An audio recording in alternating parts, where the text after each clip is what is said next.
represented. So there's all these gorgeous vintage silks and linens and lace, and then there's all these sari silks, and they just stink to high heaven. I keep putting them outside whenever it's nice. I've got a bunch of stuff in a bag. Suck up the smell. Good morning. Welcome to day 3 of Bath Mini Fest, December 3rd to 5th. Woo woo. Before we get started, I'd like to acknowledge that we are in Mi'kma'ki and all of our workshops and events are taking place in Chibuktuk, Halifax. We are honored to work and serve on this land. Today we have a workshop with Heidi Hallett, Hello. a wonderful person. And partner of ours. She is also on our advisory committee. She's phenomenal. Art journaling today, and we're doing art as a healing tool workshop. Yes, we are. And then later today we have a gallery showing and a town hall all about accessibility. So I'll let you take it away. Awesome. Thank you. Good morning, folks. I am so happy to be here. I hope there's lots of you joining along at home. My name is Heidi Hallett, and I am a local artist and small business owner. And many of you know me from my Instagram handle, Hatched Halifax Heidi, where I post all of the things that I make, and a lot of that is art journaling. Art journaling for me is an outlet for my mental health, my well-being. It's a self-care tool that I use on the regular, pretty much on a daily basis. And I'm here to talk to you and show you some ways that you can make art at home with very little in terms of supplies. You don't need to run out to the craft store and buy a bunch of stuff. You'll be amazed at what you can find at home to make art that is inexpensive and fun and beautiful. So what's an art journal? You're probably sitting there wondering, I've heard of a journal, I know what art is, how do the two come together? Art journaling is essentially whatever you want it to be, whatever you need it to be. I have a little basket here. We'll do some show and tell full of a bunch of my journals, and you can see some of them here across the table. And I've got one right here that I'm working on. A lot of times I will take an existing book. This is a hardcover book that I gutted, and then I made it into my own journal. And at the moment, December is a very busy time for me, so I dip in and out of this for some days, 5 or 10 minutes. Other days, I'm in here for hours creating. So if you are following along at home, you're going to want to gather some supplies. So we're going to go through some places that you can find paper and art supplies at home in just a moment. But basically, if you have some paper and you have some scissors and maybe a glue stick or some glue tape, grab some crayons, markers, pens, paints if you have them, a regular old pencil, anything will do. Grab a few things that you have so that you can play along. I've got a couple of wonderful gals here with me from Reachability who are going to make art along with me this morning. And we will chat about art and chat about well-being, and just hope that this is a really fun and informative couple of hours for you all.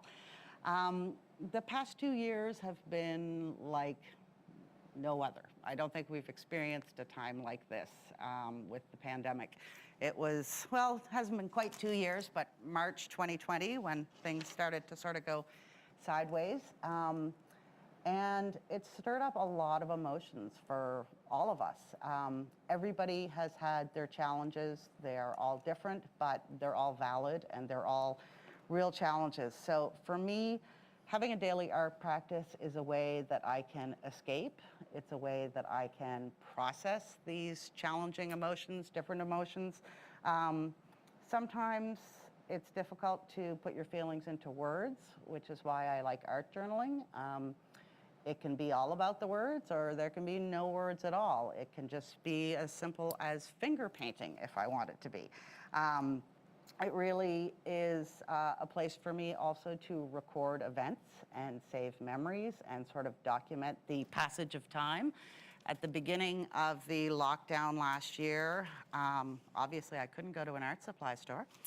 And I love making my own journals. So these are journals that I made out of cereal boxes, cracker boxes, pizza boxes, whatever, and paper kicking around the house. You can see here, one of the things I did was cut a girl off a box of Little Debbie snack cakes. And I gave her a mask. So these journals, we'll take a little bit more of a deep dive into them in a few minutes, but they really helped me to process what was going on when we were in lockdown. You can see this frowny-faced woman here saying we have to flatten the curve. But it was a way for me to keep my hands busy, keep my mind busy, and also a way to just sit quietly and do something comforting for myself. A lot of people I know will say, I can't make art. I've never made art. I can't draw. I can't paint. Oh, my handwriting's horrible. Honestly, I promise you, none of that matters. If you think back to when you were a child and somebody gave you a coloring book or a piece of paper and a box of crayons, you just went with abandon. You didn't care what it looked like. You weren't trying to make the next beautiful piece of realistic art, you know, draw a portrait of your mother that looks exactly like her. Your mom had a circle and 2 arms for sticks and maybe some jagged teeth, and that was beautiful. That's all you need. So we're trying to tap into that feeling of play, just being loose, being comfortable.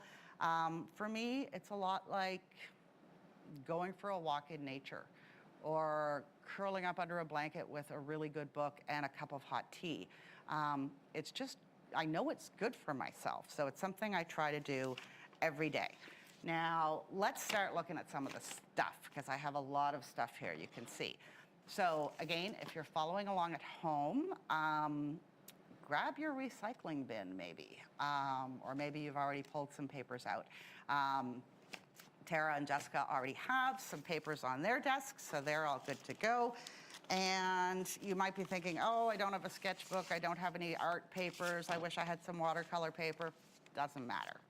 Brown paper bag is fantastic for painting on, making journals. I've got a couple different sizes. And this lovely bit of glittery paper is the top part of a gift bag.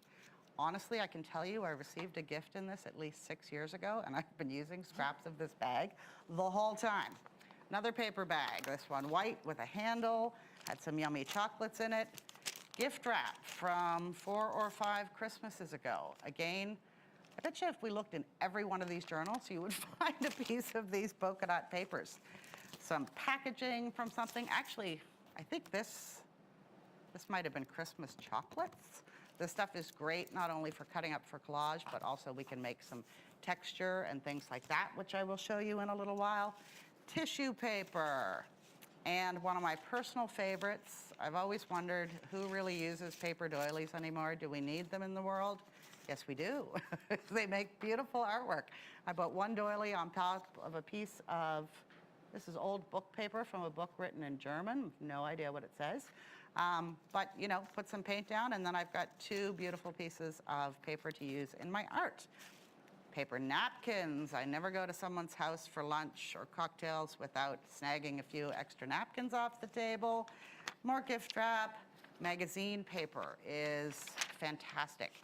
This stuff is from a local magazine, and it's not glossy, so it's ready to go. We can use it in our collage making and our art making, but you can also use glossy magazines. I also save little bits of plastic packaging. And what do we have in this bag? I have no idea. Book pages, again. This was a discarded book that I got from the North Branch Halifax Library, and I literally just smeared some paint on it. The text on the page is in Chinese, and it just gives a lot of really lovely texture. And tissue paper, again, this is magazine paper that I've slapped some paint on. And another gift bag, more paper bags, envelopes. I love using envelopes, and I really like using envelopes with windows in them because you can have a little flip through in your journal. And we've got plain old photocopy paper, some colored craft paper. This is some leftover like homework paper for teaching kids how to write cursive, an old calendar. You get the idea. Anything will do. Maybe some pages from a coloring book that you never used, one of those meditation coloring books that were all the rage a couple years ago. Oh, and here's a page from a very damaged House at Pooh Corner, Winnie the Pooh, and more magazines. So there you go. I hope that you can take a couple of minutes to just grab some papers at home, and then we can start making art with them.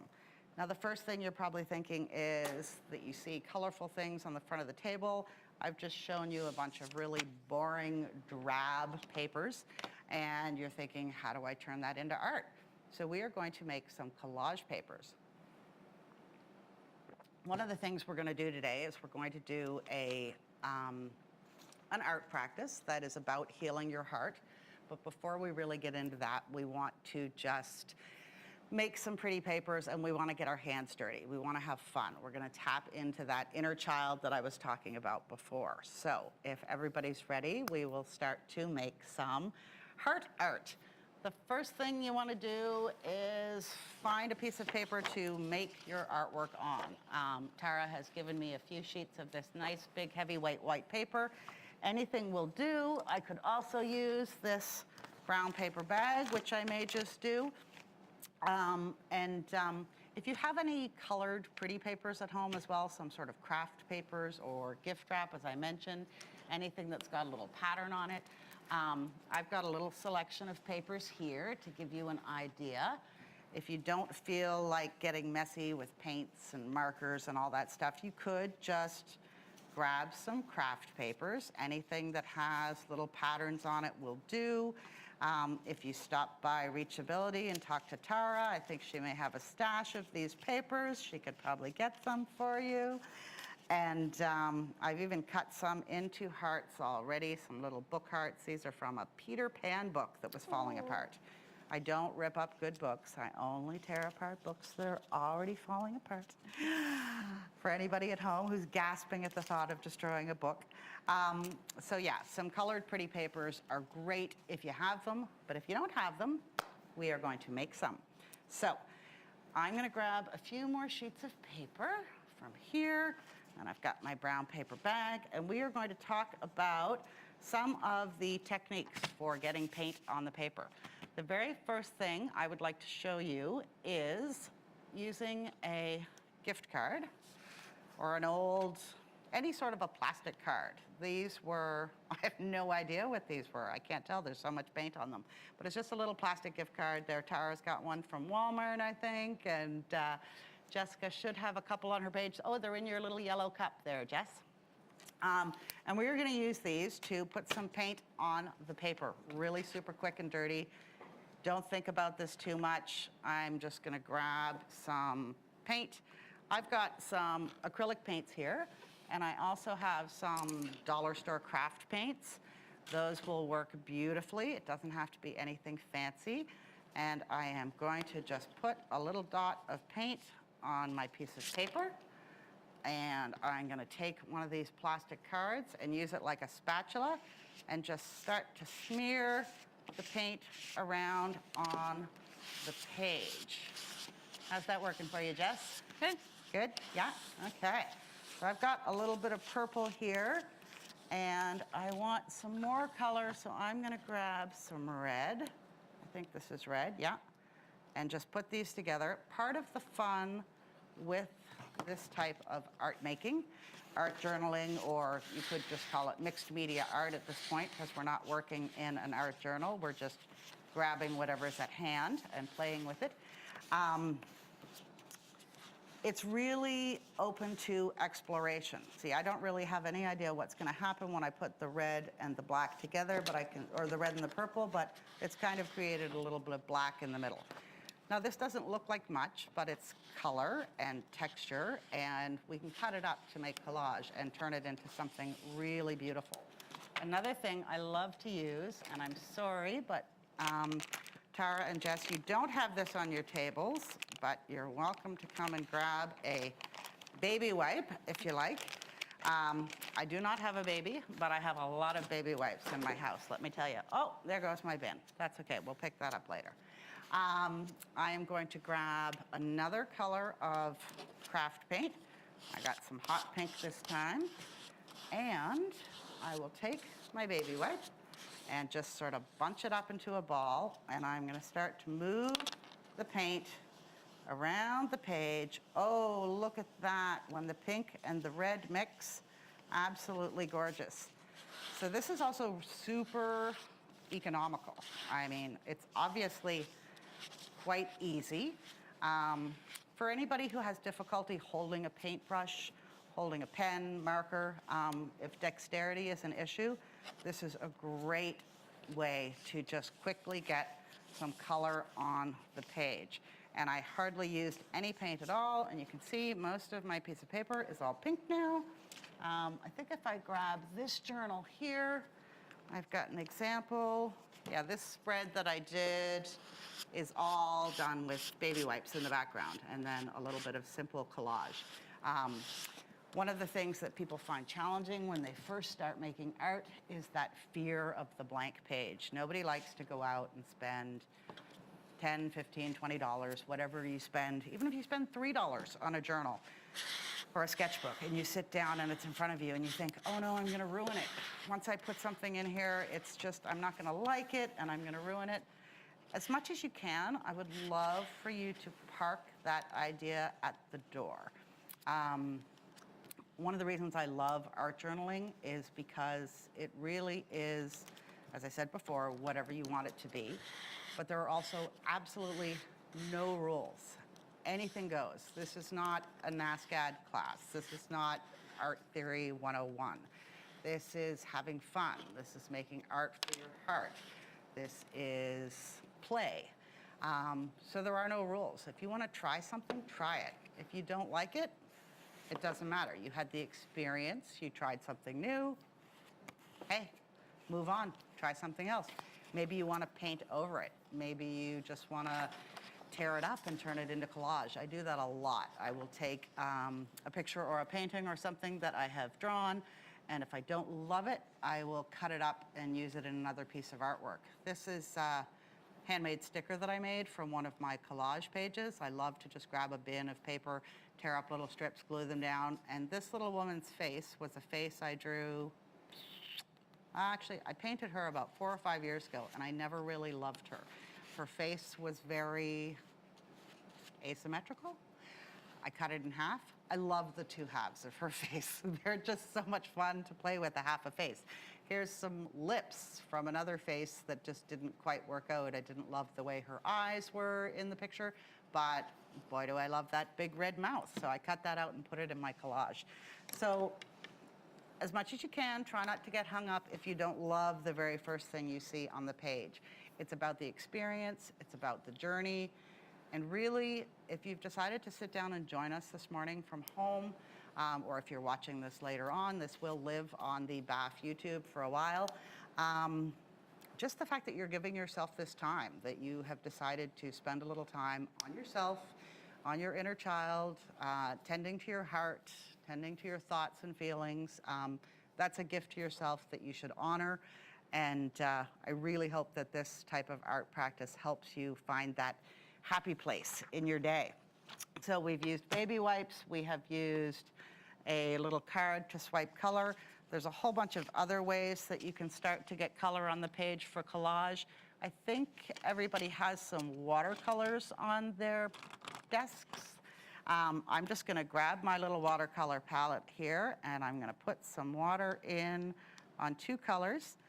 And watercolors are something, again, that a lot of people are sort of like, oh, they're tricky, they're complicated.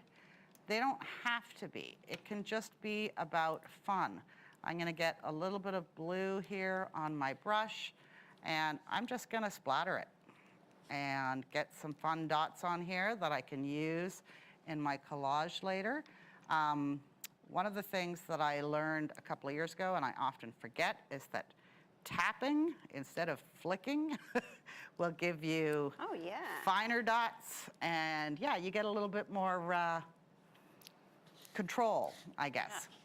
And now I'm gonna add some purple, and you can see I just broke one of the rules. People always say never stick a dirty brush into another paint color, but that's a rule, so I'm going to ignore it and splatter some purple in here with my blue, and now I've got some nice dots. Another thing, I never like to waste paint, so whatever's on the brush, I am just going to squeeze that out onto the page. and now my blue and my purple are mixing, which is lovely. A lot of the fun of art journaling is, as I say, that exploration and experimentation. Especially if you haven't done this before, if you haven't played with these art supplies, it's just kind of fun to see what happens and not worry about it. One of the main reasons I suggested that you dig through your recycling bin at home and find paper that is, inexpensive and being reused is so that it's not precious. We don't want to think that any of our supplies are so precious that we can't use them. A lot of my friends who are in the art journaling community, we often joke about the fact that we will hoard special papers. There's that napkin you got at a cocktail party a few years ago, or a postcard that somebody sent you, and it's so beautiful that you don't want to cut it up and use it. Please do. It took me a while to get over that hump myself, but just use what you have. Use the supplies you have. Use the things you can find at home. Now, before we paint any more on our collage papers, I'm going to pull out my little basket of goodies here and give you some more ideas for the types of supplies that you can find at home that are not typical art supplies. I have a toothbrush, a very dirty toothbrush because it has not been used for teeth in a long time. This is another way that you can get sprinkles of paint on your paper. I'm going to go back to my pink sheet here, and I'm just going to flick the toothbrush towards myself, and it's probably hard to see on camera, but there's a very fine mist of paint there now. I could also just take the toothbrush and smush it on my page. There's not much paint there, so I'm not getting much transfer, but I can see that it would do something for me later if I wanted. I also have this weird little silicone spatula, which is meant for, I guess, basting your items before you put them on the barbecue grill. I can see mine's covered in gold paint, not barbecue sauce, because this is wonderful for flicking or for just loosely flipping paint around the page. Now, obviously, kids at home, ask your parents before you go grabbing things from the kitchen to put paint all over them, because the paint will probably not come off. Hair comb, cheap little hair comb. You can get a pack of 6 or 7. I just put purple ink in my hair, everyone. And these are great too. If we take some acrylic paint again, where are my acrylics? I'm gonna grab this blue. And I think there's a comb, maybe. Does one of you have a comb over there on your table? Yep, Jess does, yep. I just put a little bit of acrylic paint on my page, and I'm going to take one of these plastic cards again and just spread it out thinly, or not thinly, spread it out gently so there's still sort of a good thickness of paint on the page. And now I can take the comb and just stripe it through, and all of a sudden I have this lovely texture and the gradients of light between the light blue and the dark blue. And I will not put this comb in my hair again. Got another comb, big wide tooth one, fun for just scratching through a bunch of paint, making some lines. And then we have a little pie plate cup. You could dip this into some paint. If I had I do have some palette paper, let's do that.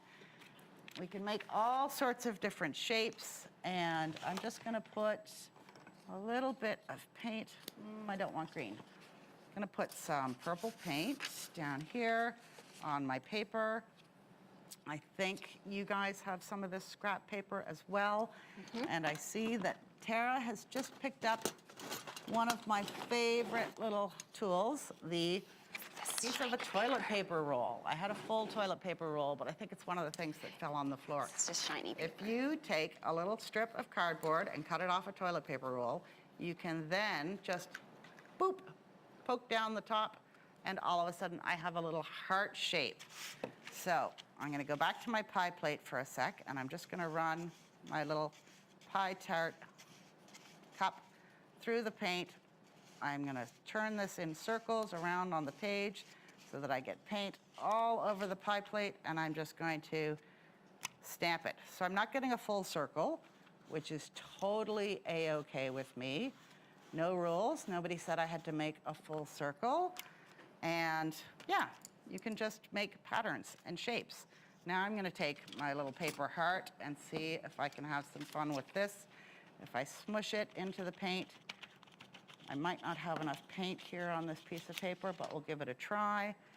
And you can use it like a little stamp to make little hearts. Okay, that one's not working beautifully because I didn't have enough paint, but we'll come back and try it later. And I know I did it successfully the other day. There's an example from home where I made these little hearts using my paper towel roll, toilet paper roll.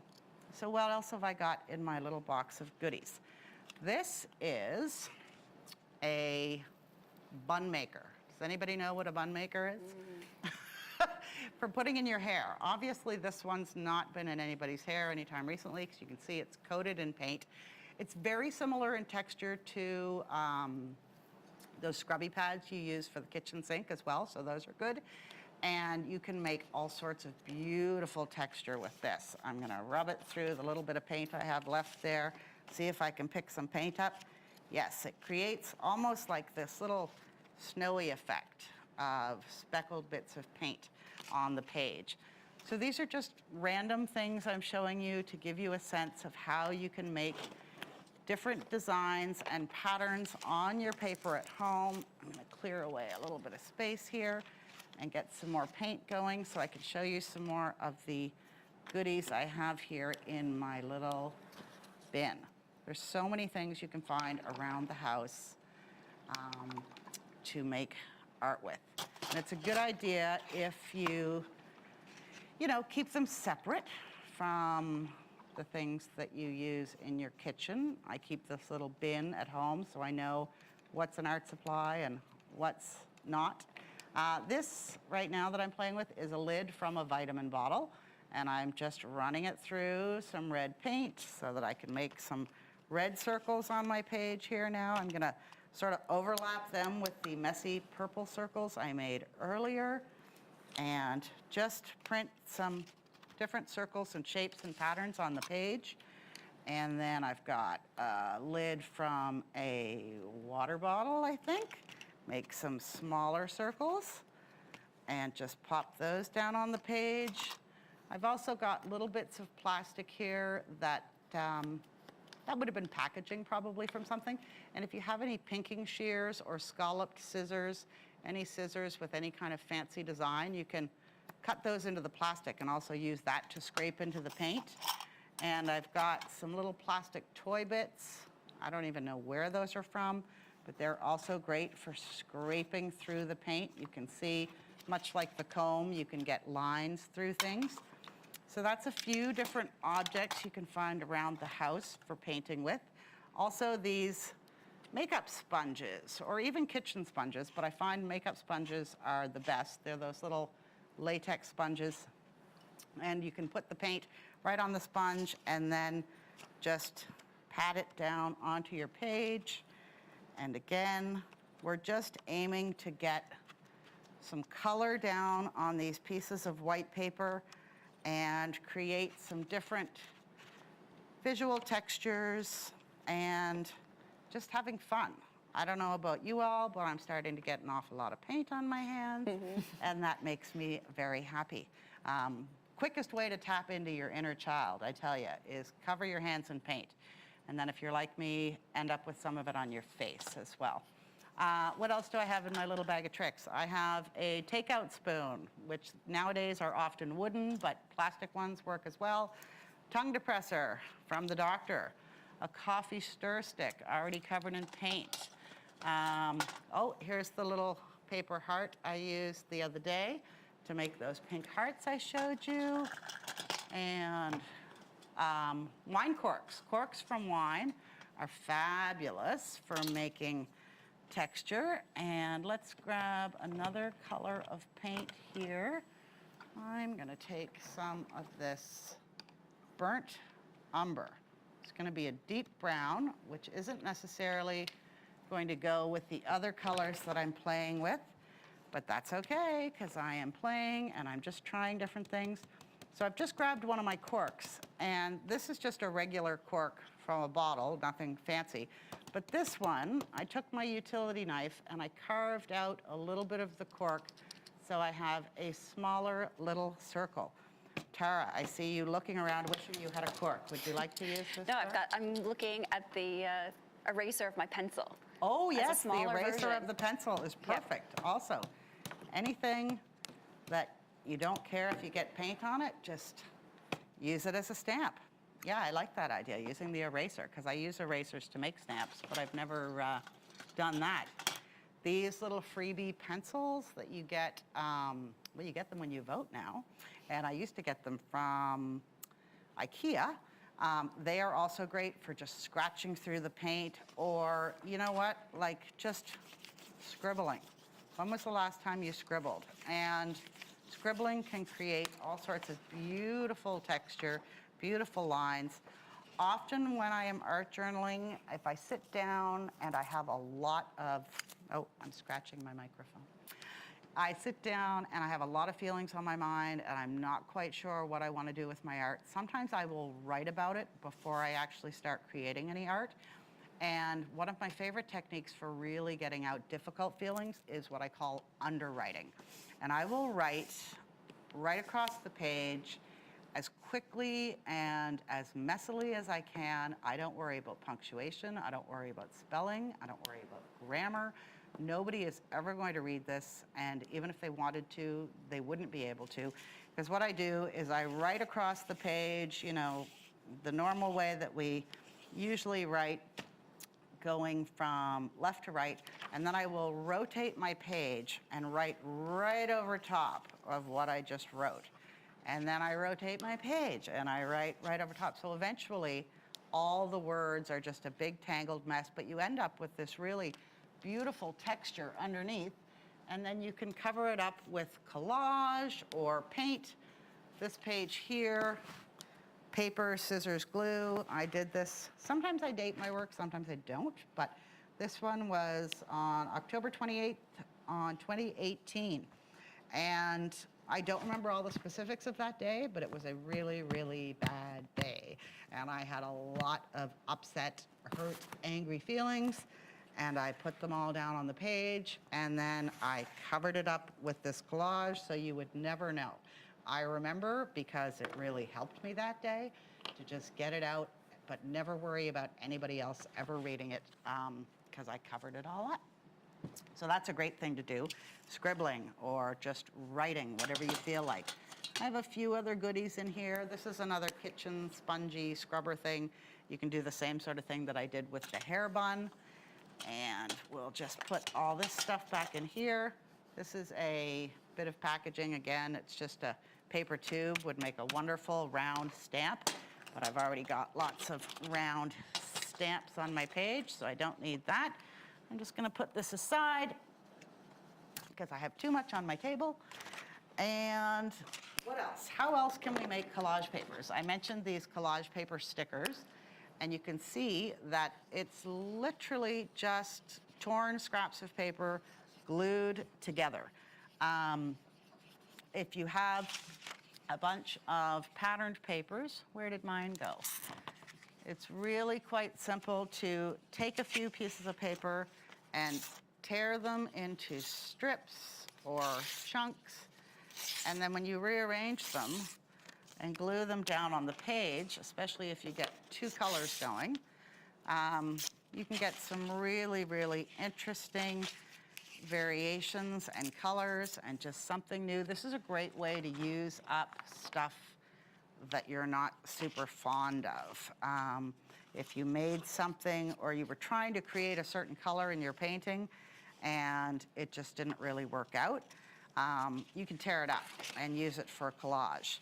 Now, it probably looks like I am just very quickly and randomly gluing down torn pieces of paper without thinking about it at all.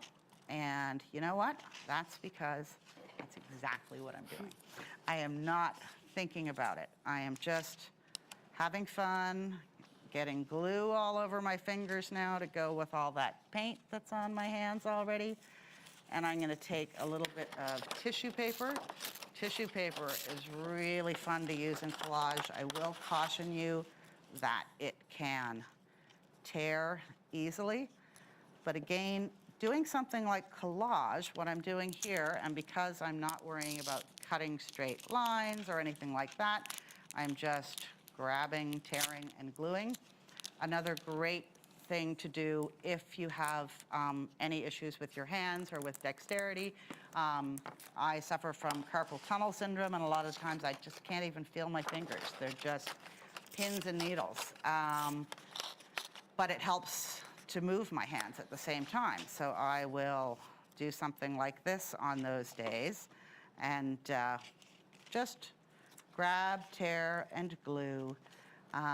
It's also an opportunity to reflect and think about what's going on. Normally, when I'm doing this portion of my art making, I would not be talking nonstop. I would maybe put on some nice music, breathe, relax, make sure to roll out my shoulders, stretch my neck, make sure that I'm really comfortable, and just sort of check in with myself. See how I'm feeling, both physically and mentally. And just listen to, see right now I can hear Jessica tearing the paper, and to me that is such a beautiful, calming sound. Tearing paper is one of those things that sort of almost feels a little bit naughty or a little bit taboo, like, you know, you're not supposed to rip things up. And maybe that's why it's so satisfying. Another thing you can do to make collage papers is take washi tape. I don't know if you're all familiar with washi tape, but it's that pretty, colorful, patterned paper that you see cropping up in all the stationery stores and at craft supply stores and at the dollar store. And it's super fun and super quick, easy way to add a little bit of color. I'm trying to find the end on this tape now. I may or may not be successful. This one just has little tiny polka dots and flecks of gold. And I already put down a piece of tape that was just orange and white polka dots. And if I take a few strips of this and I layer them together, and then we're just gonna have, again, another little bit of piece of paper that I can cut up later to add a pop of orange and gold to my artwork. And it's just as simple as that. I don't worry about scissors, I don't worry about straight lines, I don't worry if things overlap a little bit. I'm just creating a little bit of color and texture there on my paper. And another way that you can make texture and collage papers is by rubbing a transfer. And what I mean by that is taking something that's textured. This is the Aroma Fresh seal on a can of coffee. And it's just this textured, flexible tinfoil. And you can put it underneath a piece of paper. I know I have an example here, but I may not be able to find it. So I will just illustrate for you. Grab some crayons. Crayons are best. I was gonna say crayons or something else. A pencil, colored pencils would also work for this. But if you rub over top of the coffee seal, whatever you wanna call that thing, the packaging, and just rub over top, then I'm getting this lovely textured pattern and some pretty pink on my page. You can also do the same thing with those little mesh bags that the garlic comes in at the grocery store, or maybe the ginger sometimes. The onion bags work as well, but I find these little garlic bags are the best. They've got a lot of nice texture. Mine are coated in paint, but normally these would be white. That might make it easier for you to recognize what I'm talking about. And again, I can just scribble over top of it, and now I have this awesome spotty grid color, or grid pattern coming out on my page. I'm gonna grab a little bit of purple crayon here too, because I know I was using the purple paints before, and I may want to use pink and purple in my final art piece. In terms of colors that you're playing with and stuff, just grab what you like. Grab what you feel like. Have fun with it. And look, speaking of recycled paper, there's my picture. These are notes from a reachability workshop I did many months ago with Krista. And these were my draft notes that I obviously just stuck into a pile of craft papers at home. That's a happy coincidence. Here's another technique for getting some pattern and some paper down on your collage papers. This I used an old foam roller, those foam rollers that you use for painting at home. And it only sort of picks up half the paint and only puts down half the paint, so you end up with this spotty mottled texture, which I love. I went in with some colored pencils and just wrote XOXOXO and sort of scribbled on it. So I've got a little pattern there. This one, I made these stripes from those coffee sleeves, the cardboard sleeves that come around your coffee cup that are all textured on the inside. You just tear one open and then dip it into some acrylic or craft paint, and you'll get these lovely little stripies. This is made from a rubber stamp, and it's actually a homemade rubber stamp that I made. If you don't have any stamps at home, you can very easily make your own. I have a whole bunch at home, but I brought this gigantic one to show you because it's the easiest one to show on camera. This is a piece of cardboard from a box and some of that little craft foam that you can get at just about everywhere, the dollar store, Michael's, whatever. And I cut some loose circles into it, glued it down onto the cardboard, and now I have this jumbo stamp. I could take my paintbrush and put a bit of paint on each of these dots and just press it down, and I would have a little polka dot background to play with. I have some more here. This is a piece of magazine paper that I dragged a comb through some craft paint, and this time I wiggled the comb through, so you can see a little bit of texture there. Oh, here's my metal coffee can scratching that I did before, and crayon over a garlic bag. And then this is just an index card with a tiny little heart that I cut out, and I simply used an ink pad, and I stamped ink all around it. And now if I want to, I can just remove the little heart, and I have the impression of a heart in the center there. So really, whatever you have to make color with, whether it's rubber stamps, crayons, colored pencils, watercolor paints, craft paint, just about anything goes. And we want to, oh, I mixed up my new collage papers with my samples. We'll put these over here. Okay. So any way you can to get some color down on the page. I now have 2 pieces of paper that have some color and texture on them, and I can see that Jess and Tara are working away, putting color and texture on their pages. So I'm going to just set these aside for a moment so that we can get into them a little bit later. I want to talk a little bit more about what I would normally be doing during this phase. I encourage you to continue playing at home, smear some paint around with your fingers. In fact, I'm going to do that myself right now as I chat. This is a wonderful little watercolor crayon here, which you can just smear down on the page. So as you're sifting through these papers, as you're maybe flipping through a magazine or a pile of last year's gift wrap, and you're thinking about what kind of colors and papers you'd like to play with today, or maybe you're finger painting, or you're sitting with an old toothbrush flicking paint on the paper to see what happens.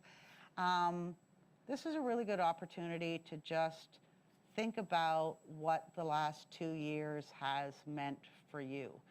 The pandemic has contributed to a lot of feelings of pain, loss, grief, nervousness, fear, struggling, you name it. Everybody has felt some degree of uncomfortableness in the last couple of years. And for a lot of people, this is the first time, when we were on lockdown, that people really were sitting at home alone with not much else to do to think about how you're feeling. And sometimes it's an awful lot to process. And a lot of times we really judge ourselves in the way that we think. You may think that your challenges are not as worthy of the time as somebody else's.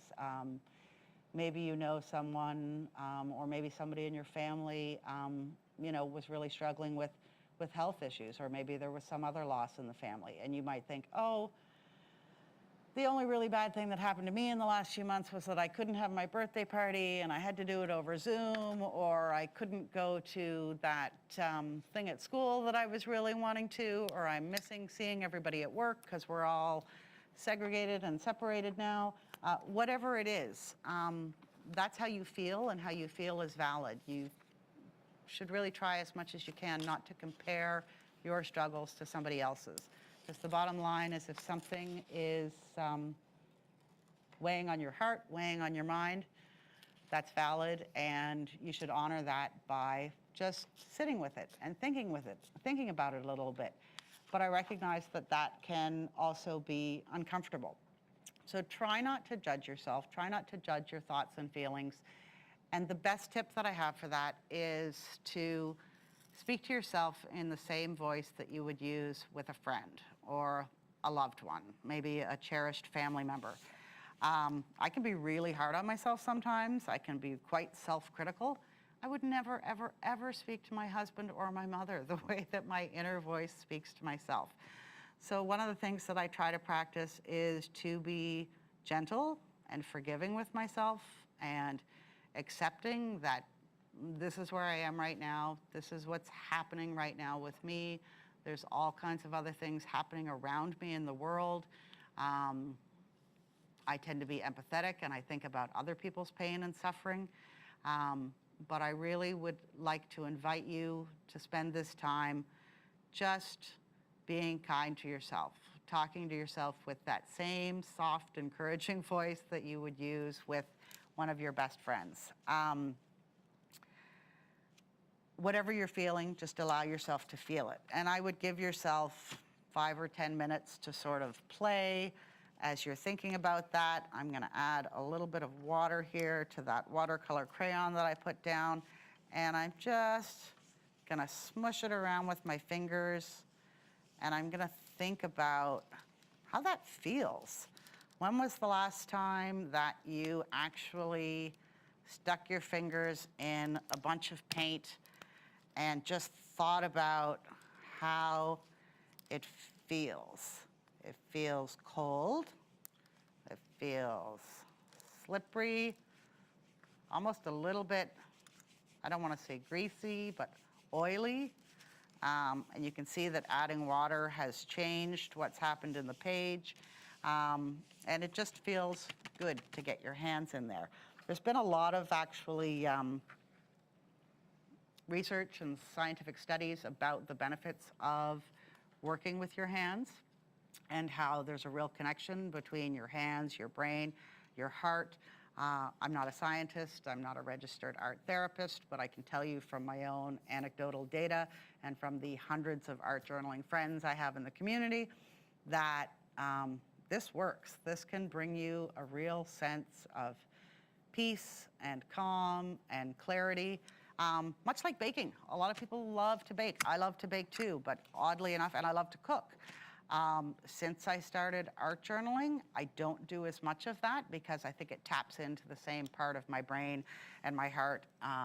It's sort of that creative freedom. Now, I'd love to be able to do both at the same time and sit down to a beautiful meal and some hot brownies when I'm done painting, but I will often forego that and stick with the art. Excuse me while I have some more coffee. So now that we have some papers here, we are going to start an exercise that I call heart art. And I'm going to choose a separate piece of paper to use to create my art on. You can choose something that's patterned, or you could take just a big plain piece of white paper. I don't think I have any plain white left now. Oh, there's a piece. And we are going to take our painted collage papers and make some paper hearts. Now, there's a bunch of different ways that you can make a paper heart. If you have scissors, we can cut some hearts, and you can also tear paper with your hands. That can be a little challenging for some folks, but you can see here, I've cut out some simple little hearts, and I'm going to show you a few examples. You remember a few minutes ago when I was striping the washi tape down on a piece of paper? These are bits of paper that I did collage on this one and washi tape strips on this one, and then I just cut out a little heart. And where'd the heart go from this one? There we go, a little collage heart. One of the easiest ways for making a heart is to take a piece of paper and fold it in half and draw half of a heart. Now, you'd think I would have a pencil or a pen, but I'm gonna grab a crayon and just draw half of the heart shape on my little piece of paper, and grab some scissors here. I'm just doing this one as an example, but I'm gonna do some other ones in a moment. But I'm pretty sure most of us have done this for making a little heart at some point in the past, maybe not for a very long time, maybe when you were a child. This is one that I tore, and it's not perfect. It's kind of round and jagged, but you know what? A lot of the times, that's how my feelings are, a little jagged, so it's okay.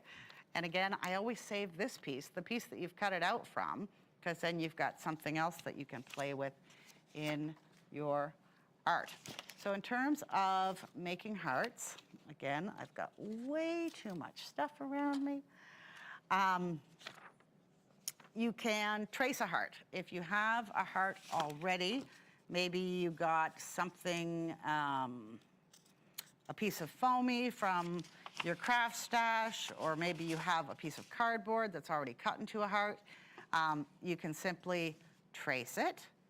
And again, this is going to give me more pattern on my collage paper. So I've traced the heart here, and I could very easily go in and cut that one out if I wanted to. Another way to make a heart, I think if you look on your tables, Jessica and Tara, you will have some little paper circles. And if you don't have a paper circle already cut at home, you can go into your stash of earlier round shapes and just trace out a circle and cut it out. And then we're gonna take the circle and cut it in half and turn it into a heart by making a little snip up and down. And I probably should have had a bigger circle to show you how I did that, but I think it's, oh, and I didn't quite get a point at the bottom, but that's okay. You can just go in. Once you've got the basic shape, you can turn it into a heart pretty quick. Oh, look what I did. It's a heart with a little fang tooth at the bottom. So now that we've talked about different ways that you can make some hearts, I'm gonna ask you to grab the papers that we were adding paint and collage to and cut out a few hearts. What you wanna do is cut out one heart that is a lot bigger than the others.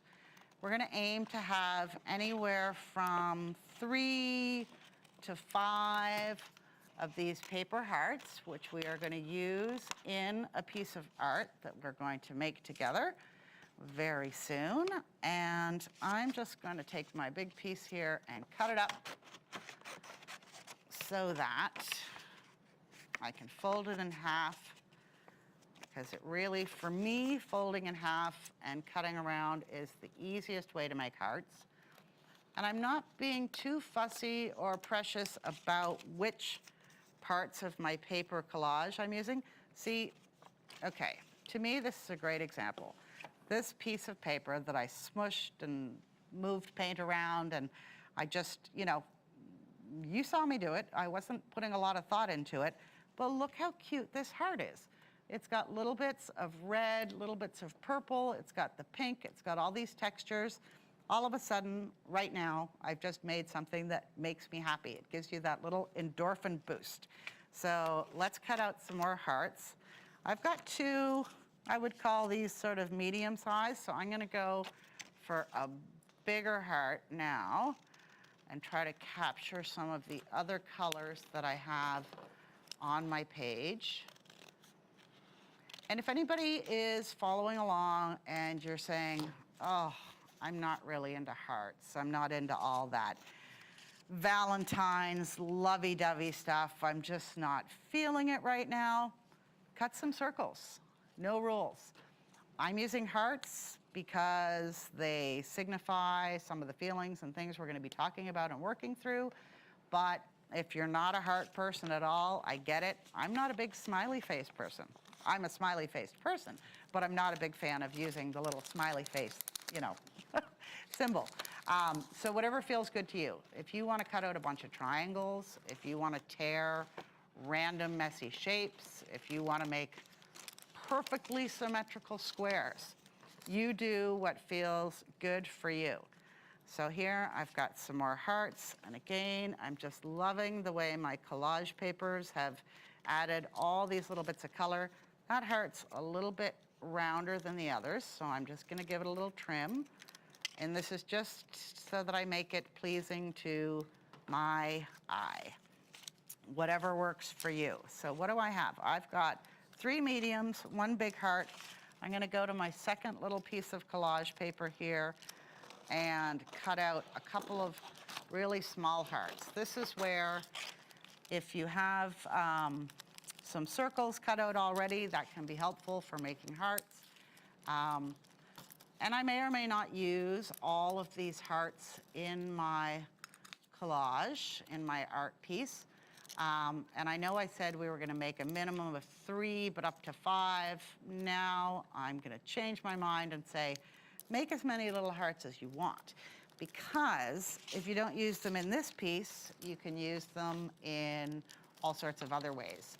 We've got the holidays coming around. Maybe you want to make some little handmade ornaments to hang on a Christmas tree, or you want to make somebody a card or send somebody a thank you note for that beautiful Hanukkah brunch you had with all the latkes this weekend.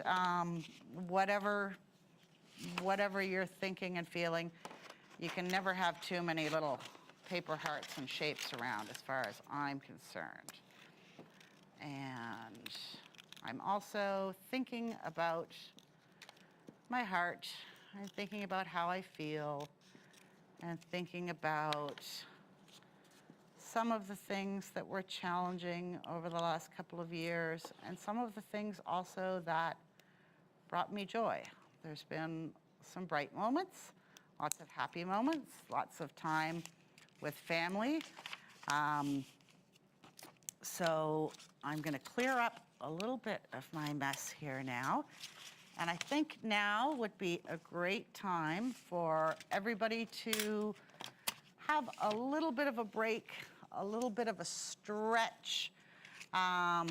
If you're sitting and you want to stand, or if you're comfortable in your chair and you just want to sort of stretch out your muscles a little bit and take a deep breath, and we will come back in just a couple of minutes and start to turn all this mess into a piece of artwork that you can be happy with and content and satisfied.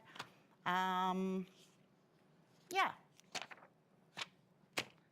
And if you don't want to get up and take a break, then just keep cutting hearts, keep painting hearts, keep doing whatever feels good to you, and I will join you back here in just a couple of minutes.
We all set?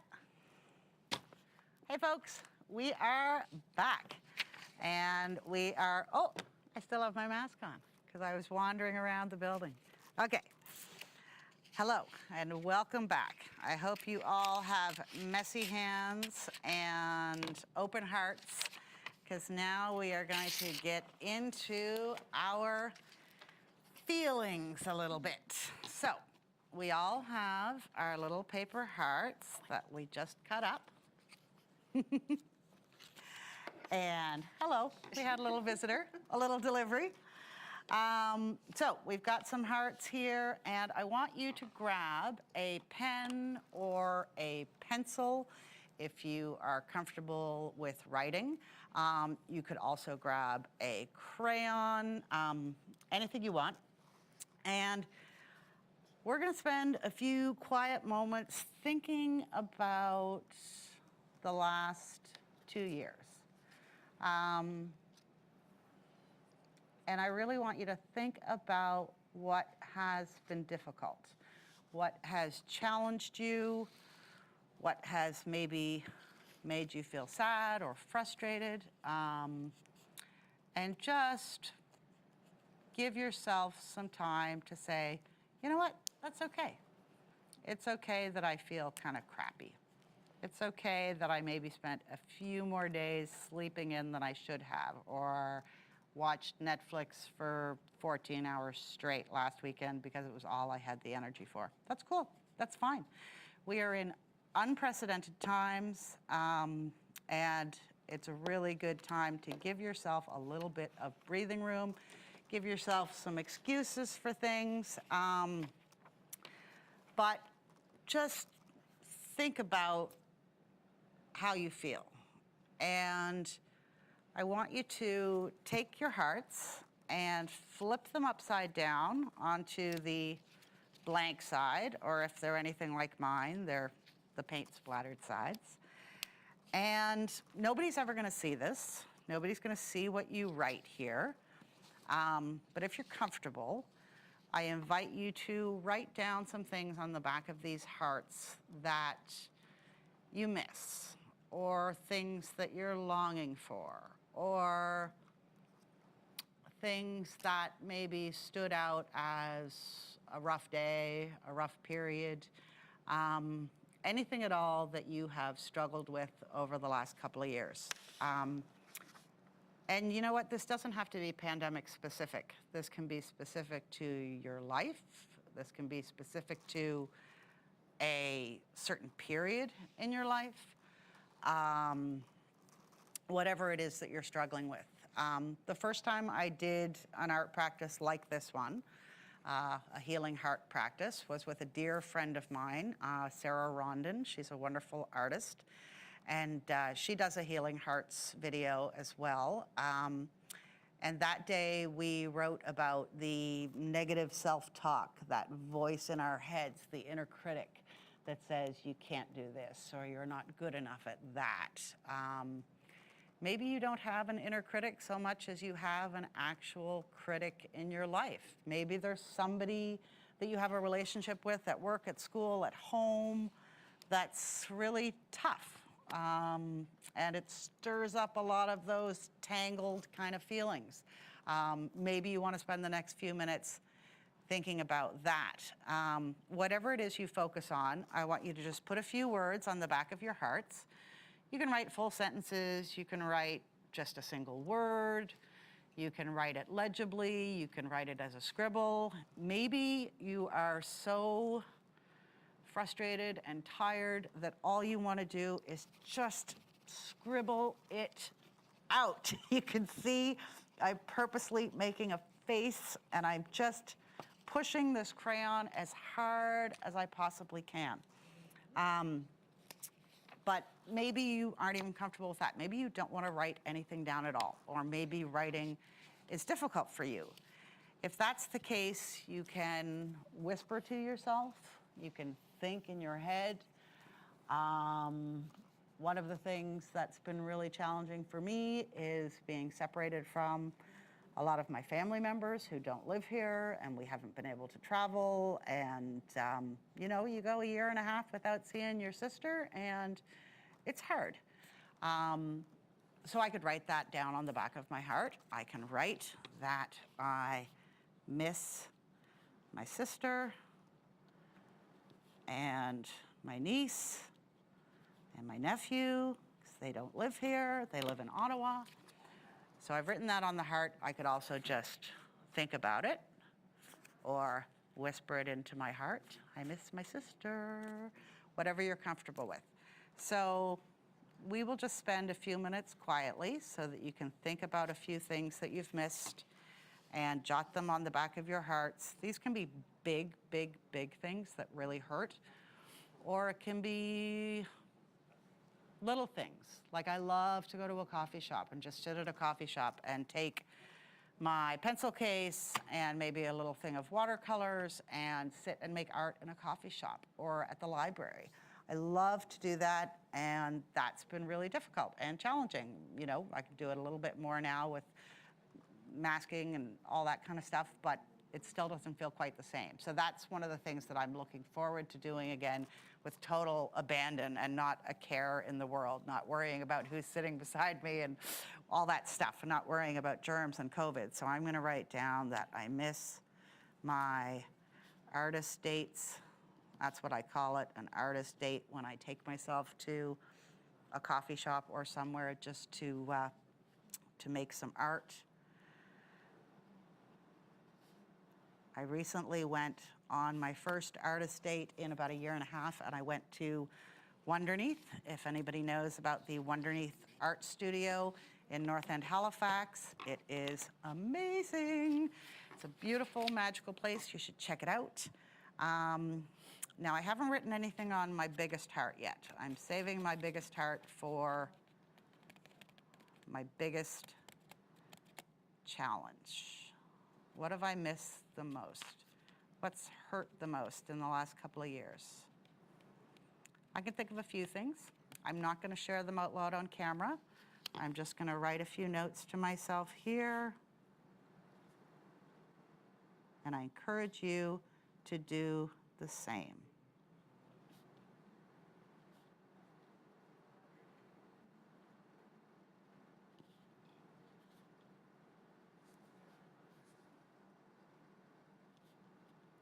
If you're doing this at home, you may like to put some music on or have some background sounds, whatever brings you comfort.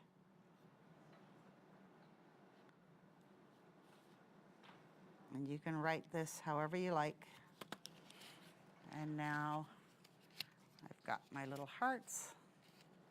I'll give you all a couple of minutes to write, and I will drink coffee.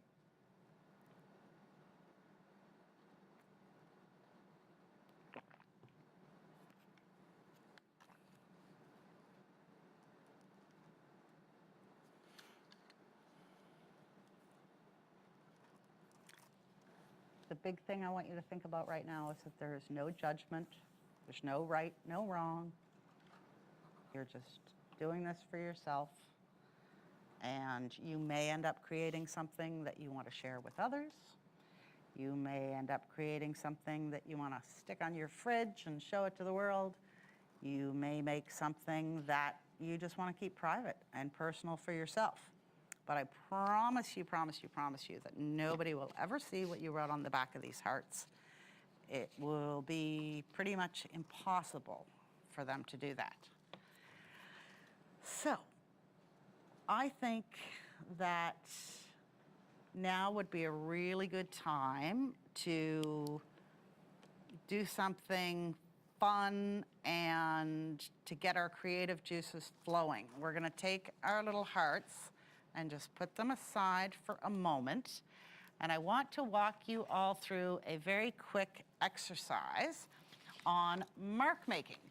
Mark making is, I've lost my piece of paper, folks. Hang on. Here we go. This is what my desk looks like at home, times 10. All this stuff you see, it is just wild, all the stuff I have in my art room at home. Very messy. but I like it messy. So mark making is doodling, basically. It is taking a pen, a pencil, a paintbrush, your finger, whatever, and making marks on a page. It's really big in art journaling. We don't just slap paint on the page. We like to spend a lot of time just making marks, adding little bits of visual interest to a page. This is an art journal spread that I did a couple of years ago. July 2020, I made this book, and I made it out of a DHL shipping container box. I got a gift from my dear friend and art journaling mentor, Kaylee, in Germany, and it came in this yellow box, so I immediately cut the box up and made it into a journal. And I can tell you that this page was made while I was working on a piece for Reachability. Tova Sherman, the CEO of Reachability, has a wonderful book that she published last year called Win, Win, Win on creating an inclusive workplace. And she invited a bunch of us, friends and clients of Reachability, to submit artwork. So I was trying to figure out my color palette, and I was playing with the Reachability colors, lots of red and orange and yellow, also the BAF colors.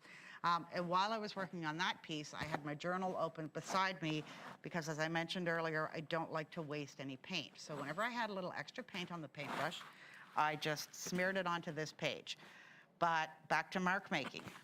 This X, these little squares, if you can see them, these lines through the page, they're nothing but doodles. They're just marks, but they add a little something visual to the page, and they also allow me to continue that head, hand, heart connection. So let's do a little exercise. I want you to grab a blank piece of paper. It can be really any size, like photocopy paper, even a piece of loose leaf from a scribbler. We're gonna fold it in half once, and then we're gonna hold it in half again. I don't know if any of you have ever heard this expression, but I just learned it in the last couple of years for 2 different ways to fold things. There's a hot dog fold and a hamburger fold. I can't even say that without laughing. The hot dog fold is when you have the long line like this, and then a hamburger fold is when you're folding the shorter side of the page. Has anybody ever heard that before? No, it's so bizarre, and it doesn't make a whole lot of sense, but there we go. So I have folded my piece of paper so that I now have 8 little rectangles. If you don't feel like folding your piece of paper, you could also just take a pen or marker or crayon and draw a grid. The gist of it is that I would like everybody to have 8 little sections on a piece of paper. And I'm gonna grab my phone, and I'm going to get the stopwatch going. And what I'm gonna do is I am going to set the timer for 1 minute, and I'm gonna tell you a different type of mark that I want you to make. So far, I've opened my phone and the calculator. Where's the clock? There we go. So we're gonna set the timer for 1 minute, and I'm gonna tell you a mark or a shape, and I want you to, with your pen, I would really like a pen or a pencil. There we go. You can use, whatever kind of pen you have, a ballpoint, a marker. You can use black and white. If you've got a bunch of colored pencils or colored markers nearby, you could use those. And I'm gonna set the timer for 1 minute, and I'm gonna ask you to fill one of these 8 rectangles with a certain shape. Don't worry about it being neat and tidy. Don't worry about it looking the same as somebody else's. Just whatever pops into your head when I say fill it with this shape, fill it with that shape. So let's start with the first square, and I am going to ask you to fill it with squares. Your squares can overlap. They can be big. They can be small. I like to do things in groupings of 3 or 5 or 7. Basically, odd numbers works really well visually and when you're making art for some reason.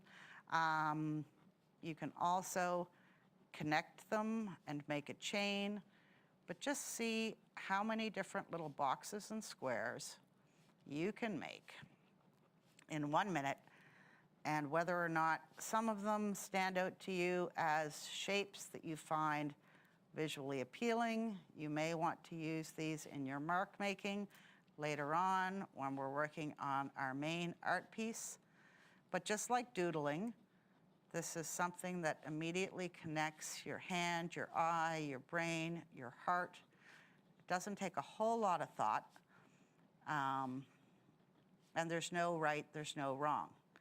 Now again, if anybody has difficulty with dexterity, using a pen and paper, you could do this with your finger and some paint, or you could just use your finger in the air and make some shapes. Here I'm making connected squares in my brain, and then I'm going to put a big square around it. We've got 5 seconds left, and then I am going to ask you to stop and go to stop. Cancel. Nope. We got crickets, everybody. That may have been more than a minute. The timer may have been set for 1:30. I apologize if it was. Now I'm going to ask you to fill up the next one with circles. Again, your circles can be big, small, they can overlap. Just fill the little section with as many circles as you can. And when I say circles, they don't have to connect. You know, if you could get a close-up shot of my page, you'd see that many of my circles actually have tails. I call them tails, but little squirrely bits that don't quite get contained in the circle. And it doesn't look like much at first, but I don't know about you, but for me, as I fill this little piece of paper with all these circles, and they're all connecting and joining now, it's starting to look like something bigger than just a few circles. I can imagine that it's pebbles in the water. Maybe they're the pebbles at my favorite beach, Bayswater Beach, and there's a little stream going through. Or maybe they're bubbles, maybe it's bubble wrap. Maybe it's bubbles in a glass of soda water.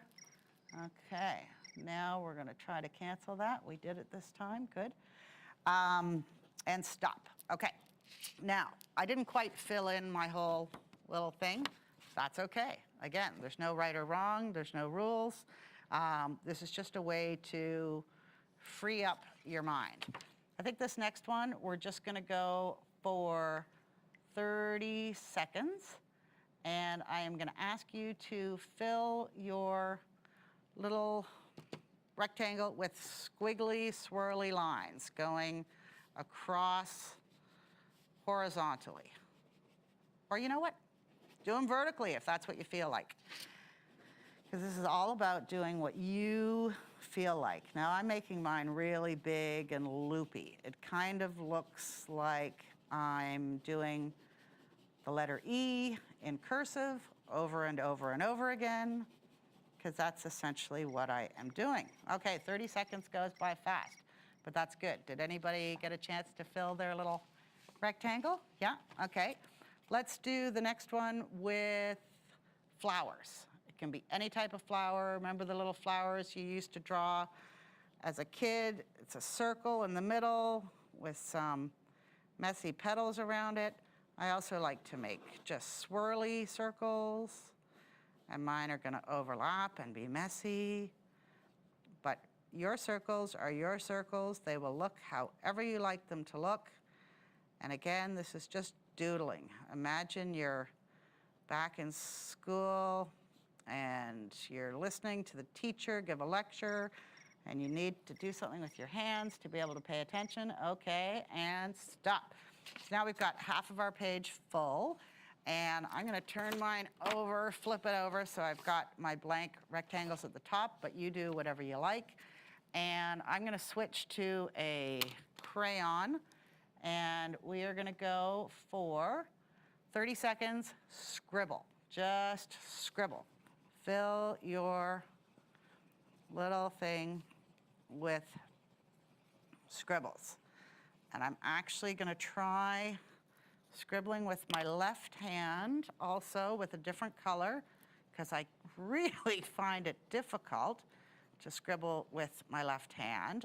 And I can see that my left-handed scribbles are really jagged and they have hard edges, whereas my right-handed, because I am right-handed, scribbles are soft and loopy and bubbly. So that's something I can remember if I want to have a more jagged, rough look. I can go with my non-dominant hand. Okay, we've got 3 more circles left to fill, or 3 more rectangles, I mean. Another 30 seconds, let's fill it with triangles. And they can, again, be any size, any shape triangles. You can overlap and connect. I've kind of got this thing going where I'm putting all my triangles overlapped. It almost looks like a chain. They're connected. I'm going to try stacking some and just doing little groupings of 3 or 5 and see what that looks like. And 30 seconds is up.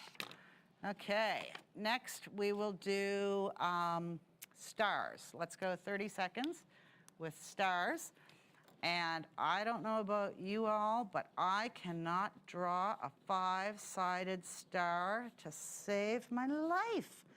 I have mentioned this to several friends who find it quite hilarious.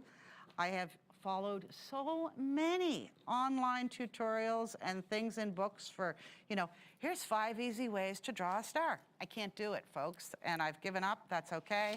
I do this kind of a star, which is just, an X and another X and overlapped, and there we go. I'm done with stars. We have 1 rectangle left. And I'm thinking about a dear family member of mine who loves chevron patterns. Do you know what a chevron pattern is? It's when you have those jagged lines. Zigzags. Zigzags. Thank you, Tara. Zigzags. Okay, so let's go for 30 seconds of zigzags. And you can make it so that your peaks and valleys line up from one line to the next. Or you can do small. See, I've already made mine. It's no longer a chevron. I'm just doodling little lines and peaks and valleys and filling up my little triangle. Okay, that is 30 seconds. So, how do we all feel after doing this? For me, it sort of breaks me out of what I was doing before, and it reminds me of how simple tools like a pen and a crayon, you can make all sorts of different little marks and shapes that give visual interest. I know for me, I'm looking at this and you could probably tell when I was talking about it, I'm loving these bubbles. They're so fun, the little bubbles. I love the swirls. The stars are good. So, these are things that I may take into the art piece we're about to make, or they're things that I may just take into my art at another time. So we can set this aside. And here's one I did before where I did some squirrely lines. There's some more scribbles, circles with X's in it, evenly lined dots. There's so many different things you can do. Okay, so now that we've done that, I want everybody to bring their hearts back in front of them. And they can be face down, face up, whatever. And I've got a blank piece of paper underneath. And I'm going to ask everybody to trust me at this point. I'm going to ask you to do something that may seem a little bit odd at first. But trust me, we're going to go with it. What I'm going to ask you to do in a minute or so is tear up these pretty little hearts that you've just made. We're going to tear them into a minimum of 2 pieces each, preferably 3 or 4 pieces each. And I'll tell you why. These hearts now contain some of our deepest thoughts, our worries, the things that make us sad or longing for things. And as we tear them up, we're going to quietly give ourselves permission to just let those things go for the moment, or to accept the fact that they are the way they are. And I really want you to think about these things as we're doing it. I know it can be difficult sometimes. It's uncomfortable to sit with your feelings, but just tell yourself it's okay. I've got my biggest heart here, which, as you may remember, I wrote on the back what's been one of the biggest challenges for me in the past year. Broadly speaking, it has to do with health and mental health and all those things. And I'm holding the heart in both of my hands. I can actually, I'll invite you to do this, warm it up a little bit. I can feel the warmth between my hands and the paper, creating a little bit of friction. And I'm going to tell myself, you know what? It's okay that I feel what's written on this heart. It's valid. It is worth my time and attention. And as much as I don't want to sometimes, I accept it for what it is. And I'm going to try really hard not to let it pull me down. And as I tear the heart, I am giving myself permission to do all of that. I'm tearing it slowly. I am breathing out. And I'm just putting this away for now. And it's okay. I'm going to put that one heart that's torn up right there. So go slowly. Think about it. Breathe. You don't need to tear up your teeny tiny little hearts, but you want to tear up the big one and maybe a couple of your medium-sized ones. And I also encourage you, as you're doing this, to think about happy things or hopeful things. Think about those little moments of joy. I found last year at the beginning of lockdown, a lot of people were talking about all the quiet, simpler things that they were spending time doing. You know, families were at home, not at work. Everybody was baking bread and playing board games and actually enjoying quality time, you know, with whoever was in your household, in your home, or maybe on Zoom with people. So try to think about some of those things that you're grateful for and some of the things that weren't horrible, rotten, awful in the last couple of years. And if you can't do that, I get it. That's okay. If you're tired, if you're frustrated, if you're sad, anxious, depressed, and you have a really difficult time finding those bright spots to focus on, that's okay. Take this time to say to yourself, that's okay. I'm not there right now. Things really stink and I feel rotten and I want to give myself permission to feel rotten some of the time. That's cool. I'm gonna do it. And I'm just gonna pull these little hearts apart and keep your hearts in their own little piles as you tear them up, because if they're like mine and they look similar, you don't want to get them mixed up when we go to put them back together later. I will remind you also during this time to talk to yourself in that friend voice. Be compassionate with yourself. Be gentle with yourself. Be forgiving. Another thing you can do is take your hearts and as you tear them, just sort of drop them in front of you. I am dropping that. I'm not holding that anymore.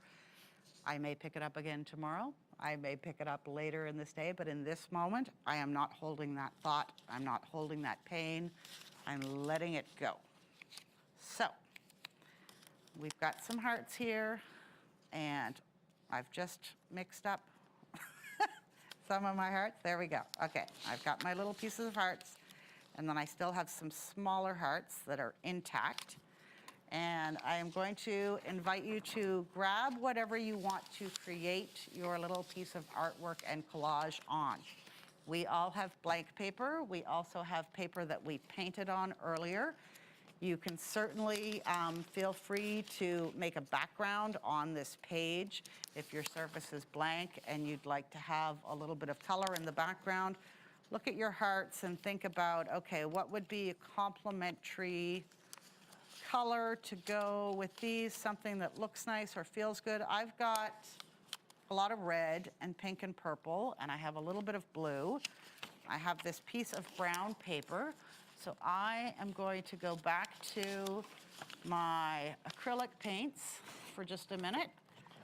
And if you have acrylics or watercolors or whatever you're working with, I'm going to go back to the gift card and the acrylic paint. And I'm just going to put some paint down. I've decided rather than using white paper, I'm going to create my piece of heart art on this bit of paper bag. I don't know about you all, but I love brown paper. There's something about the natural craft brown. And I'm having one of those happy accident moments here because there's texture on the sides of this paper. So some of the techniques I was showing you earlier, like with the coffee can lid and the garlic bag, that's happening right now. I didn't expect it. But I'm getting this little bit of a pattern coming through on the page as I smear blue paint around. Now again, for those of you watching, it probably looks like I am just smearing paint on an old paper bag with no plan of action at all. And that's because that's exactly what I'm doing. I'm just smearing the paint down because it feels good. And I see that Tara has some watercolors going on, and I don't like to miss out. I want to mix it up, so I'm going to get into my watercolors again and just add some splatters on here. And again, this doesn't have to be anything fancy or special. We're just creating a surface to put our hearts back together, which is what we're going to do with our little paper hearts in a few moments here. And I'm just going for some blue splatters. I don't know whose job it is to clean this table up when I'm done. I'm going to nominate my old friend Steve, who's working behind the cameras there. He can clean up all the paint on this later on. Okay, now I need to let that dry for just a couple of minutes. And while I set this aside to dry, I'm going to pull my little torn up paper hearts back in front of me on my work surface. I don't think I've mixed them up too badly. And let's just take another minute or so to have a deep breath.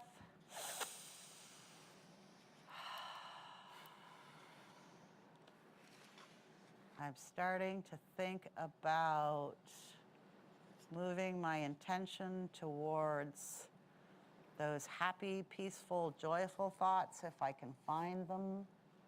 On days when I can't find them, I am reaching into my heart and giving it a hug, giving it some gentle care and attention, and just reminding myself that what I'm doing right now is good for me. It's fun.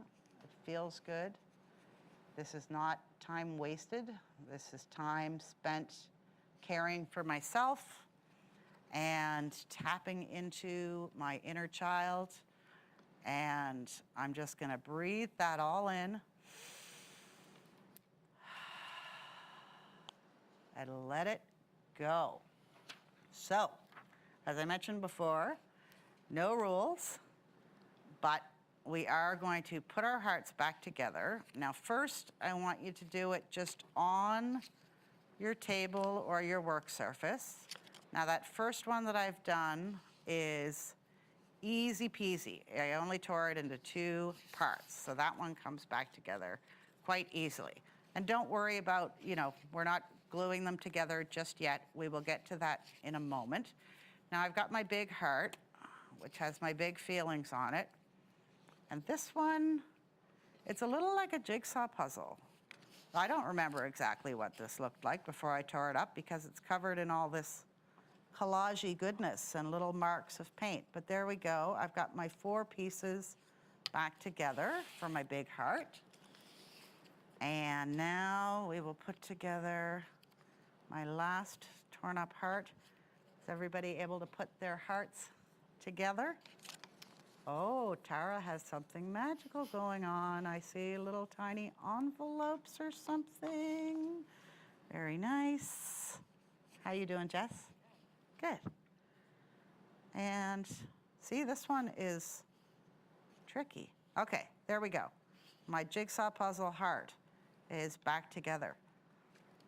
I don't know, every time I do this, it surprises me that you can just tear something into a few pieces and then struggle to put it back together. So as you're putting your hearts back together, again, just remind yourself that this is self-care, it's healing. You have every right in the world to take this time for yourself. If it means, let's say you're a busy mom, you've got kids running around, sit the kids down with some crayons too and make art together if that's what you have to do. If not, say, you know what, I need a half an hour alone. I'm gonna go do this in the other room. So now we are going to put our hearts back together, and I'm gonna grab my painted background. Let's see if it is dry. Mostly, not quite. So my little blue pink paint splatters, some of them were wet, and now they kind of look like shooting stars because I ran my hand through them, and that's all good. That's cool. So I don't like to be too hasty with my glue. I encourage you to pick up your biggest heart and put it down on top of your painted background or your collaged background or your plain piece of white paper, whatever you have. I recommend not putting it dead center. I would put it off to one side or the other, just slightly off from the halfway point, because we're gonna wanna add in our other hearts and create a little bit of a visual collage and just incorporating your hearts wherever you feel they look nice. And the reason I say don't be so hasty with the glue, you want to play around with this a little bit. My paper is curling, so I'm gonna tape it down to the table. One of the things you will find using found art supplies at home is that depending on what kind of paper you grab, it's gonna react differently to the different mediums or the different art supplies that you put down. If you throw a bunch of watercolor and water onto a piece of loose leaf, it's gonna suck it up like paper towel. It may dry and be something handy to use later, but anyway, my point being that it's okay if the corners curl, it's okay if the paper gets bubbly and watery, because it's all just experimentation. So I know now I'm gonna sit back and look at this and think about where I wanna place things. I know I wanna move this heart up here and my smaller heart down here. And the reason I know that is because it just felt good in the moment. So feel free to move your hearts around, and as you're putting them back together, you're just having a little chat with yourself, maybe inside your head, that this is okay. Sometimes our hearts get broken, but we can mend them, we can stitch them back together. One of the terms that comes to mind right now is one that was really popular in the first year of the pandemic, which is the new normal. And when we talk about the new normal, we talk about how things will kind of go back to how they were, but they won't quite be the same. And this is a good thing in some ways and a bad thing in other ways. And so it's the same but different. So my heart now, it's the same heart, but it's different. It's scarred, if you will. It's whole again, but was shattered technically. And then I'm going to look at some of the little smaller hearts that I have kicking around because I may want to add in a few others. As I mentioned before, I like to do things in 3s and 5s. Odd numbers of things on your page will give you a nice balanced look. And if you don't have quite what you need, I have this little heart here in pale pink that I really like, but I wish I had another one. So here I've got another little heart that's cut out of paper, and I'm just going to color it pink, if I can find the pink crayon. There we go. And I'm actually going to color it. I just decided this right now. I'm going to do it right on my page, and I'm going to go over the edges of the heart so that I will end up with the sort of shadow of a heart on my page, where you'll be able to see where the crayon or the marker or whatever you want to use does not go through. I don't know if, like me, you were a kid and your teacher ever took you out for art outdoors and you'd go and do tracings of things outside. I used to love to go to the cemetery, of all places, and do rubbings on the gravestones with paper and pencil. And you could pick up those beautiful moldings and images and stuff. You can even just do it on the side of a brick. You can probably find things around your house. Anything that's textured and hard, put a piece of paper down, grab a pencil or a colored crayon, and just scribble over it, and you'll get that texture. So now I've got a little heart here. I've got my little hearts. So just start to move things around into a way that feels good for you. Don't overthink it. Again, there's no right, there's no wrong. And I'm going to start gluing my hearts down onto the page, all the little pieces. And then we're going to connect the hearts and add some little details. We're going to tap into some of the mark making that we did earlier. And one of my favorite things to do as I'm putting my hearts back together is to add some stitches to my heart. Now, I'm not actually going to get out a needle and thread today, but I would be lying if I said I didn't do that quite often. In fact, if I went into my purse behind me in the other room, there is a little kit that I never leave home without, and it's a tin from some mints, some Altoid mints. And in that tin, I have a little tiny art supply set. I've got a mini stapler, I've got tapes, I've got all sorts of pins and clips, I've got pencils, eraser, pencil sharpener, and I also have a needle and thread. So that if I decide that all of a sudden I need to do some stitching on the go when I'm sitting at a coffee shop playing in my journal, I can do that. But what I'm going to do here instead is just imitate stitches. Now I want to glue my other two hearts down. I know roughly where I'm going to put them, but I'm going to search on the mess here for a white pen. I think, Tara, you might have a white pen. Some people have white pens at home, a white crayon. We have some gel pens, and we have some silver and gold pens. Yeah, any color that's contrasting, you know, lighter or darker than what your artwork is will work. You could also use a ballpoint pen, a white crayon, liquid paper. If y'all have liquid paper, that's also great to use. And I'm going to draw little lines that kind of look like stitches. They're not showing up very well with the white on the pink, but I'm actually getting little scratches into the paper, which for me works just as well. it kind of, there we go. You can see over the darker blue, just some little lines that kind of suggest that a lovely, kind, caring nurse stitched my heart back together for me. Now I'm going to glue down my second heart. And it's up to you. You can spend this time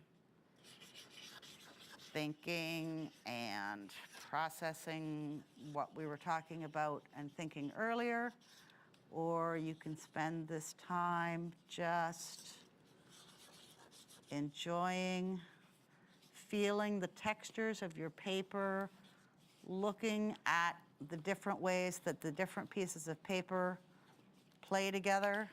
This heart, now I'm gonna untape my paper from the page for a sec. This heart that I've done, I just tore it in two pieces, and I have intentionally left that line there. It's a little fracture in the heart, and for me, that represents that it's okay. We go through things in life that sometimes leave marks, and they are reminders of our journey and what we've done, and that we're still here, or that we're moving forward, or that we're honoring what happened in the past, whatever it means for you. But I like that. To me, that little fracture is a reminder that things don't have to be perfect. I'm not trying to put this back together so that it looks exactly like how it looked before I tore it up.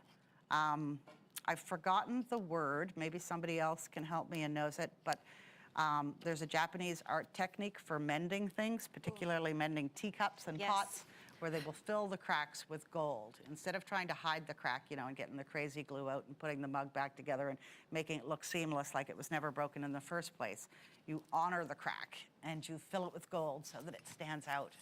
Do you know what that's called, Tara, or you're just familiar I am with it? familiar with the technique, but I can't remember the... Anyway, you can Google it. You'll find some beautiful things to look at. Okay. How you doing, Jess? You got some hearts back together there? Got so many hearts, you wouldn't even know what to do with them, Heidi. Good. For some reason, you said you always do everything in odd, Yeah. and it didn't matter in the marks that you were telling us to do or Yeah. in the heart thing. I always end up with an even number, so That's I just great. forced myself to add an extra one so that it was well. But every single line. But see, there you took what I said as a rule, and maybe you don't have to go odd. like- Odd just works for me. And how are you making out? Good, I got P1. Excellent. Wonderful. Okay, I'm going to get my third heart. Oh, and I took it apart, and this is the tricky one. Here we are, folks, live on camera. Can I put my heart back together? There, I had it backwards before. I don't know, I was going to say this was my favorite heart of all the ones I made, but I don't know. I really like them all, and I hope that you are happy with the hearts that you are putting together at home, and that you are enjoying this process of gently giving yourself a bit of care and fun. And when we finish with this, I will show you some more art journals of mine and some easy techniques for incorporating this into your life, and also for not spending too much money. I know I mentioned earlier that I made a lot of journals during the pandemic, and I've been making a lot of journals for years, but you know, it almost became a necessity during lockdown. But I really encourage you to make your own journals, dig through your recycling bin, take your old homework from school, and turn it into art, turn it into collage paper, whatever. It just really frees you up when you're using something that's not precious and something that really didn't cost you very much money at all. And if you hate it in the end, if you really don't like it and you never want to look at it again, well, it just came out of the rubbish bin, right? It came out of the recycling. So the only thing you've lost is time and a bit of ink and glue and paint. And I would argue that you haven't lost any time at all, that you've really made good value of your time. So I've got 3 big hearts here. I've got my little doodled heart there. I want to add a few more hearts. And now would also be a great time if you feel like using something other than hearts.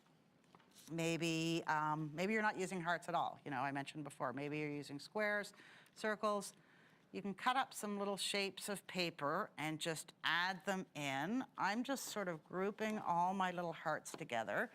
And I think I would also like some circles. This one says Mrs. Darling on it. Sometimes when I cut these things out of books, you pick it up months later, and oftentimes the words really speak to you. Here we go. Happier family are the two words I can make out on this scrap of paper.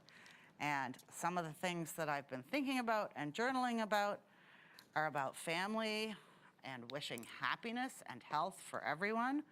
So this piece just has to go on here as far as I'm concerned. And I'm gonna do the same with this one. Let's see, blankets. The word blankets is on here. Makes me think of being cozy. The words going away are also on this little scrap of paper. It will be nice as we're able to travel and get out a little bit more to maybe go away. And where am I gonna put this circle? So I'm sort of standing back again, looking at my whole piece, and I've got a lot going on here, fair bit here. There's not much happening in this corner, and that's okay for me right now. I am not loving the little doodled heart I did, so yeah, I'm just gonna cover that up, because that's okay. I don't have to leave anything on my page that I don't love. Maybe I want another heart. And you could also be making 2 or 3 of these things at once. Maybe you don't want to make an art journal piece for yourself or a mixed media piece. Maybe you want to make some cards for friends, or you want to send out some happy mail just to pick up somebody's day and give them a little boost. This would be a great way to make some cards. You know, if I had done this more in the center, I could even fold this and make it into a card. I still could. Yeah. So I also want to invite you, if it's comfortable for you, to add some words to your page. In art journaling, as I mentioned, a lot of times we use words, a lot of times we don't. It really depends on your mood and what you're making. When I make a piece like this that is about embracing my heart and being kind to myself, I sometimes do like to put a statement word or a sentence, something on here that represents this time that I've spent doing it. Healing Hearts comes to mind. Maybe I want to just put the words remember, so that I remember this time, or I remember the things that are under the hearts. Maybe the word fragile. Some of you will feel comfortable with your handwriting. Others will not be so keen on their handwriting. Sometimes I will print a bunch of stuff off on the computer. I've got this little piece of paper here, which I can pop on social media later so that you can take a copy and download it if you like. I've just written some phrasing here that could be useful in your art. You could cut these words out and collage them on, or you could copy them. I have printed this out in color. I also have one that I printed out in just black and white on some colored pink paper. And then I wanted to make some of them more personalized. So with this one I went in, it says my time, and I put a piece of washi tape over the photocopy, and I just took a marker and I copied the words my time exactly as they were typed underneath. I could never print it quite that neatly, so when you're tracing over the washi tape, it looks great. Here are the words heart art. Actually, I'm gonna use that today. I just went over this with a silver gel pen. I just, again, wrote over the words that were typed on the page. This one, I outlined the word hope with silver, and this I absolutely love. Oh, this is gonna work out nicely. The word family with just a bunch of dots around it. I just surrounded it with little dots of gel pen. And they're just little ways to take, a printed word and make it a little more personalized, make it a little bit more your own. You can also go into your magazine stash, your book stash. Flyers that come in the mail are a great source of collage material. I have a whole folder at home just full of words that I've cut out, words and phrases from magazines. If you get into doing collage, mixed media, art journaling, this kind of thing, I can almost guarantee that you'll never look at a magazine or a piece of printed matter the same, because everything starts to look like potential for collage. Everything looks like, oh, I could add that to my art. Or you see a headline somewhere and it's talking about de-stressing or, embracing nature, and you think, oh wow, I can add that to my next collage, I want to save that. So you end up cutting out all these things. I also look at magazines now. Everything's a circle, everything's a square. If I think I can add it to my collage, Walmart or Canadian Tire sends out a flyer. It's got all these cushions in it for summertime. I cut out all the pictures of all the cushions. I know there's one in the collage stash on one of these tables here that says Carpe Diem on a cushion. Well, that's great. Add it to your piece of art. If you do want to do some hand lettering, I have a couple of tips for you. My normal penmanship is pretty much like that of a doctor. You can't read it at all. And so people in my family in particular are often surprised, and they say, how did you do that nice lettering? How did you write the word peace in such perfect script? And the only way I can do it is if I tell myself, I'm not writing, I'm drawing each letter. Each letter in the word becomes its own little drawing, and I really go slowly. So I just said the word peace. Let's say, for example, normally if I was to write the word peace, it would look something like that with a marker. Very, very messy, hard to read. But if I stop and take my time and I think about the letter P, and I just pull my pen down slowly and draw each letter in the word. And you can have a little bit of fun with sort of making your letters stylized. Now I've just done PR, which is not how you spell peace. So we are now going to do the word practice instead. P-R-A-C. You can see how I'm just taking my time with it. It's still not going to be perfect, but perfection is way overrated. And look, I just wrote practi, P-R-A-C-T-E. It's not a real word. Maybe it's a word in Latin. But I started thinking about the letters more than what I'm actually writing. And I think I went back and forth from peace to practice. Anyway, I think you get my point. And it doesn't matter. I could cut these letters up and use them later, but I'm going to toss them aside for now. So you can also add collage words. You could also use rubber stamps. I have some rubber stamps here. And this is just a little set of alphabet stamps. If any of you would like to use them, you're more than welcome. Stamps are a great way to put words on your page. You can also use stencils. I don't think I have any alphabet stencils with me. This is my, oh yes I do. This is my stencil binder. Everybody has a stencil binder, right? And I will quickly show you, I've talked about mark making and patterns and stuff. If none of this feels comfortable to you and you still want something that looks a little more, I don't know, organized, balanced, even, maybe having all your shapes exactly the same size is really important to you and it helps you to feel calm. If perfect straight lines are what helps you to breathe deeply, then perfect straight lines is what you can make. You can use a ruler. This is a stencil that actually gives you straight lines.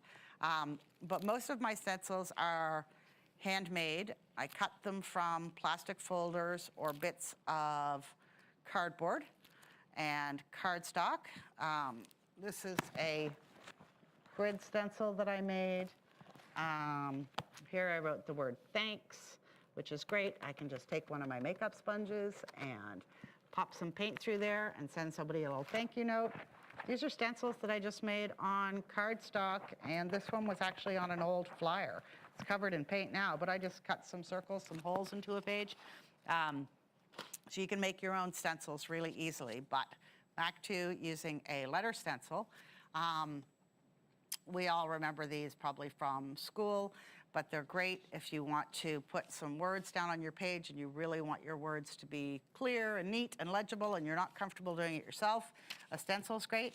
I also highly recommend two things. One, either practice writing the words or phrasing you want on your page on a separate scrap paper, or write it onto a piece of paper that's going to be complementary to the colors you already have going on here, and actually attach the word or phrase on a separate piece of paper.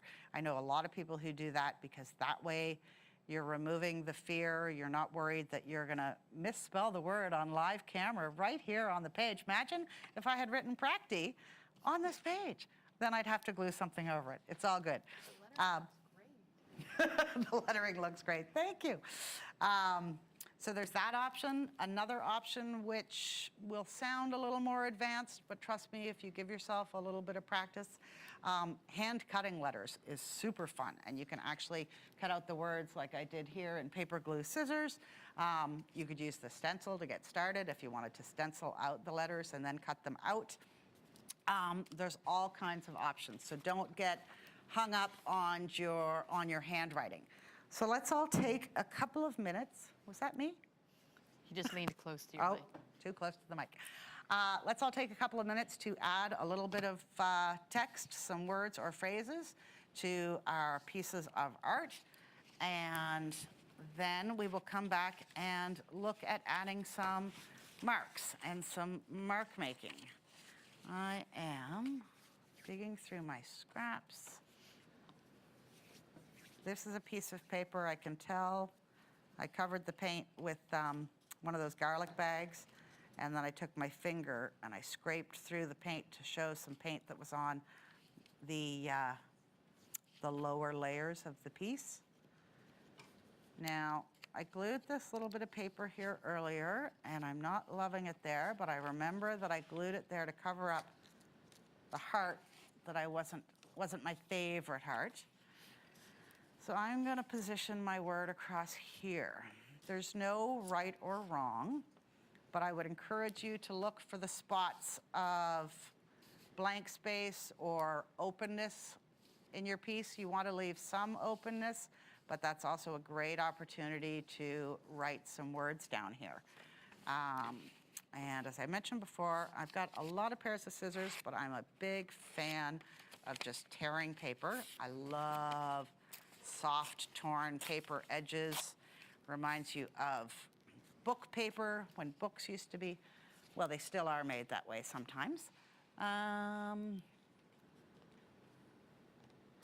am looking for something to write with on this dark paper.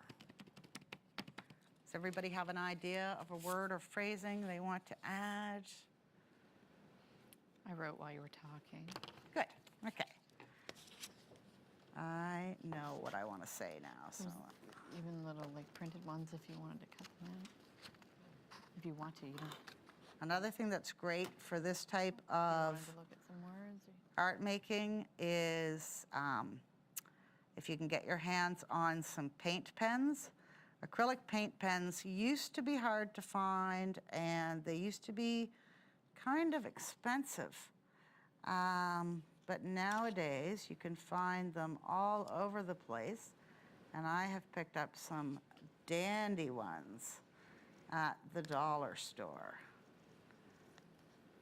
So I have to tell you that what I am feeling most grateful and happy about this morning is the fact that I am here in this room with people who I really care about and love to spend time with. And we're getting back together and we're creating together and opening and sharing our hearts, and that feels so good. I've written the words coming back together. They're not super clear. I've written them just some printing with my white pen. And I'm going to tear the edges a little bit more. And I am going to, I was going to put it up top, but now I've changed my mind. Nope, I'm still going to put it up top, but I'm going to put it over to the side, and then I'm going to add some fun stuff around it. Okay, some glue. Okay.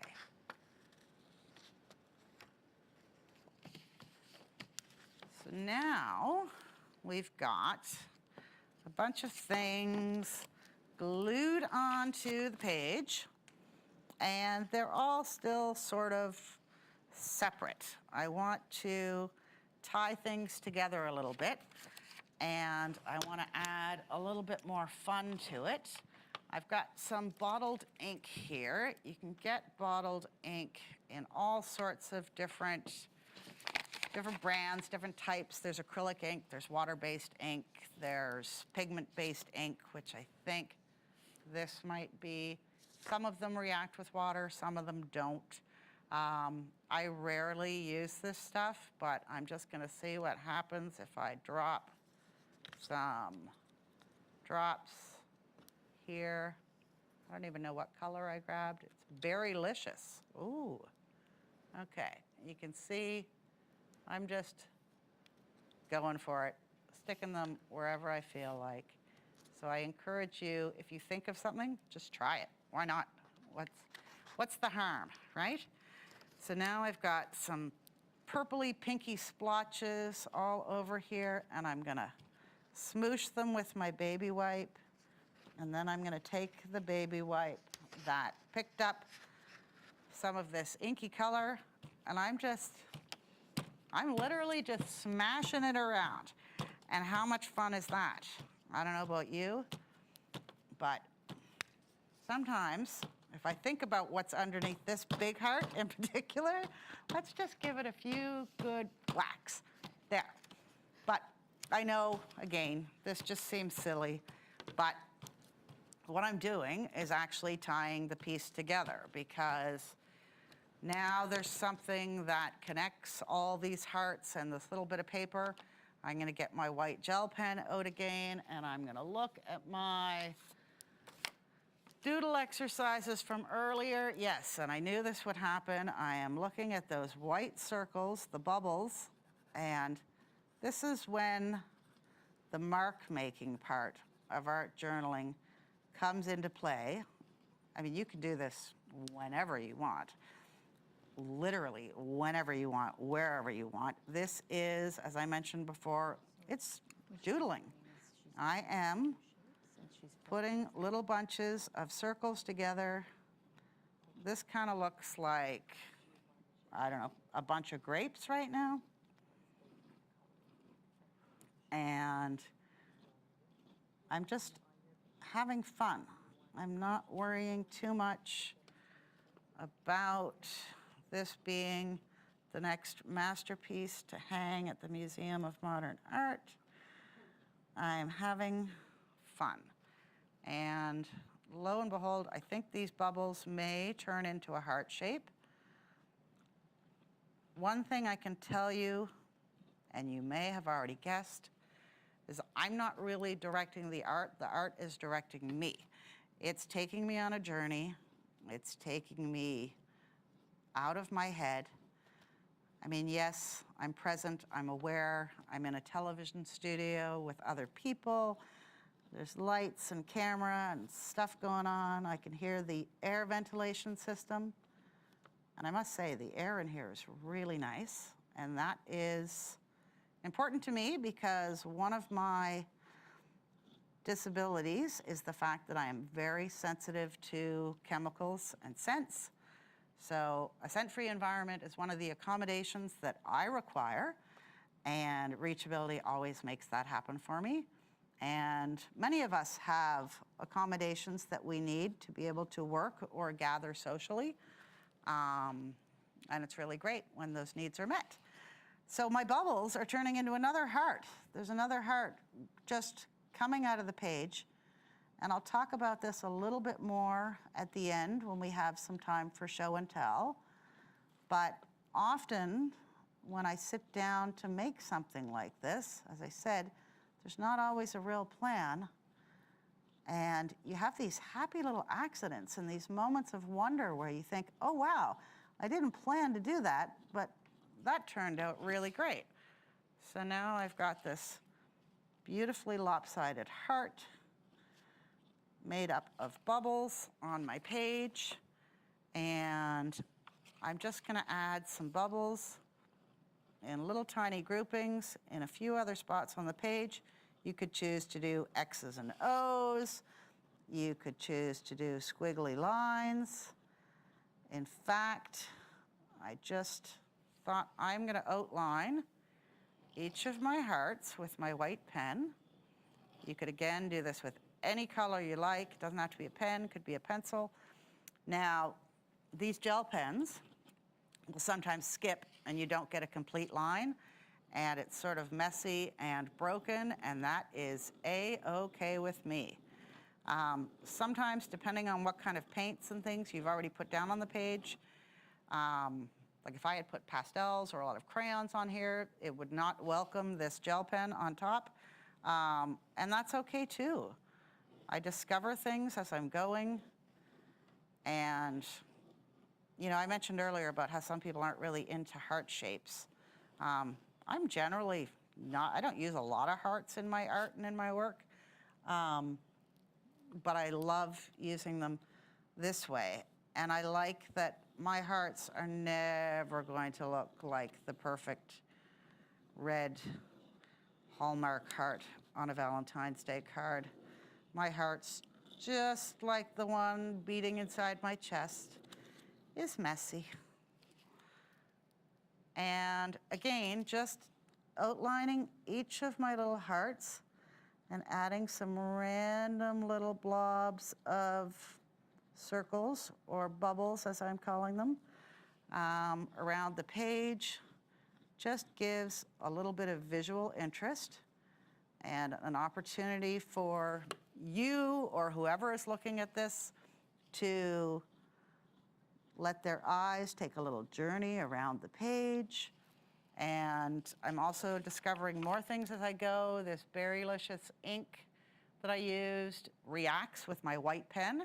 So anywhere that I draw white over it, it turns to purple. Again, another little happy accident. Yeah, this isn't quite done, but it's getting there.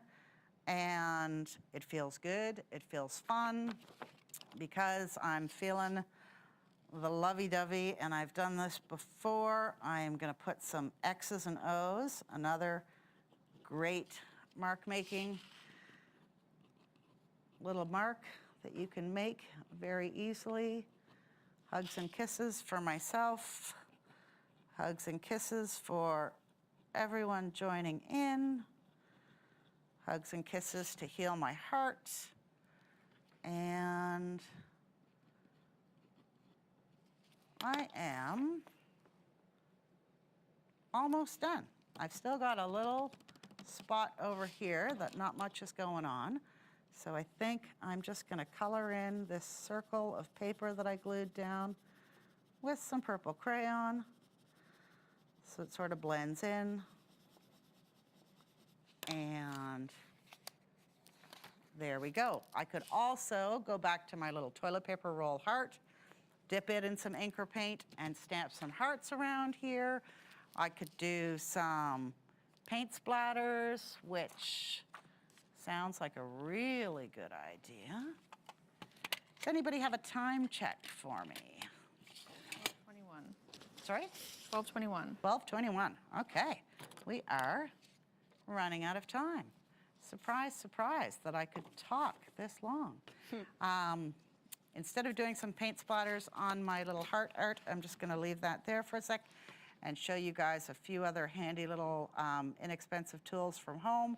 I showed you the big giant stamp that I made earlier. This is also a stamp of my hand.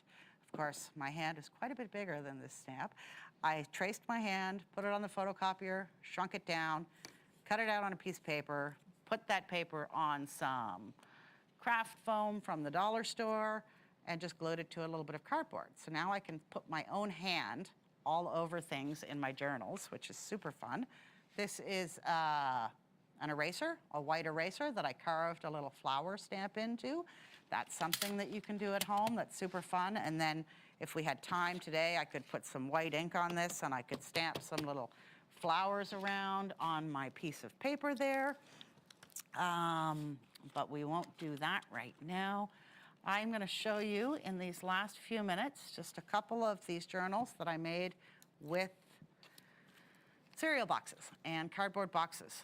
So this is one of my pandemic journals, and it is made out of recycled cardboard, and all of the pages inside are made with collage and recycled paper. There's nothing in here that didn't already have something on it or hadn't been previously used.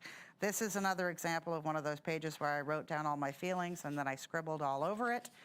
I miss being with my mom. This was early days in the lockdown, and we could only see each other outside briefly in the cold. So this was a great way for me to work out some of my feelings. And this was a page I did about my art friends. I wrote the words extraordinary women. I cut out each letter individually from a magazine to spell out the words. And then I made these little stick people, and I put 2 hearts, and I wrote together apart. And then you could fold the little people back together.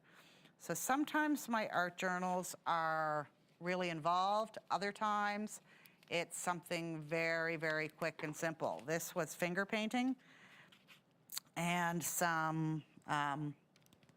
it was an image from an old, really old, like 100-year-old book that had activities to do indoors. So I changed the headline to Pandemic Playtime and was suggesting that these were ways we could spend time indoors. I have another journal here, which we were looking at earlier, and I don't see it now in this mess.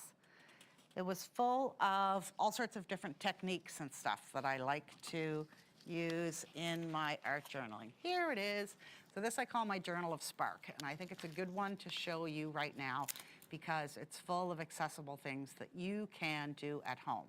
This is a dollar store notebook with lined paper, like just as cheap as a scribbler, but tiny. I put some paint and some painted tape over the cover.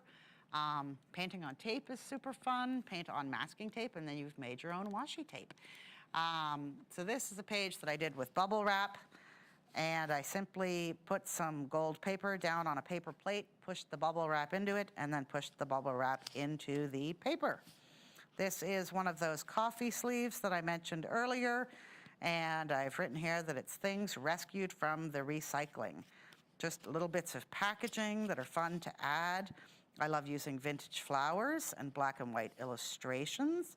This is some fabric that I used, and again, that wine cork that I was using earlier to stamp some paint on there. Circles, we did circles earlier using anything we could find that was a circle shape. This is using some of that mesh stuff from the produce department again, making layers of acrylic. This is fun. You can do something 3-dimensional. And I didn't fold this myself. This came from one of those little dollar store paper party balloon things that I cut up and just glue it into the book. So you can see a lot of this is just play. These are literally scribbles of fluorescent pink because I was trying to make friends with the color fluorescent pink. Wasn't one that I used very often. Cleanup papers. I gave everybody a piece of paper at the beginning today to mess around with and catch paint. That's not going in the garbage. That can be cut up, especially this part here where it's all full of scratches and marks. That will make a lovely little piece of collage paper. Things you find in magazines, I mentioned that earlier. This is the underwriting technique where you write over your own handwriting over and over again, and then you can't see it. Pretty things you find and spots of color using labels. This is a bit of plastic, it's like a sink sponge or something that made some lovely texture. Little bits of plastic can be fun to just have a clear little flap or a window. Hand cutting paper, I hand cut the words, hand cut paper. So you get the idea. These are all techniques, doodles, mark making. This whole page is just made with little marks. Little black marker, some yellow triangles, some purple stars, and boom, we've got a pattern. So this can be really super relaxing, just like meditation, just doing that over and over again. Washi tape, stripes on the page. So I encourage you to take a few pieces of paper, fold them together, stick a staple or some tape on it, make your own little journal, and start playing with mark making or playing with some of the things you found in your kitchen and in your bathroom for making art with. And yeah, I'll share some more of my things with Reachability. I have a lot more journals that I will show you all another time. This one is made from cardboard, like literally a cardboard packing box, that thick corrugated stuff. Scraped a bit of paint on each piece of paper, each piece of cardboard with my gift card, and then I taped it all together with heavy-duty packaging tape.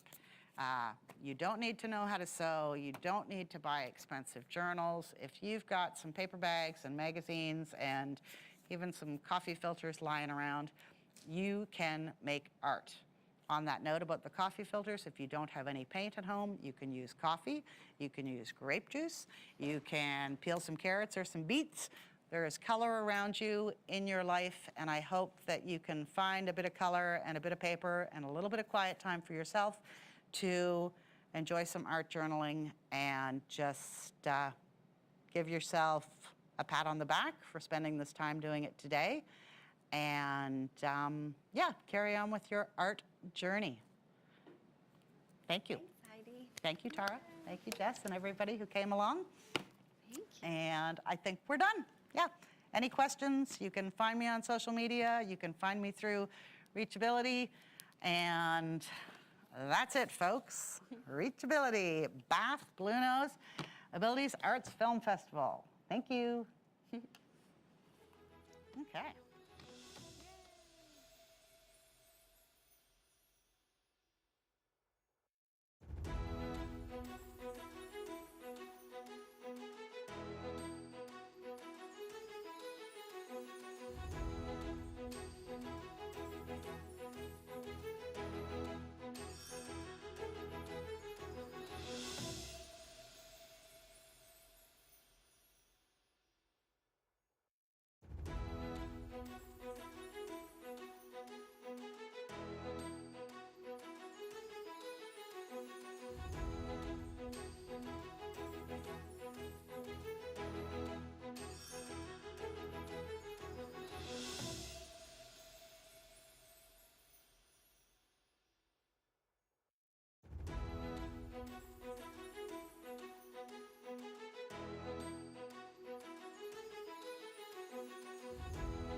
The image, in a black frame, white mat, shows a group of people of various ages standing together for a group photograph. The image shows the Halifax Bridge in the background, bright green against a beautiful blue sky. The people in the picture are all huddled together.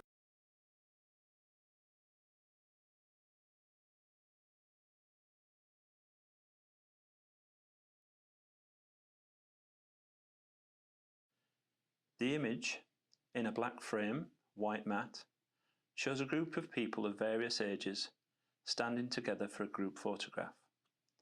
The image shows the Halifax Bridge in the background, bright green against a beautiful blue sky. The people in the picture are all huddled together with big smiles in sunshine. There are members of Reachability staff who have helped to coordinate a fun walk for the people in attendance. Two of the people are wearing high visibility jackets. Two people are wearing baseball caps, one black with a green brim, the other one crimson. Some people are wearing sunglasses to protect from the brilliant bright sunshine. Everyone has a smile on their face. The clouds are beautiful, and the image shows friendship and support amongst those who attended the walk. A black frame holds a white mat, and inside the white mat is a black and white image. The image shows the back of a lady with long grey hair, with arms held up at the shoulders as if pointing to the sky. Music is playing, and she's encapsulating how she can dance and move to the rhythm. In the background, there are blurred images of 5 people, some dancing on their own, others together, all looking in a mirror to watch their footsteps move in time with the music. The lady in the foreground is completely lost in music, trying on new shoes that she purchased from the dance hall. She dances lightly, she dances gracefully, and is completely at ease. The image, in a black frame and a white mat, shows a coloured image of 2 people dancing as if in the pose of a waltz. The lead, a gentleman, has broad shoulders with a blue shirt with white stripes. He has grey hair and is taller than the lady, who has her arms wrapped on his shoulder and held out, hands together in front of them. The music has started and they're beginning to dance across the floor. The lady has a gentle touch on the gentleman's arm and shoulders. Her hair is long and grey and falls over her shoulder. Her eyes are closed as she gets in time with the music and tries to remember the steps she's been taught. In the background is a large mirror where blurred imagery of the other people attending the lesson you can see. Slowly but surely, the couple dance to the tune of the music. A black frame holds a white mat in which there's a coloured image of a lady having dance lessons. This lady, suntanned with a black bob haircut, is leaning slightly back from her partner, another lady, as they dance across the floor. The lady has a big, broad smile, enjoying the fact of her friendship and the music that's playing. She has half white rimmed glasses with black on the bottom. She's wearing a black top, and her hands are placed on the shoulders of her partner. Behind is an empty dance floor with a speaker attached to the wall with wall decorations to add to the atmosphere of the dance hall. A black frame holds a white mat in which there's a colour photograph of used dancing shoes. The dancing shoes are many colours: silver, blue, orange and gold. They're neatly lined on a shelf, ready for someone to pick up and try on. People wishing to dance can come to the shoes, try on a pair and take them downstairs, and to whichever tune they choose, can dance to see if the shoes fit. This image portrays the fact that the shoes wait for somebody to show interest, but once interest is given, they then dance again. A black frame holds a white mat, inside which is a coloured image of a couple dancing to a waltz. The lady with short hair, black cardigan and white top has grasped her partner at the bicep and is holding his hand as in the waltz position, and they're laughing together in unity as they move across the dance floor. The gentleman, also with a broad smile, has greying hair, a blue shirt with white stripes, a watch, and is also enjoying his time to the music that is currently playing. In the background is another lady wearing a red shirt who's also dancing to the same music in the dance hall. A black frame holds a white mat, inside which is a black and white photograph of a dance instructor with his partner as they show a group of people the different routines that are possible to the music that's playing. The gentleman who is leading the move is the owner of the dance hall. He's wearing a striped shirt, dark trousers, and patent leather shoes. In the image of a waltz, his partner clasps his hands out in front, and she has her hand on his shoulder. They are elegant and stylish, she in very high heel shoes with a short black dress and her hair up in a ponytail. In the background, members of the group are watching on as the two glide across the floor, enjoying demonstrating their skills to everyone present. A black frame holds a white mat, inside which is a coloured photograph of two people side by side dancing. The image is taken through a French door, and the two are unaware of the picture being taken. One lady with short black hair and glasses, in a black shirt, trousers and sneakers, is in a waltz position with another lady with grey hair, a flowery top, light blue trousers and Birk sandals. They are listening to the instruction and laughing as their confusion of which way to go, left or right, is making for a fun time. In the background is a large mirror that is reflecting the dance hall and where the other people will soon join in. A black frame holds a white mat, inside which is a colour photograph. On the photograph are two people. One, an elderly lady in a straw hat with a pink face mask. She has a matching pink cardigan and a beautiful flowered shirt. With her arms bent at the elbows, her hands are held by another person, much younger, who is in a checkered blue shirt. She's wearing a watch, and in the picture, the camera is focused on the connection between the elderly lady and the younger lady. The elderly lady's hands show wrinkled skin, holding tightly and enjoying the support which allows her to dance to the music at Spencer House.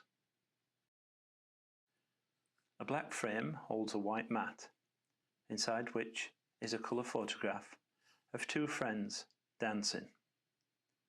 In the foreground, there is the back of a lady with a dark haircut in the shape of a bob. With a sleeveless shirt, her other friend has her arm on her waist. She's wearing a flowered jersey and has short grey hair. They are dancing like a waltz, and the lady with the grey hair has her eyes closed, enjoying the music and enjoying the friendship as they move across the floor. A black frame holds a white mat, inside which is a colour photograph. In the photograph is an elegant lady sitting at a table. She's slightly leaning forward with her elbow on the table, with her face and cheek resting on the fingers of her hand. She's wearing a blue woolly jumper. Her hair is golden and perfectly permed, and she's wearing a pearl stud in her right ear. She has blue rimmed glasses and is listening intently to the discussion at the table, ready to make comment when appropriate. This lady is called Mary, and she became one of my fast friends. Always willing to listen, always with an opinion, but wanted to know all she could about how she could better herself, keep mobile, and enjoy the services that Reachability offer and what out in the community. A black frame holds a white mat, inside which is a black and white photograph of members of the Reachability team and seniors that went for a walk on that day. The picture shows a heavily leafed, glady country walk on a sandy path. In the foreground, there is a gentleman striding out with a cane and baseball cap, followed by another person smiling at the camera, happy to be out in the fresh air. Behind is a member of the Reachability team with a bobble hat and walking, enjoying the company of the seniors on such a lovely day. There are other members of the Reachability team and 2 seniors with high-vis vests helping to guide people through the walk of Shannon Park. These people had a great time. We all got to know each other, and the sunshine and weather was perfect for the views into the harbour and into the Bedford Basin. A black frame holds a white mat, which holds a sepia-coloured photograph, which shows one of the Halifax bridges. In the foreground, Reachability staff and seniors on a walk stand by a railing that sweeps from right to left, bending as if in unison with the bridge. The bridge stands majestic, almost at cloud level, as it stretches from the right to the left. The sepia colour of the image makes everything golden, including the white truck that's going over the bridge. Everyone had a great day. As a photographer, to capture these people in such a beautiful place on a beautiful day was a privilege. A black frame holds a white mat, inside which is a colour photograph. The photograph shows a lady facing the camera with a raised tambourine in her right hand. The lady has a green shirt, a white cardigan, and then another slightly sporty jacket over her shoulders. She's sitting at a table in front of a window, staring at the camera with a cheeky smile. This lady was always one for comment, always had a request for a song, and always wanted to take part. At the end of the session, it was very difficult to remove the tambourine, because she continued to shake it just for the hell of it. After the session, she left Spencer House on a mobility scooter and was last seen waving as she disappeared up the street. A black frame holds a white mat, inside which is a colour photograph. The colour photograph is of a lady I like to call Tambourine Jean. The lady is sitting down with a pink fake flower in her hair. She's wearing glasses and a face mask over her nose and mouth. She has a bright red tambourine which she shakes vigorously into the lens. She has a beige scarf around her neck and a deep purple cardigan as she's sitting at the table. Every time the music played, she rattled the tambourine, often requesting Elvis Presley, the Beatles, or anything rock and roll. She's sitting next to the wall, very comfortable, and really enjoyed the session. The black frame holds a white mat, inside which is a blue sepia coloured photograph. The photograph is taken in a classroom, and all the members are seated with their arms pointing to the ceiling. The instructor is seated with her feet slightly apart, with a straight spine, with her arms facing the ceiling to show the correct posture for exercising in a chair. The seniors present at the class are following suit, following her every move as she reaches for the sky. At the foreground is a gentleman in a checkered shirt with another lady wearing an Apple Watch, a black t-shirt and sneakers. Everybody is enjoying the lesson, and it just showed how easy it was to stay fit and keep mobile even with something as simple as a chair. A black frame holds a white mat, inside which is a black and white photograph of a lady taking part in a fitness class. The lady is seated with a sports vest on. She has grey hair and her hands are placed together like a tranquility pose or maybe in prayer. Her eyes are closed as she focuses on the instructions of the instructor of the fitness class.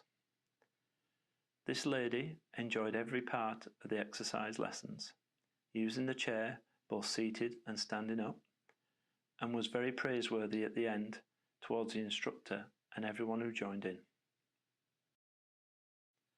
A black frame holds a white mat, inside which is a colour photograph. The colour photograph shows two people seated, following an instructor as she offers details of how to perform a stretch while seated. In the foreground is a lady with her left arm stretched to the ceiling, with grey hair with a black headband, with her glasses around her neck hanging by a cord. She has a white t-shirt, sky blue shorts, and sneakers on. She's listening intently to the instructor. In the background, a member of the reachability staff are performing the same stretch, listening intently with their left arms bent up over their heads towards the sky. This lady really enjoyed this lesson. She has mobility issues and was worried that she couldn't perform the stretches or wouldn't be able to move around as freely as she wanted. After the session, she was very happy that now from home she could stay seated and still keep her mobility and exercise as she wishes. A black frame holds a white mat, inside which is a black and white photograph. The black and white photograph shows a lady seated at a table, wearing a sports hoodie, holding a maraca. She's gazing intently into the lens of the camera, trying to smile and offering an insight into who she is and what she likes. This lady was sat in the middle of the room, listening intently to everything that was said and the music that was playing.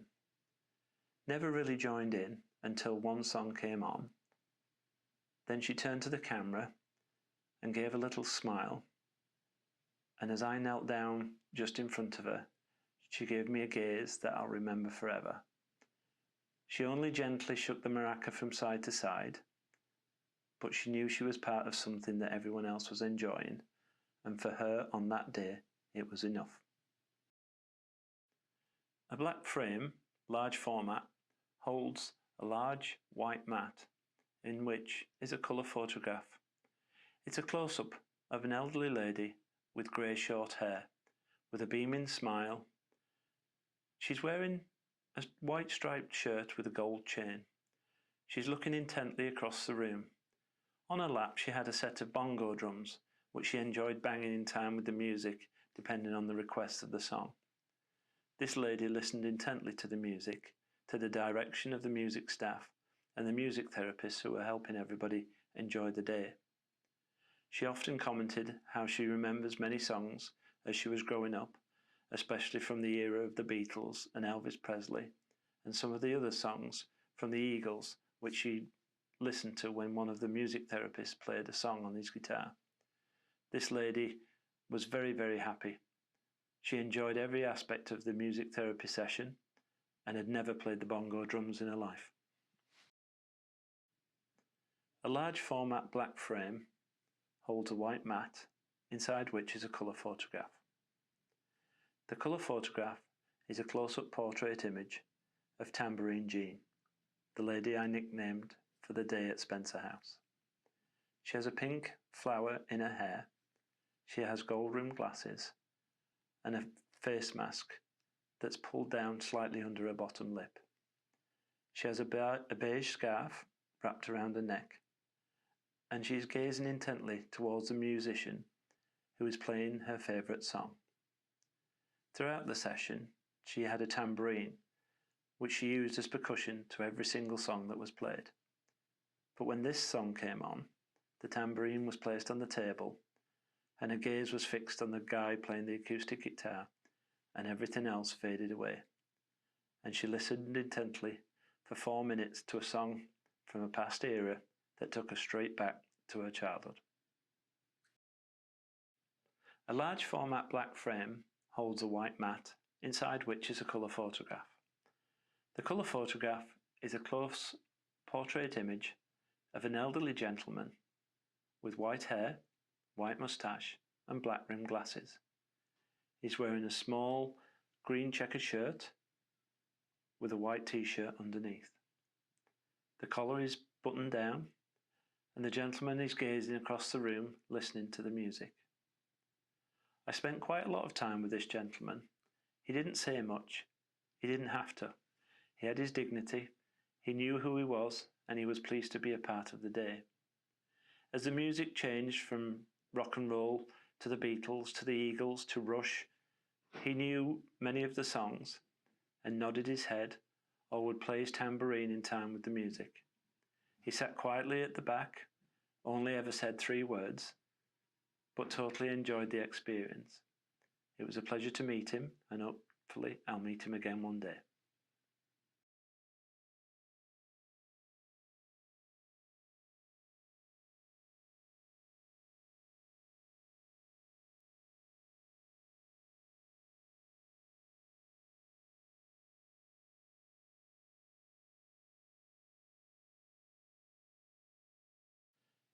The image, in a black frame, white mat, shows a group of people of various ages standing together for a group photograph.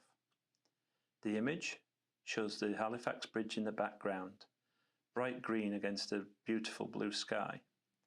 The people in the picture are all huddled together with big smiles in sunshine. There are members of Reachability staff who have helped to coordinate a fun walk for the people in attendance. 2 of the people are wearing high visibility jackets. 2 people are wearing baseball caps, one black with a green brim, the other one crimson. Some people are wearing sunglasses to protect from the brilliant bright sunshine. Everyone has a smile on their face. The clouds are beautiful and the image shows friendship and support amongst those who attended the walk. A black frame holds a white mat, and inside the white mat is a black and white image. The image shows the back of a lady with long grey hair, with arms held up at the shoulders as if pointing to the sky. Music is playing and she's encapsulating how she can dance and move to the rhythm. In the background there are blurred images of 5 people, some dancing on their own, others together, all looking in a mirror to watch their footsteps move in time with the music. The lady in the foreground is completely lost in music, trying on new shoes that she purchased from the dance hall. She dances lightly, she dances gracefully, and is completely at ease. The image, in a black frame and a white mat, shows a coloured image of 2 people dancing as if in the pose of a waltz. The lead, a gentleman, has broad shoulders with a blue shirt with white stripes. He has grey hair and is taller than the lady, who has her arms wrapped on his shoulder and held out, hands together in front of them. The music has started and they're beginning to dance across the floor. The lady has a gentle touch on the gentleman's arm and shoulders. Her hair is long and grey and falls over her shoulder. Her eyes are closed as she gets in time with the music and tries to remember the steps she's been taught. In the background is a large mirror where blurred imagery of the other people attending the lesson you can see. Slowly but surely the couple dance to the tune of the music. A black frame holds a white mat in which there's a coloured image of a lady having dance lessons. This lady, suntanned with a black bob haircut, is leaning slightly back from her partner, another lady, as they dance across the floor. The lady has a big broad smile, enjoying the fact of her friendship and the music that's playing. She has half white rimmed glasses with black on the bottom. She's wearing a black top and her hands are placed on the shoulders of her partner. Behind is an empty dance floor with a speaker attached to the wall with wall decorations to add to the atmosphere of the dance hall. A black frame holds a white mat in which there's a colour photograph of used dancing shoes. The dancing shoes are many colours: silver, blue, orange and gold. They're neatly lined on a shelf, ready for someone to pick up and try on. People wishing to dance can come to the shoes, try on a pair and take them downstairs, and to whichever tune they choose, can dance to see if the shoes fit. This image portrays the fact that the shoes wait for somebody to show interest, but once interest is given, they then dance again. A black frame holds a white mat, inside which is a coloured image of a couple dancing to a waltz. The lady, with short hair, black cardigan and white top, has grasped her partner at the bicep and is holding his hand as in the waltz position, and they're laughing together in unity as they move across the dance floor. The gentleman, also with a broad smile, has greying hair, a blue shirt with white stripes, a watch, and is also enjoying his time to the music that is currently playing. In the background is another lady wearing a red shirt who's also dancing to the same music in the dance hall. A black frame holds a white mat, inside which is a black and white photograph of a dance instructor with his partner as they show a group of people the different routines that are possible to the music that's playing. The gentleman who is leading the move is the owner of the dance hall. He's wearing a striped shirt, dark trousers and patent leather shoes. In the image of a waltz, his partner clasps his hands out in front and she has her hand on his shoulder. They are elegant and stylish, she in very high heel shoes with a short black dress and her hair up in a ponytail. In the background, members of the group are watching on as the two glide across the floor, enjoying demonstrating their skills to everyone present. A black frame holds a white mat, inside which is a coloured photograph of two people side by side dancing. The image is taken through a French door, and the two are unaware of the picture being taken. One lady, with short black hair and glasses, in a black shirt, trousers and sneakers, is in a waltz position with another lady with grey hair, a flowery top, light blue trousers and Birk sandals.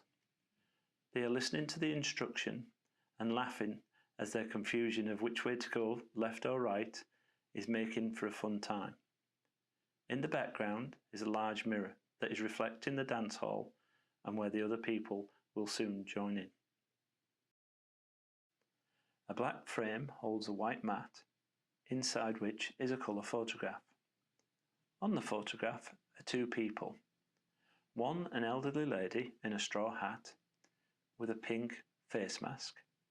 She has a matching pink cardigan and a beautiful flowered shirt. With her arms bent at the elbows, her hands are held by another person, much younger, who is in a checkered blue shirt. She's wearing a watch, and in the picture, the camera is focused on the connection between the elderly lady and the younger lady. The elderly lady's hands show wrinkled skin, holding tightly and enjoying the support which allows her to dance to the music at Spencer House. A black frame holds a white mat, inside which is a colour photograph of two friends dancing. In the foreground, there is the back of a lady with a dark haircut in the shape of a bob. With a sleeveless shirt, her other friend has her arm on her waist. She's wearing a flowered jersey and has short grey hair. They are dancing like a waltz, and the lady with the grey hair has her eyes closed, enjoying the music and enjoying the friendship as they move across the floor. A black frame holds a white mat, inside which is a colour photograph. In the photograph is an elegant lady sitting at a table. She's slightly leaning forward with her elbow on the table, with her face and cheek resting on the fingers of her hand. She's wearing a blue woolly jumper. Her hair is golden and perfectly permed, and she's wearing a pearl stud in her right ear. She has blue rimmed glasses and is listening intently to the discussion at the table, ready to make comment when appropriate. This lady is called Mary, and she became one of my fast friends. Always willing to listen, always with an opinion, but wanted to know all she could about how she could better herself, keep mobile, and enjoy the services that Reachability offer and what's out in the community. A black frame holds a white mat, inside which is a black and white photograph of members of the Reachability team and seniors that went for a walk on that day. The picture shows a heavily leafed, glady country walk on a sandy path. In the foreground, there is a gentleman striding out with a cane and baseball cap, followed by another person smiling at the camera, happy to be out in the fresh air. Behind is a member of the Reachability team with a bobble hat and walking, enjoying the company of the seniors on such a lovely day. There are other members of the Reachability team and two seniors with high-vis vests helping to guide people through the walk of Shannon Park. These people had a great time. We all got to know each other, and the sunshine and weather was perfect for the views into the harbour and into the Bedford Basin. A black frame holds a white mat, which holds a sepia-coloured photograph, which shows one of the Halifax bridges. In the foreground, Reachability staff and seniors on a walk stand by a railing that sweeps from right to left, bending as if in unison with the bridge. The bridge stands majestic, almost at cloud level, as it stretches from the right to the left. The sepia colour of the image makes everything golden, including the white truck that's going over the bridge. Everyone had a great day. As a photographer, to capture these people in such a beautiful place on a beautiful day was a privilege. A black frame holds a white mat, inside which is a colour photograph. The photograph shows a lady facing the camera with a raised tambourine in her right hand. The lady has a green shirt, a white cardigan, and then another slightly sporty jacket over her shoulders. She's sitting at a table in front of a window, staring at the camera with a cheeky smile. This lady was always one for comment, always had a request for a song, and always wanted to take part. At the end of the session, it was very difficult to remove the tambourine because she continued to shake it just for the hell of it. After the session, she left Spencer House on a mobility scooter and was last seen waving as she disappeared up the street. A black frame holds a white mat, inside which is a colour photograph. The colour photograph is of a lady I like to call Tambourine Jean. The lady is sitting down with a pink fake flower in her hair. She's wearing glasses and a face mask over her nose and mouth. She has a bright red tambourine which she shakes vigorously into the lens. She has a beige scarf around her neck and a deep purple cardigan as she's sitting at the table. Every time the music played, she rattled the tambourine, often requesting Elvis Presley, the Beatles, or anything rock and roll. She's sitting next to the wall, very comfortable, and really enjoyed the session. The black frame holds a white mat, inside which is a blue sepia coloured photograph. The photograph is taken in a classroom, and all the members are seated with their arms pointing to the ceiling. The instructor is seated with her feet slightly apart, with a straight spine, with her arms facing the ceiling to show the correct posture for exercising in a chair. The seniors present at the class are following suit, following her every move as she reaches for the sky. At the foreground is a gentleman in a checkered shirt with another lady wearing an Apple Watch, a black t-shirt and sneakers.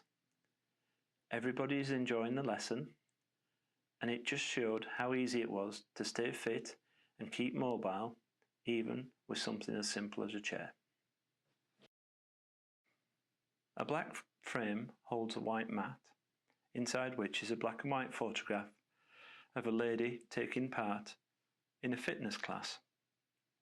The lady is seated with a sports vest on. She has grey hair and her hands are placed together like a tranquility pose or maybe in prayer. Her eyes are closed as she focuses on the instructions of the instructor of the fitness class. This lady enjoyed every part of the exercise lessons, using the chair both seated and standing up, and was very praiseworthy at the end towards the instructor and everyone who joined in. A black frame holds a white mat, inside which is a colour photograph. The colour photograph shows two people seated, following an instructor as she offers details of how to perform a stretch while seated. In the foreground is a lady with her left arm stretched to the ceiling, with grey hair with a black headband, with her glasses around her neck hanging by a cord. She has a white t-shirt, sky blue shorts, and sneakers on. She's listening intently to the instructor. In the background, a member of the reachability staff are performing the same stretch, listening intently with their left arms bent up over their heads towards the sky. This lady really enjoyed this lesson. She has mobility issues and was worried that she couldn't perform the stretches or wouldn't be able to move around as freely as she wanted.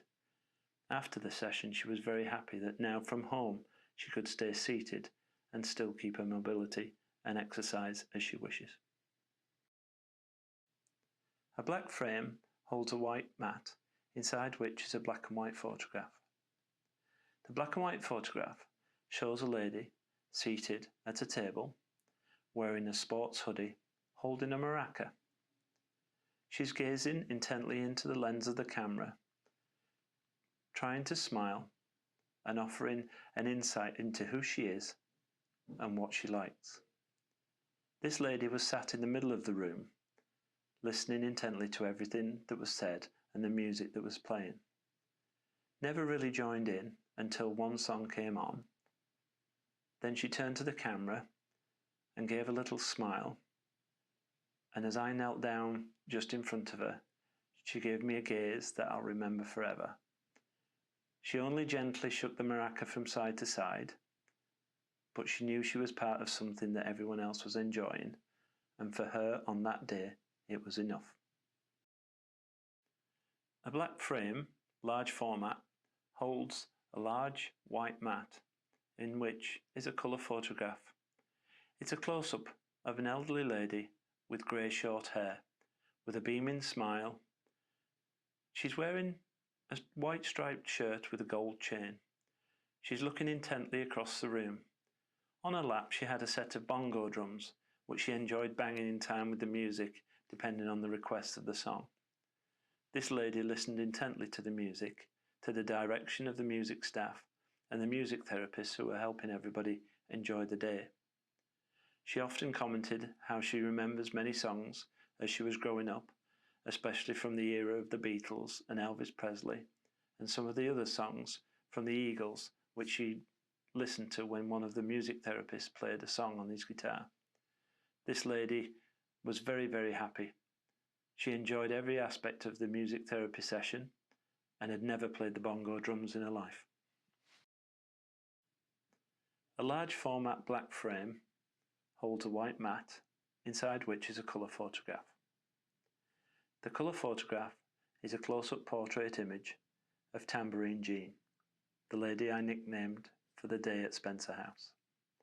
She has a pink flower in her hair. She has gold-rimmed glasses and a face mask that's pulled down slightly under her bottom lip. She has a beige scarf wrapped around her neck, and she is gazing intently towards the musician who is playing her favourite song. Throughout the session, she had a tambourine, which she used as percussion to every single song that was played. But when this song came on, the tambourine was placed on the table, and her gaze was fixed on the guy playing the acoustic guitar, and everything else faded away. And she listened intently for 4 minutes to a song from a past era that took her straight back to her childhood. A large format black frame holds a white mat, inside which is a colour photograph. The colour photograph is a close portrait image of an elderly gentleman with white hair, white moustache and black rimmed glasses. He's wearing a small green checkered shirt with a white t-shirt underneath. The collar is buttoned down and the gentleman is gazing across the room listening to the music. I spent quite a lot of time with this gentleman. He didn't say much. He didn't have to. He had his dignity. He knew who he was and he was pleased to be a part of the day. As the music changed from rock and roll to the Beatles to the Eagles to Rush, he knew many of the songs and nodded his head or would play his tambourine in time with the music. He sat quietly at the back, only ever said 3 words, but totally enjoyed the experience. It was a pleasure to meet him, and hopefully I'll meet him again one day.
To our final event of our BAF Mini Fest, a town hall style accessibility panel on the arts. Before we get started, I'd like to do a land acknowledgement. We would like to acknowledge the Mi'kmaq people whose ancestral and unceded territory we are gathered upon today. This territory is covered by the Treaties of Peace and Friendship. This land continues to be home to diverse Indigenous people, First Nations, Métis, and Inuit, who we recognize as stewards of the land and vital contributors of this society. So I'll pass it over to our moderator, Vicky, and she'll introduce herself, and everyone will introduce themselves as we go. Enjoy. Okay. Hi, everybody. As she said, my name is Victoria Levac, and I will be your moderator for this afternoon's panel. I'm very excited. We have a very diverse group of artists today, and I look forward to our conversation. I think it'll be very fruitful. So, the first question we have here is for you guys to introduce yourself and your organization, and just describe to us what compelled you to join us today. We'll start with Tara. Okay. Tara, sorry. Thank you, Vicki. Hi, everybody. I'm Tara Taylor, and I'm the manager of community navigation for Lighthouse Arts Center, and that's actually where our panel today is taking place within the TV studio. So we are comprised of basically 3 divisions. So we have a streaming service called Lighthouse Go, and we also have our co-working space where creatives can come and be amongst one another, learn from one another, create together, and then overall we have the TV studios and a performance hall that will seat 750 and stand 1150. But overall, arts and entertainment. And I was drawn to being on this panel, was invited by my coworker, Ryan Veltmeyer, you'll hear from, and just also very intrigued at the idea of being diverse in the art of all forms, because I work in theater, I work in film, music, and yeah, we're striving to have that diversity in all ways. That means cultural diversity, that means age diversity, that means disability diversity, all of it. So I'm very excited to have this conversation. So thank you for having me today. Kat, you're next. Thank you. I'm Kat McKagan, and I am the Executive Director at Theatre Nova Scotia. So we provide support services and various resources to the live theatre sector here in Nova Scotia, and so we're supporting both the community as well as the professional theatre sector. And then within some of our programming, we have 3 major programs that we run annually, being the Robert Merritt Awards, the High School Drama Festival, as well as the Perform Festival. So a lot of them about recognition, getting out into the communities, doing the arts within the various communities, and bringing, such as the Drama Fest, bringing youth in and having them experience it as well. So for me, I think one of the interests today and just in general is really how do we continue to increase accessibility and diversity within the arts, and the live performing arts is where my interest is.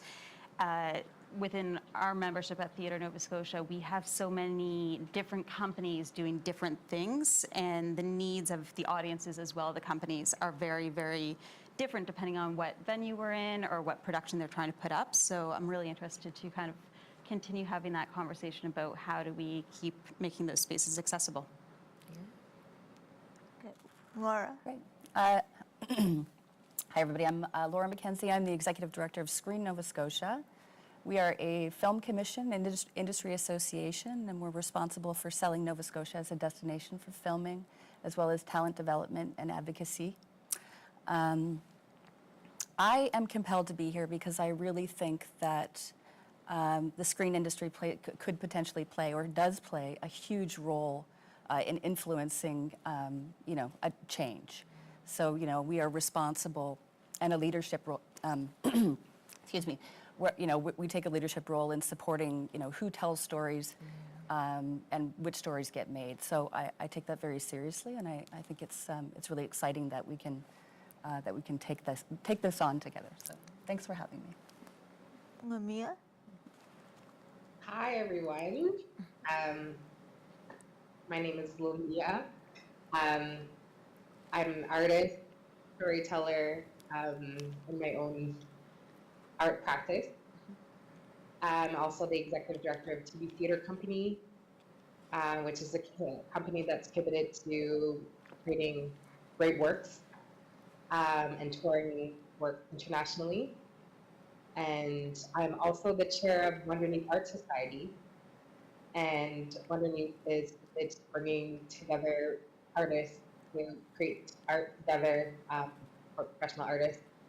And all of the different hats that I wear in my world around art development and commitment to art programming in the community is because I want to see change and diversity and inclusion and empowerment within this industry and in this sector. I think that Nova Scotians have a lot to offer the world in terms of creative stories, and I'm really happy to be a part of these discussions and also to be working in leadership positions.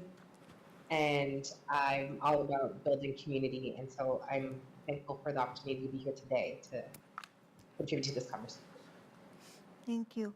Ryan, we're to you next. Sure. I am Ryan Veltmeyer. I'm the manager of The Link, which is a creative incubator for business and artists inside the Lighthouse Arts Center. And Tara explained everything really well for the overall center, so I won't repeat everything there. But also importantly for me, I'm a musician, and I've been an artist for many years myself, and co-founded and ran Youth Art Connection, supporting youth in the arts for the last 10 years before I came to work over here at Lighthouse. And for me, I felt definitely compelled to have this conversation today. In particular, I guess for Lighthouse, knowing that we're about to open a major facility for the arts and a hub and an incubator with not-for-profits, artists, small businesses, as well as productions. Yeah, so like Tara and I and the rest of our team have been working really hard to, as much as possible, build this in a way that's in partnership with community, with other organizations, and being here, especially listening to what the folks in the audience have to say and the questions that you can ask us. That's super important for us to try to get as much right as we can before we open.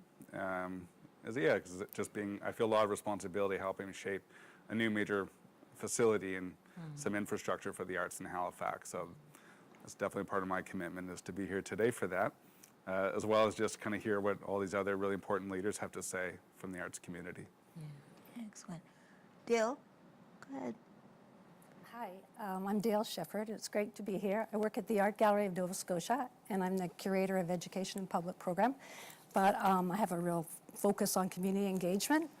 This has been my passion, I think, my entire life.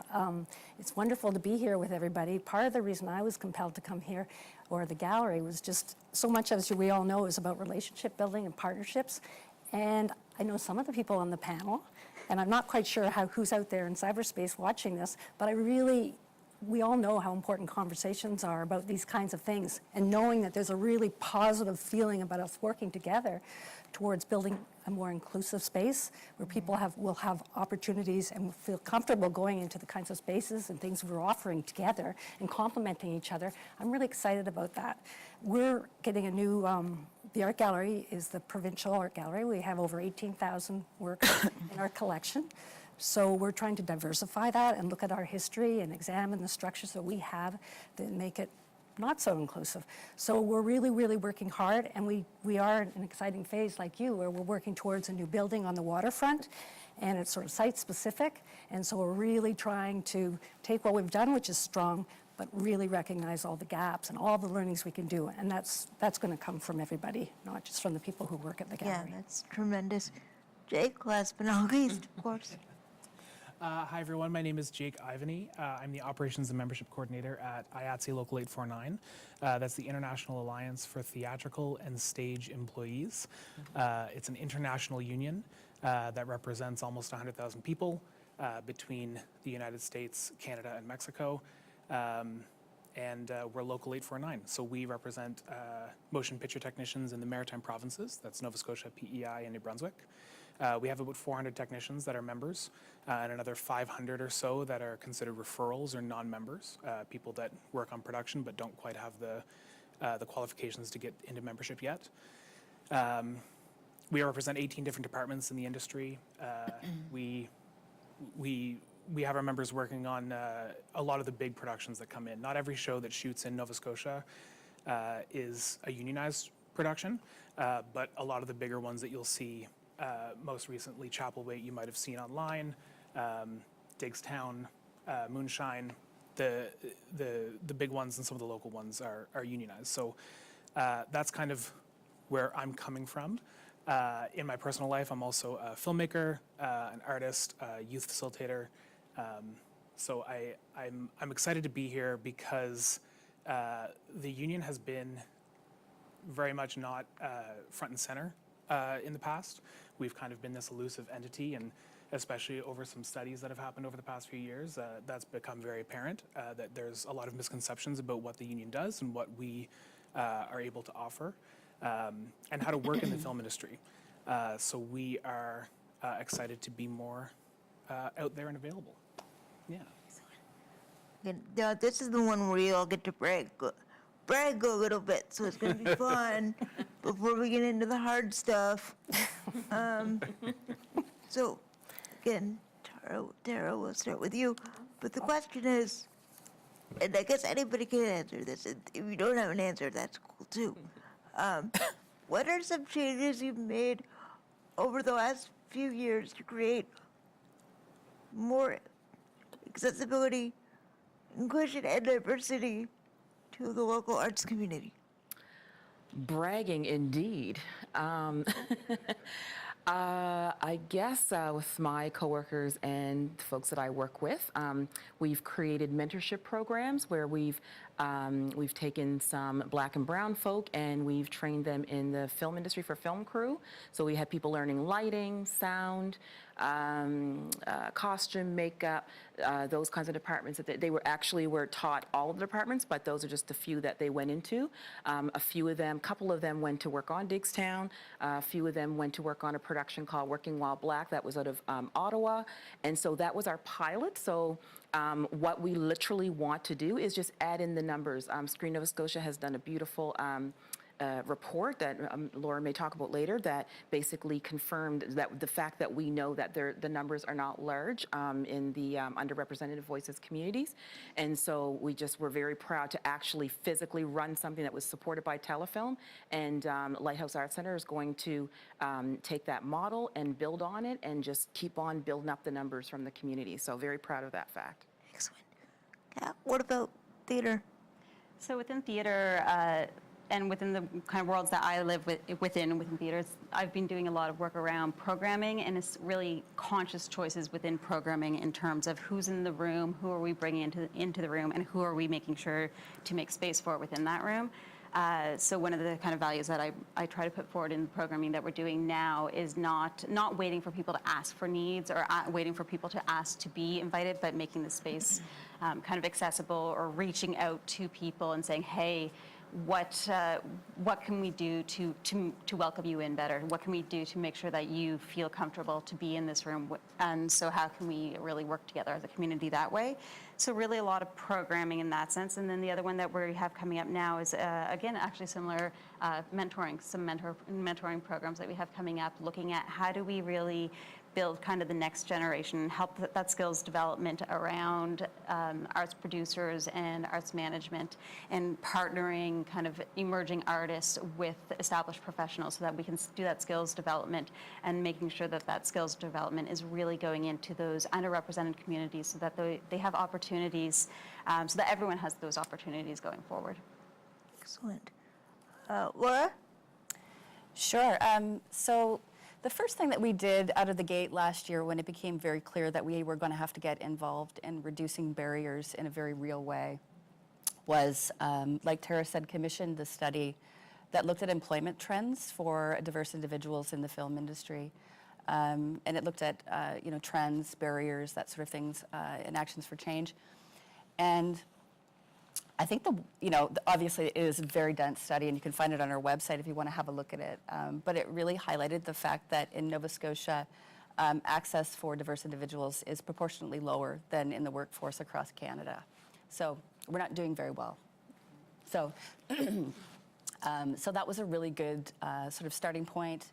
It did come with 6 very strong recommendations in the report for change, which we have already started to implement. So the first one that we did was a diversity mentorship program, where we put 12 people through an internship program, which gave them each 4 weeks on a professional film set. So we did, also Digstown and Moonshine, This Hour is 22 Minutes, and other shows as well. It was a great program. We actually only had funding for 4 individuals to go through it, and we received 14 incredible applications, like really strong individuals that were not going to get into the film industry on their own. They just didn't have that skill set. But they were strong individuals. And so, within, I think, about a week, I was able to raise another $50,000 in funding just by calling government and saying, hey, we have these people, we can't let this opportunity pass us by. And it's the fastest I've ever been able to get government funding for anything. And to me, that was just so encouraging, right? So that was a great thing that happened. And then I guess, as we were kind of moving down this journey with our outreach committee at Screen Nova Scotia, we kind of realized that we're going to have to start looking at like the makeup of Screen Nova Scotia. What are the systemic and institutional barriers that are there? How can we really kind of tease apart the organization, look at our policy, look at how we operate, and kind of bake access reduction into our organization, right? So looking at our programs and services and who can access them and what are our eligibility guidelines. We introduced a new membership tier, which is an accessible tier. It's only $10, and this is for anybody that wants to be is interested in the film industry or working in the film industry. But under this tier, anybody who also identifies as diverse can also access any program that happens at Screen Nova Scotia. So if you want to be part of our writers internship program, by all means, if you want anything that you want to do, you can do it under that membership tier. So, our hope is that we're going to be able to really increase our numbers in membership and start kind of accessing new members, bringing new people, new writers, new faces, new stories into the fold. It's gone quite well so far. We've increased our membership quite a bit under this new tier, so that's exciting. The other thing that we did that I thought was really important.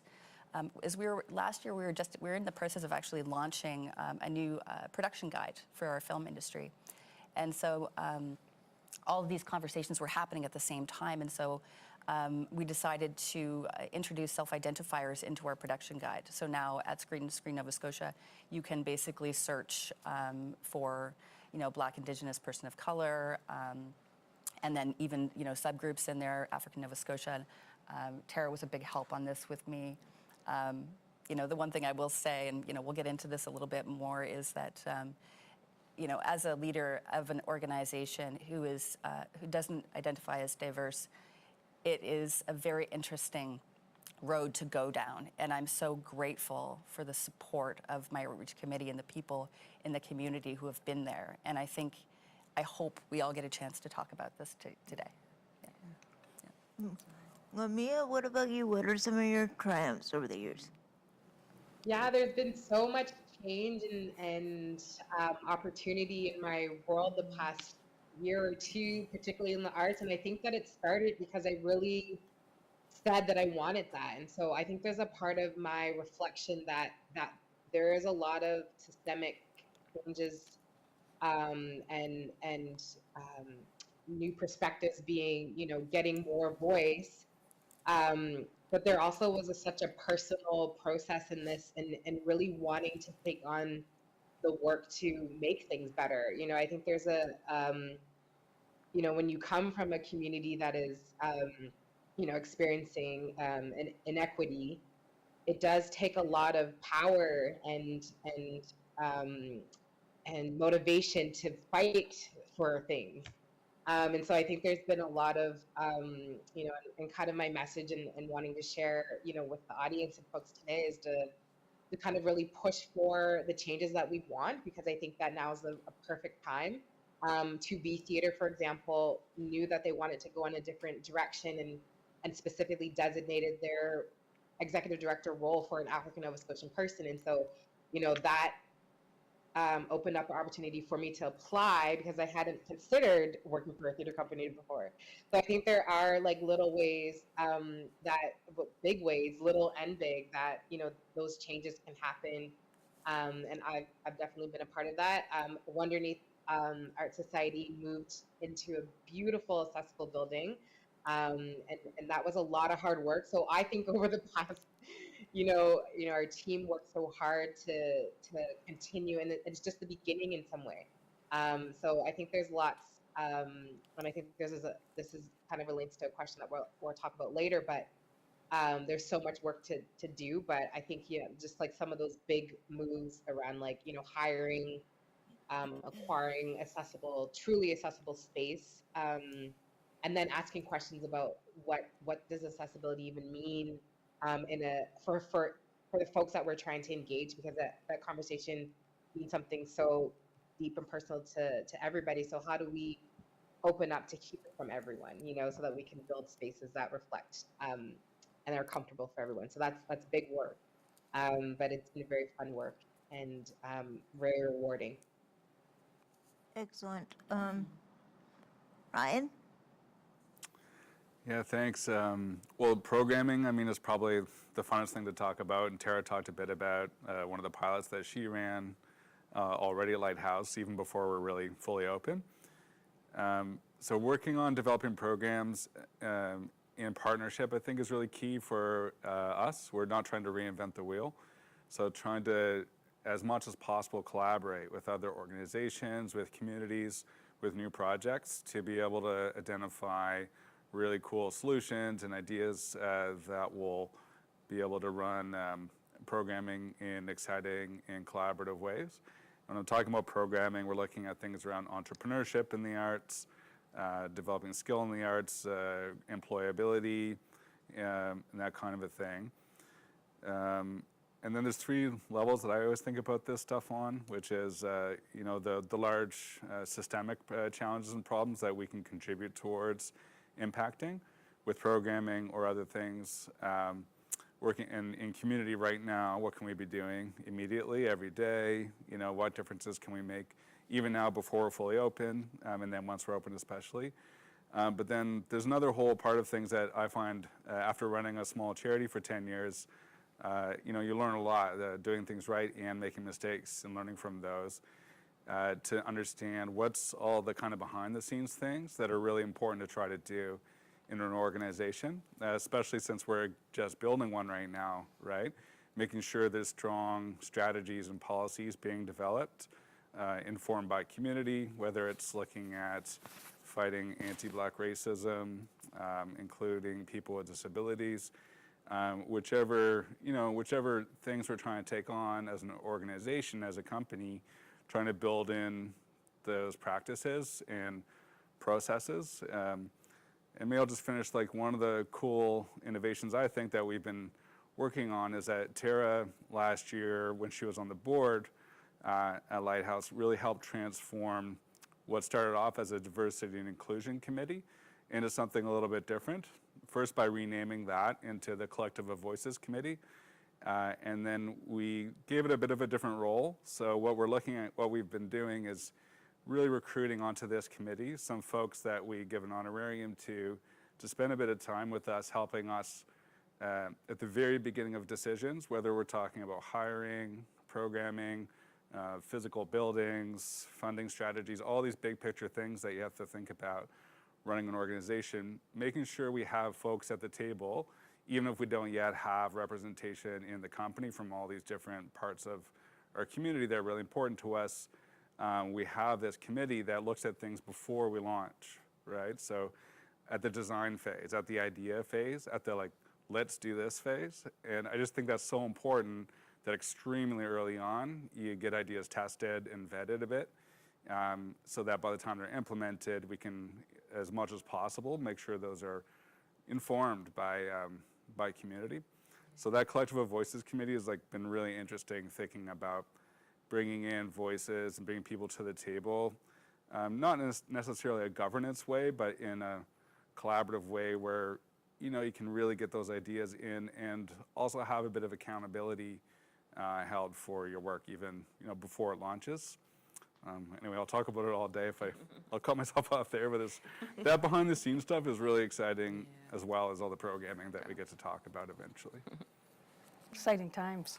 There is so much. I know listening to Ryan and others and Lamia, there's just so much going on. And I think one of the changes, not just the last couple of years, but I think before that, because of the times as well, we're sort of looking at personal and professional growth and just going, wow, there's so much we need to learn and understand, and time for action. And like you were saying, Ryan, making mistakes, but knowing, okay, that's okay, but got to be accountable for it.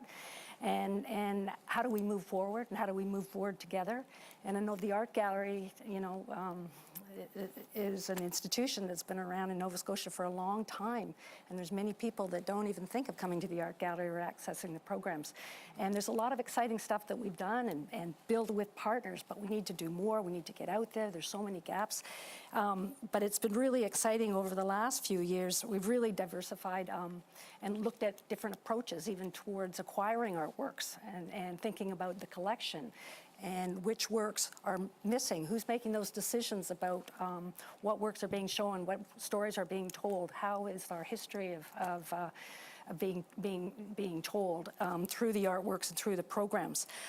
We have some, like if you walked into the gallery now, it's incredible, the artwork that's up. There's really exciting shows that are by diverse artists. We have an amazing show right now with Letitia Fraser, Darcy Bernhard, and Nelson White. We've got a total rehang of the Indigenous collection, which was curated by our Indigenous programmer, Aidan Gillis, and he's brought in and worked not just himself with his gallery colleagues, but people in terms of in terms of the design of the exhibition. They're done by people that come from that lived experience and that background, so Indigenous designers even for the shows. So we're really trying to, address interest issues that are relevant to the community through our exhibitions, through our programming, through our acquisitions. Coming from a programming background, there's just a launch this week of a podcast that is totally, we're helping program it, but we're not the ones in control. It's actually stories that are being told by the community, not just the people that are working at the gallery. And so working with sort of building kind of programs, but building trusting partnerships so we can all do really great work together in the visual arts and beyond, in the general arts.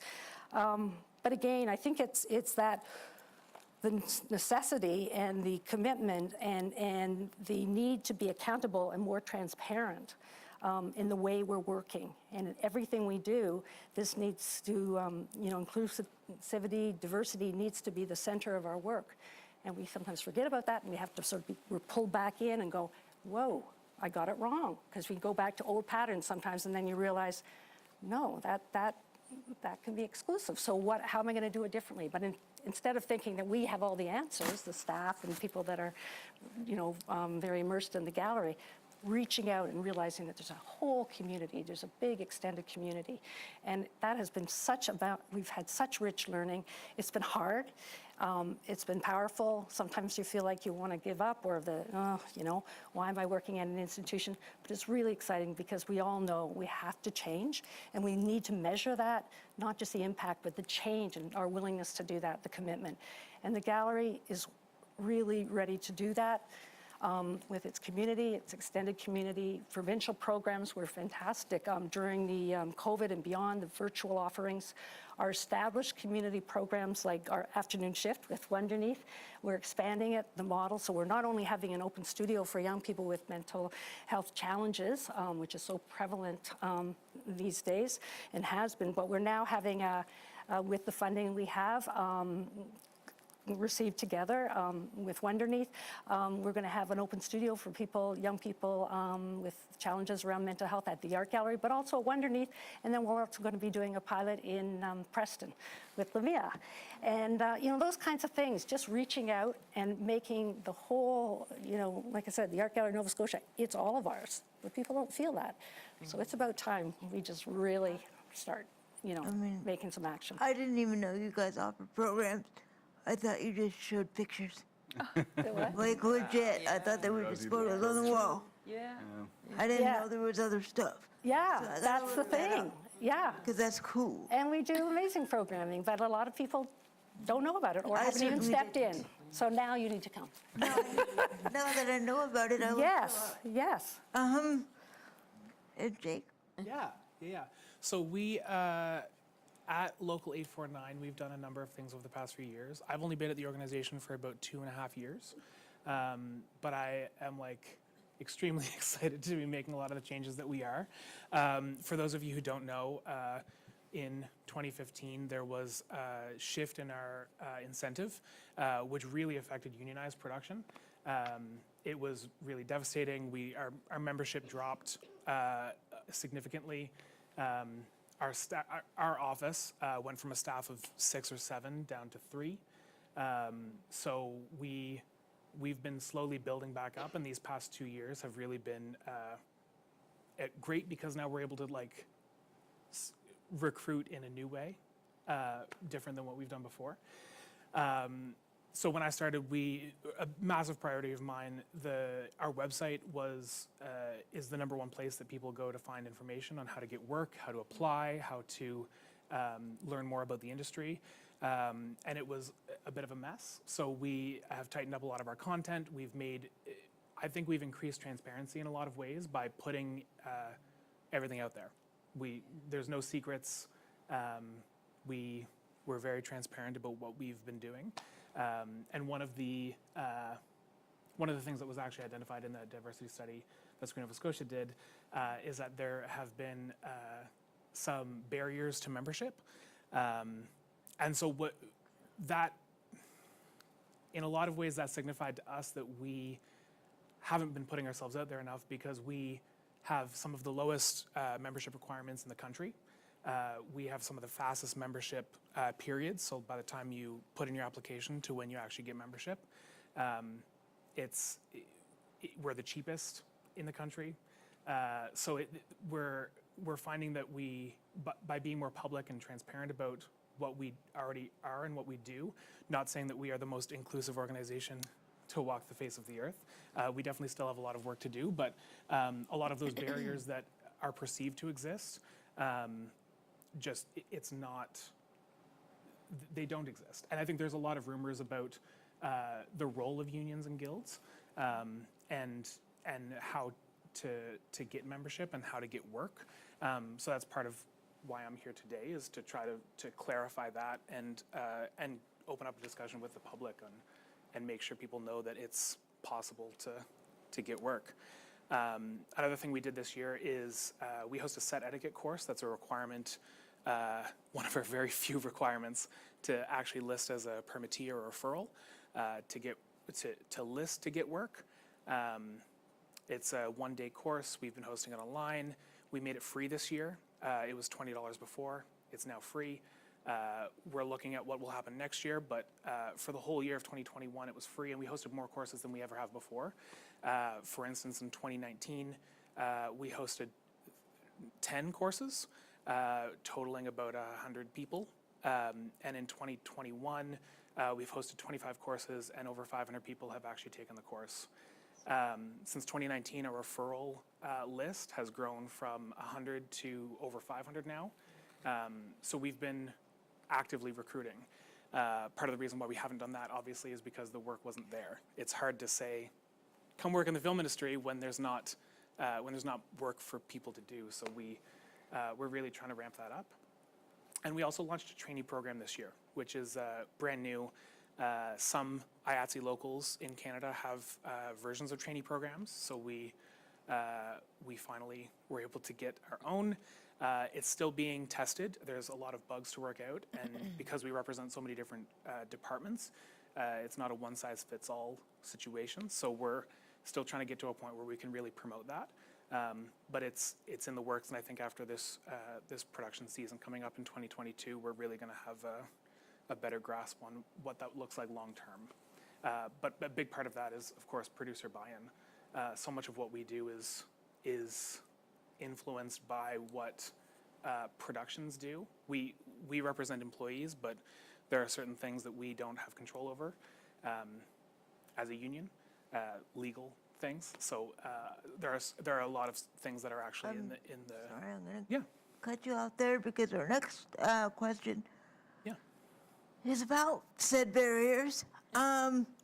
So there, I want to make sure we have time for all of the audience to ask questions. So I'm gonna try to make this one a little easier to answer. Other than money, and the fact that Halifax is old and doesn't have many disability-friendly buildings, both for wheelchairs and other mobility devices. What are some other barriers you faced to making it easier for people with disabilities specifically to access the arts community? Knowledge. Knowledge. You just let us know you didn't even know that the art gallery had programs. It's the knowledge, like it's that outreach piece. You need to get your legs into the street, into into the communities, and let folks know what you have going on. Right, Kat? Yeah, and I'd say it's also, for me, within a provincial organization, it's also knowing or understanding the responsibility of leading by example. So making very conscious choices within the programming that Theatre Nova Scotia is doing in hopes that that might kind of drive similar programming and similar value sets within the larger community. Laura? Ignorance, specifically my own.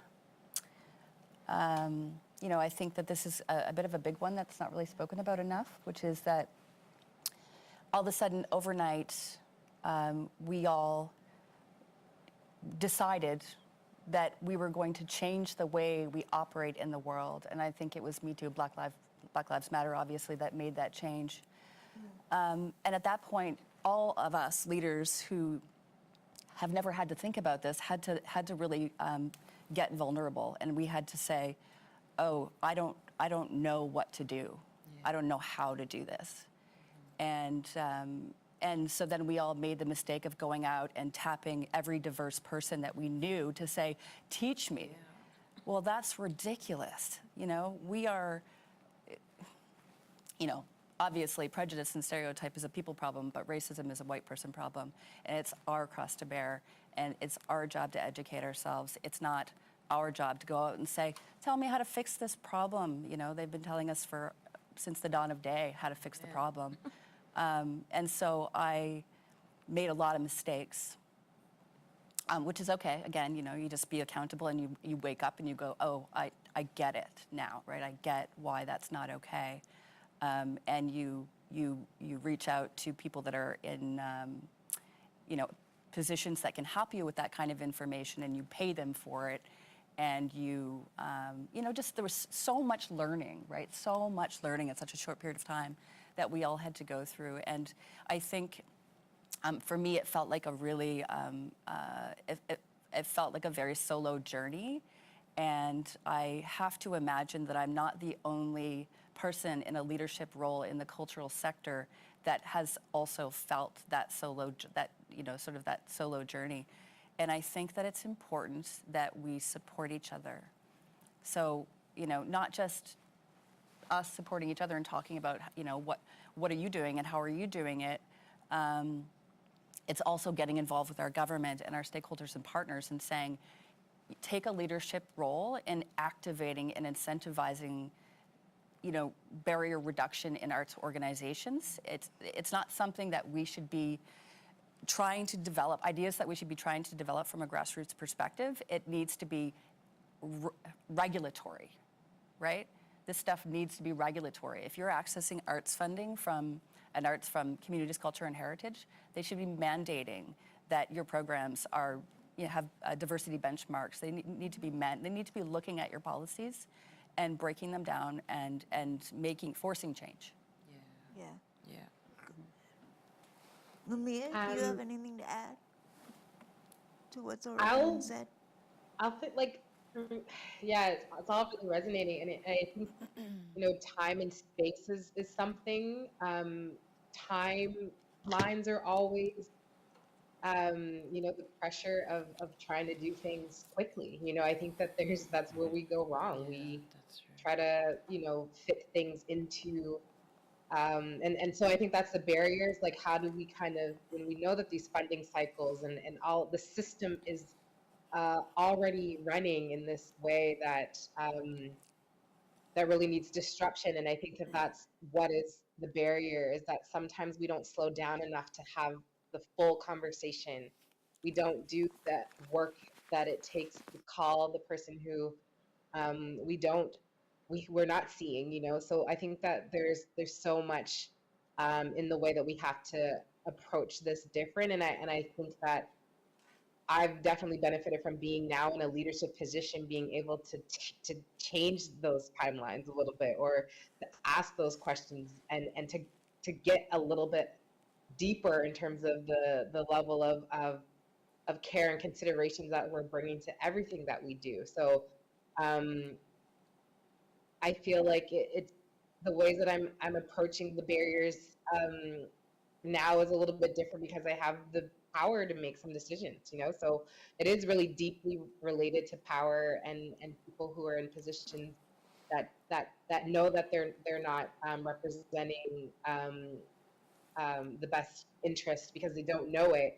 I think that there's always ways to make space for connections, and I think that that's kind of what I'm hoping that we do more of, which is also really hard to do in this reality of the pandemic and people feeling safe or not. Like, I think there's a lot of ways that we've actually taken steps backwards, but I'm also really hopeful that now that folks have a little bit more of a willingness to come to the discussion and to the questions that folks who've been excluded have been faced with forever, there seems to be a sense of openness to change, but it's still going to be really hard work because we still need to talk to everyone to understand, what is it going to take, for you to feel like you can come to this program and that you can have involvement, and what is it that you want to see. And that's going to require that the mainstream and the status quo, like, actually have to let go of some stuff, right? So I think that that's kind of the transition that we're in. Yeah, and it's hard. It's been really challenging. So the barriers continue. That's all I have to say about that. But I think we're building more capacity to be able to work through them. Right? Anything to add? Yeah, just to build on Lemia's points, just two things she mentioned that I agree with, especially around this has lots to do with power and relationships. Because I think a lot of the time the way you navigate access to leadership and to power in the arts sector, like other sectors, is through networks, right? Through building professional networks and through building relationships. And you do that by volunteering on boards, going to events, going to, like really just being around and getting involved, meeting as many people as possible, right? So if you're someone with a, whole range of different disabilities, there's any number of reasons why even just physically being in the room may be a challenge, right? Exactly. Right, let alone like all the other barriers that also exist for a whole range of types of disabilities. So how do you make a relationship? How do you get the network? How do you get access to these circles and all this power if you can't even be in the room, and people don't know you to invite you? If you're being judged and not all of your power and your brilliance is not being captured because of stereotypes. And so all these layers of things just means people don't get access to those relationships and the networks in which you have to have in order to be able to influence and to be put, to get yourself into leadership positions to make change. So to me, it's those relationships that are at the basis of everything, whether you want to call it business and professional networks or personal relationships. So to me, we need to really lean into all those relationships with a focus on, disseminating power to a larger variety of leaders. Dale, go ahead. Yeah, I just, I'm in agreement with all of this. Sometimes just looking too inward and not getting out. Like you were saying, Tara, not, sitting at your desk doing Zoom calls, thinking your work's so important, but not really getting out there. And consequently, the lack of understanding of even how to even approach it, because there's just so many different perspectives that are different than my own. So I think that's a barrier. In other words, the barrier can be myself or ourselves. And I think the lack of people resources, but also the lack of diversity in the workforce. And, the government, Nova Scotia government's doing really well trying to have programs and ways, more accessibility, diversity. But it's hard because a lot of these things in government, in the hiring practices, and we know with people with certain credentials and in the past and continually, we're starting to make changes in terms of hiring and possibilities, even where we send out messages or advertisements or whatever, job postings. Used to always sort of be through these sort of conventional channels, so people wouldn't even know about the fact that we had a new job offering. But there's just a lot of barriers in terms of getting staff in that are diverse, and then also the training. So they may have, someone may come in and have a lot of great experience. They may not know so much about this, but there can be training for that. And that's true with anybody, no matter what background you come from. It's about building a team. So it's just kind of opening up that, the whole idea of hiring, getting more diversity, not just working with diverse partners, but having people really in the sort of in governance and on staff that actually are diverse as well in many different ways. Yeah, and I know I'm doing some community engagement around diversity. A friend of mine who has MS was saying, I was talking to her about accessibility, and she said, why do we have to do all the hard work? Why do you have to make it so hard for us? And she wasn't just talking about the art gallery, she's talking about just in generally. So some of those changes we need to make so people can even have access to get in the door. One does not simply walk into the art gallery. Yeah. No. Yeah. No. Yeah. Jake? Yeah, completely agree with everything that everyone has said. I think one of the biggest, tangible barriers that we've been facing, and that I think people trying to get into the industry have been facing, is transportation. It became so very crystal clear, not only when we were getting our trainees onto production, but we helped Screen Nova Scotia place their folks if they were in our departments, and it was very, very real, the barrier that transportation in this province is. The films frequently have 6 a.m. call times. You'll work a 16-hour day, so you're not getting out of there till friggin' 10 p.m. Public transportation is mostly out of the question because we're in a studio in Burnside. We're in Avondale, an hour outside the city. We're cabs are not a thing in this province, really. It's just it becomes very, if you do not have a driver's license and you do not have access to a vehicle, it becomes very difficult. So that's been a huge barrier for us that we've been trying to navigate and figure out solutions for. It's great when they're just doing a studio day in Burnside because it's easier, at least it's a consistent location. Usually they're shorter days, but if they're shooting, a little bit outside the city, it gets really tough.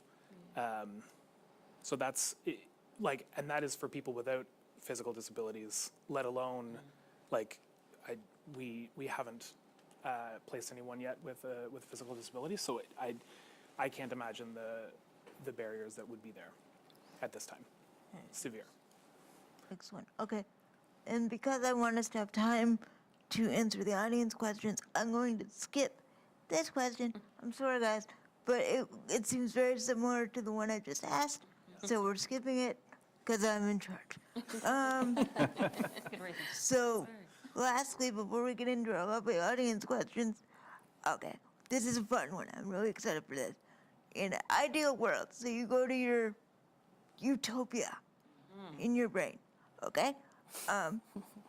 What would you like to see your organizations and others do to create an accessible, inclusive, and diverse arts community?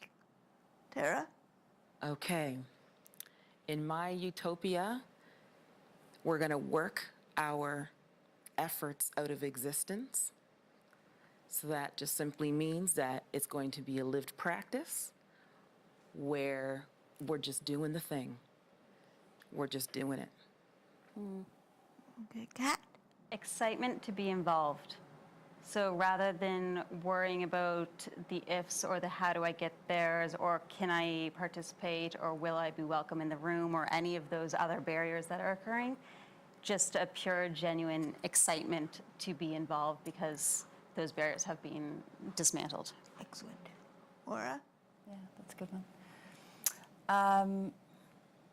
I guess in the in the film industry, my utopia is that we are able to find a way to really access new stories and find a way to put programs and in place where we can get not only those stories but those story creators, those story writers into the film industry. I really believe that the cultural industries have such a unique role to play in changing how the world thinks, right? Everything that we do, you think about, a community, it has a culture. You think about Nova Scotia has a culture, Canada has a culture. This is how the public that watch media understand who we are as a community.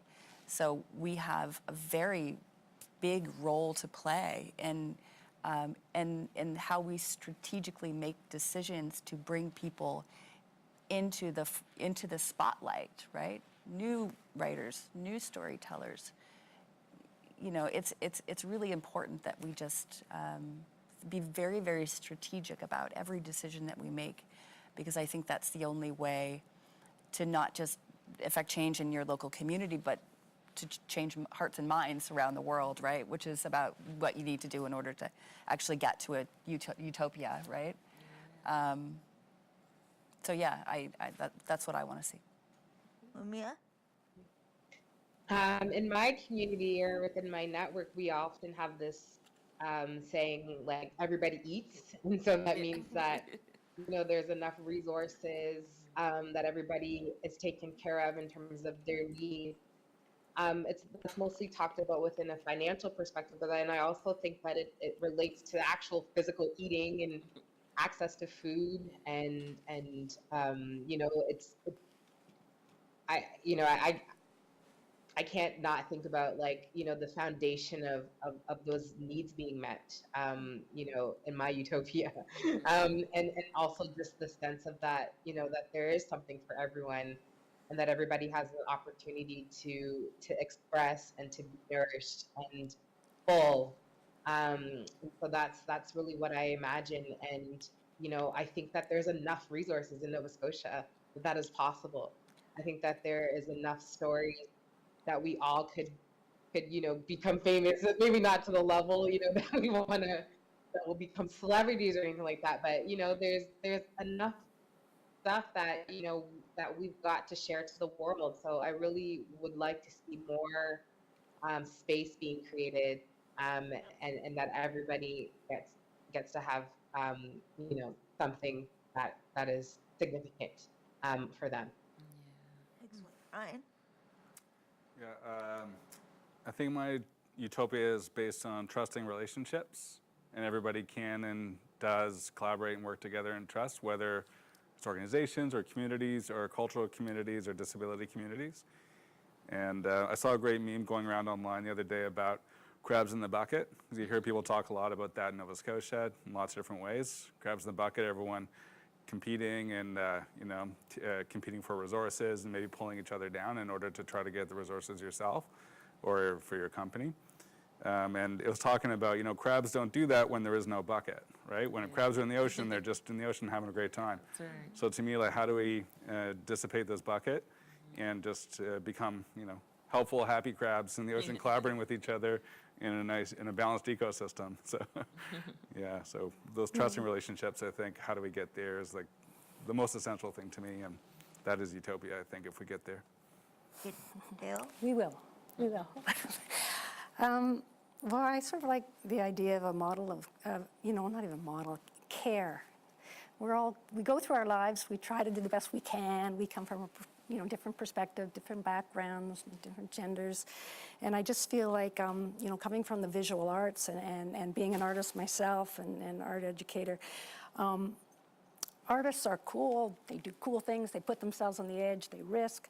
Not all of them, but I think I've seen such remarkable artists, and we need to diversify the artists that we work with, connect with. Artists need to be part of our lives. We need to see the artists within ourselves and the ability we have within ourselves to be creative, to discover, be imaginative in everything we do, no matter where we come from. So I think it's like caring for one another and realizing that we have different ways and different choices as we move through our life, or we should have different choices and opportunities.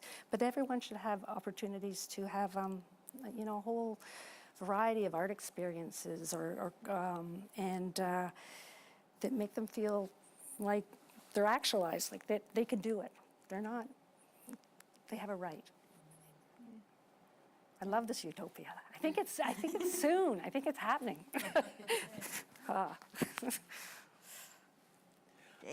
Yeah, I think, besides having an industry and a province where everyone who wants to work is able to work, feeling fulfilled in that way and constantly, I'm excited for the day. In my life, I've done some queer activism, and I think there's this notion that people are excited where you don't have to come out. Coming out isn't a thing, you just are. So I'm really excited in the film industry specifically for diversity to not be making headlines for the sake of diversity, for it to just be good content, right? I don't want Diggstown to get a news article written about it because it's a predominantly black cast set in Halifax. I want it to get headlines because it's an incredible show, right? I don't want I Hear You to be, making waves because it's telling women's stories. Right. I want it to just be good content. So I'm excited for that day, and I think like you said, Dale, we're slowly getting there. We're starting to see that a little bit, but we have a long way to go. Yeah. Long way to go. Yeah, at this point, we're still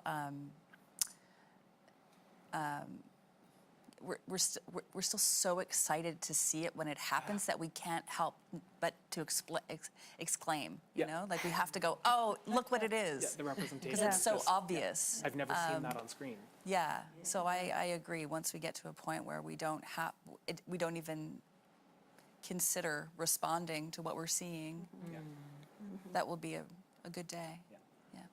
Yeah, it's just like, oh, look, girl in a wheelchair, instead of me going, oh, look, a girl in a wheelchair. I haven't seen that in a decade, Yeah. So, thanks, everybody. Now I'm going to turn it over to my lovely co-worker, Mara, who's going to give us some questions from cyberspace. What do you got, Mara? I am ready to do that. I'm not sure where I should stand. Over here? Okay. Hi. Can you hear me? Yes. Yes. All right, sweet. All right, I'm going to stand over here. On the carpet. All right. This feels very bold. Ooh. Center. Hi, folks. So I'm going to throw to some questions from cyberspace first, since we have great listeners out there with excellent questions, and then we'll see what we've got here in-house. So if you're here in-house and you have any questions, you can start percolating about that now. I won't put you on the spot too soon. So the first question that came through that I wanted to highlight is one of our viewers/listeners asked, is anyone doing a project of mentorship specifically with folks with disabilities? So I know we heard sort of about general, inclusion mentorships and things, but I think focusing on the part of inclusion that is disability. Yeah. Does anyone want to take that or have any thoughts about that? Even if you don't have a project, maybe a project you want to have? For sure. Yeah. So, at Screen Nova Scotia, like I said, we do diversity internship programs. Diversity also includes, obviously, persons with disabilities who can and should apply to our internship programs. What then happens is that selected participants are then, they're selected, and then we have to go off and we have to find productions that are interested in taking interns on. Now, Screen Nova Scotia is paying for the cost of paying the intern. So the production itself doesn't get anything for it other than, knowing that they're supporting to the growth of the community, which is the reason why most people do it, obviously. So I would say just because of the nature of how we're doing it, if we get applications for individuals that might have disabilities that can't be accommodated by a production right now, that's something we're gonna bump up against, but something we're very interested in bumping up against, right? Because we want to see, okay, we've got somebody here, let's find a production and find a way, right? That's how you go forward, right? You just make it happen. So we are aware that there's probably lots of opportunities that we're going to have to bump up against in the near future as we move, hopefully this will become an annual project and we'll have more and more interns coming through it, and hopefully we'll see more applications from persons with disabilities, and we'll be able to accommodate them by working with the production to do so. Right. Your point of like what you might bump up against, though, is really prominent. I know within my work, some of the work that we're doing right now, I'm actually trying to put together the jury for the Merit Awards, where they travel across the province throughout the entire year, basically from one end of the province to the other, seeing professional shows and jurying them for the awards. And made a very conscious kind of effort around who we're putting on that jury. And one of the things that quickly I ran against was the infrastructure and some of the venues, as well as the accessibility in the programming. So I actually had to take a step back and say, before I can bring more people into the room and really address those things, there's some stuff within just the infrastructure and the programming that is happening across Nova Scotia, and some awareness and education building that needs to happen. Even before we get to that mentoring step, as much as I want to, and I'm looking at putting that mentoring in other areas, making sure that, if I'm going to encourage folks to go out to a venue, that they are safe. So not that just that they are able to be there, or that, some measures have been made, but they are safe in those measures and they feel included, not just in watching a production, but how do they get there and how do they get home as well. Yeah.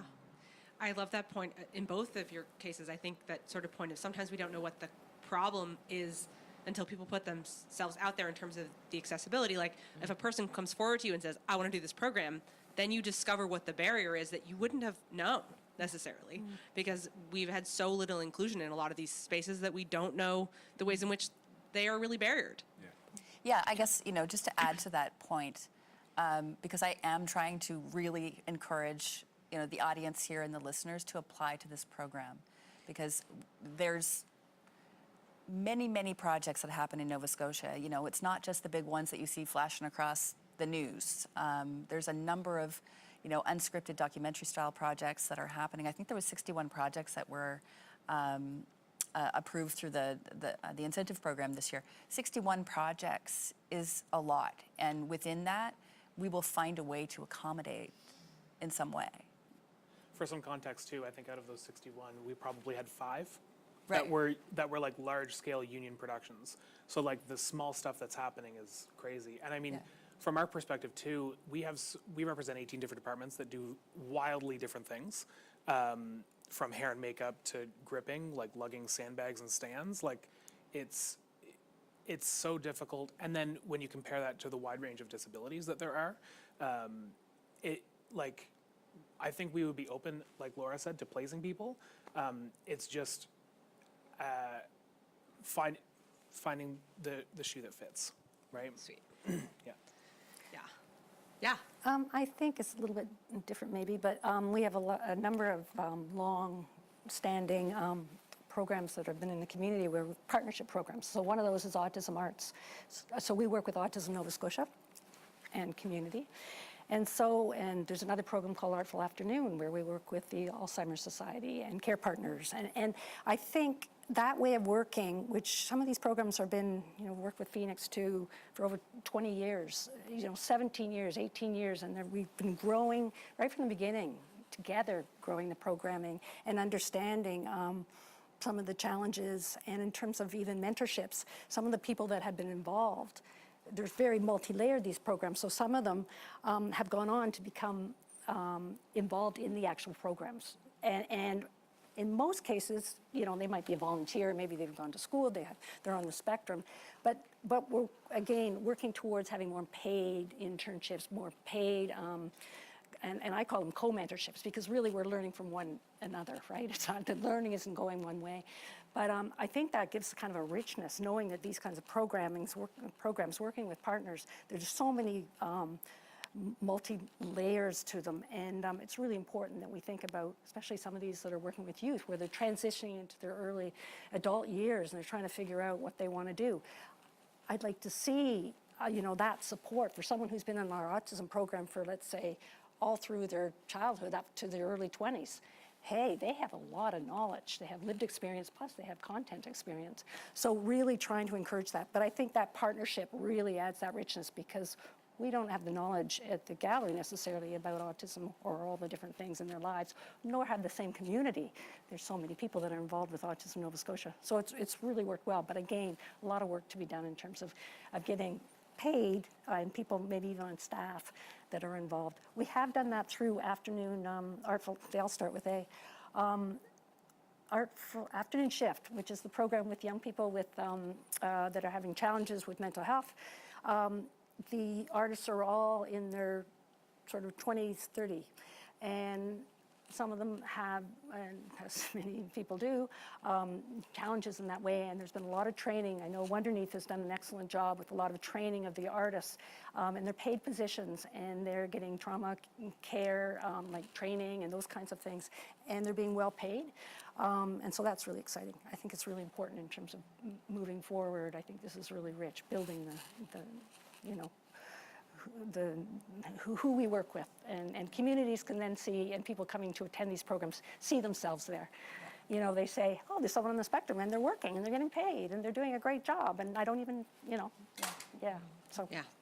I love the idea of co-mentorship in terms of we need to pay people to show up in our spaces and work with us and bring their brilliance and ingenuity.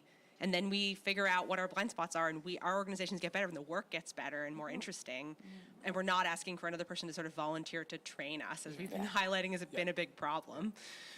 So another question we just got from the audience is, I've noticed as a person working on film sets and in theater that there's a lack of diversity in the off-screen, off-stage positions. And what are we going to do to change that? Does anyone have any thoughts about changing that aspect of things? Sometimes it's easier to have the actor be the representation of diversity or inclusion than it is to have them trained in the other parts of the work. Yeah, right. I'll just jump in. I actually think when there's such significant barriers and the problems are so systemic, I think actually for me the mentorship or the training, the part where we need to mentor and make sure people are in positions is at the executive director level, at the CEO level, at the board chair level. Because I think we can do training programs to have people behind the scenes, behind camera, on tech. That's all needs to happen for sure. But I actually think it's going to be when someone has the power, again, like Lamia was saying, if you're in charge of everything, and you have lived experience with a disability, it's going to be much easier to just make everyone roll out a whole variety of programs that will be super useful. So as well as all the training programs that we can all get some funding for and do some of that, it's what about the executive training and the leadership for the behind the scenes stuff I was talking about that's maybe less, like you said, you don't see it as much, but it runs everything. That's where all the decisions get made about what kind of program are we even going to try to do. So to me it's that executive training, how do we do that, and then I think we can follow with the other things. So we can do the other things as well, but the big changes will happen when all the bosses have better lived experience. Exactly, the producers, when they start putting together their teams. Yeah, the producer, exactly. how do you train that executive producer? Starts at that level. Yeah. But I mean, if we're thinking about that utopian world, I mean, I'm always sort of feeling like we need to, I know we need leaders and we need people, decision, all those things. But I think we could do way better in terms of flattening that hierarchy, in terms of leadership and giving people a better sense, and it can often just be through the language, that the executive team might use, talking to the people that are working in the organization. I think that shared leadership model, or sort of empowering people so that there's not, in a lot of institutions, still there's, a lot of power at the top. Yeah. And I think if we're really going to make true change, and I work in a great environment, but But it's interesting. It's a hard one, and I've been at the gallery for a long time, and I feel very comfortable there. But I just think there's so much talent. There's got to be leadership at every level, really. And I don't know how to get there exactly because we need to make decisions and need to be efficient. But I think we really need to look at this sort of the whole system of leadership and organizations, and how we're not using a lot of the ability that a lot of the workers have outside of their main responsibilities in terms of making decisions. I think one of the ways that we get there is we slow down. If we are in executive Yes. roles or leadership roles, we slow down and we look for opportunities to really make sure that everyone who's around us, our staff, our colleagues, they understand why we're doing things, not just that we are doing an activity, but the reasoning behind it, because that's actually how you teach and how you learn. And so really, not just making those slower conscious choices, but making sure that the people around us are seeing what we're doing and understanding basically how all those cogs fit together within the organization. Yeah. You know, we're all one little moment within a larger sequence of events. So knowing how we all connect, and that is skills transference, and that is how kind of we welcome people into those executive roles or into those backstage roles, so that we really do start to improve the diversity and the representation that's going on. And people feeling valued. I think that's what bottom line. I think what you're saying about you need someone that's going to sort of see that larger view, but people need to feel like they're part of that. I mean, It's the model. specifically, Sorry. yeah, specifically in the film industry, I mean, one thing that, you know, and to answer the question about, you know, bringing people, you know, onto set, not in front of camera, which I think was the question. Yeah, that was the question. One of the things that we really need to do is exactly what Tara said, is get out there and go to the communities and introduce ourselves. I mean, the film industry seems inaccessible to just about everybody, let alone the people that we've historically oppressed. So Screen Nova Scotia is preparing to do a road show in 2022. And so we'll be taking, you remember this? We'll be taking, you know, hopefully Jake's going to come with us. Love to. We've been talking about this as well. Like, Yeah. it's really accessing the communities that don't, I mean, everyone, but being targeted. But and we'll target African Nova Scotia communities. We'll target Indigenous communities. We'll target rural communities. Right.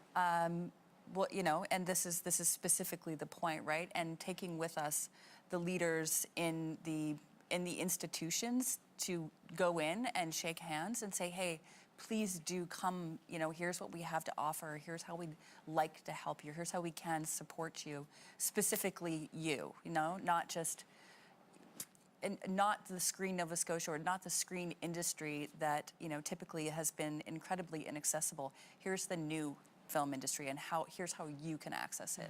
So that's going to take obviously work. It's the reason why we haven't done it yet. You know, thinking about that, thinking about what it looks like, developing the relationships and understanding how to go into these communities is just one piece of it. What is how are we going to tailor the information so that it makes sense for the community for whom we're speaking to? We don't want to bring a carnival with us. We want to bring people who can specifically give very clear direction on a path into the film industry, right? So, And I think a challenge I see there that is interesting, and I kind of want to even put back on your plate, is, you know, we have African Nova Scotian communities, we have Indigenous communities. People with disabilities are spread out all over the place, and they aren't always well organized in community. Often there's a lot of isolation too. So trying to reach people who are systematically excluded from community and make sure that they know that we want to hear your voices. We have jobs, we have opportunities, we have accessibility programs. I think that poses a challenge that we don't even always know how to work with. But I'll be interested to see how you approach it. Yeah, me too. It's a model like, not, what is it now? Not for us, by us. Don't do anything, nothing about us without us. Yeah, that whole idea. I mean, how are you gonna, you know? Yeah. Well, I just lost my mic. Sometimes you just need to do it, right? Sometimes you just need to go do it, right? Rather than spending too much time thinking about, you know, obviously you want it to be, you know, you want there to be practical takeaways. You want there to be measurable results. But but we've spent a lot of time thinking about things, and we Need really to go just need do, yeah. Yeah, it's time to just start Really doing. excited because we identified that was something that we needed to do like pre-pandemic, early 20, like January 2020. We were like, cool, we need to go like not only like from a diversity perspective, but like high schools, like we need to start doing outreach because we saw things coming, and so we've like been percolating, and it's hard to go into communities during the times, right? So like now that things are seemingly starting to open up, we're like gearing up, and we're really excited. Yeah. We have to get back to phone trees and things like that too, because some of those folks out in the rural places don't have internet. Yeah. Absolutely. I wanted to make a comment. Oh, Lamia, there you are. Hi. Yeah. Hi. It's so hard to like jump in when you're. Yes, sorry. The screen.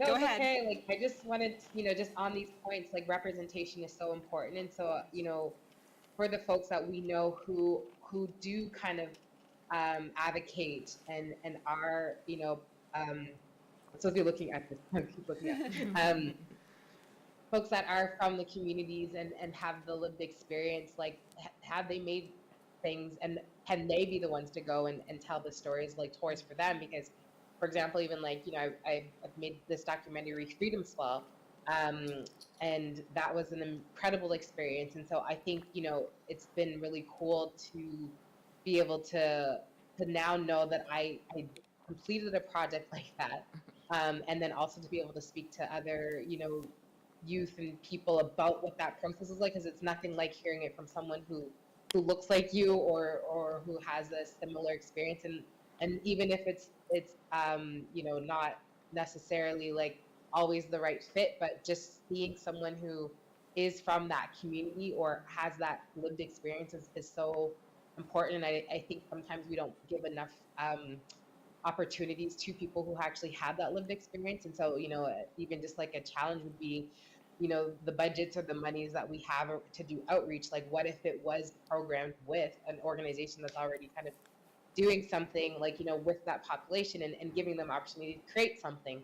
Like I just think that there's so many new ways that we can think outside of the box in terms of being like having representation and actually working with folks who experience the challenges to be the ones to say, I did this and this is how, and this is how you can do it, and I know that that's like takes more work sometimes, but it's so much more credible in a way.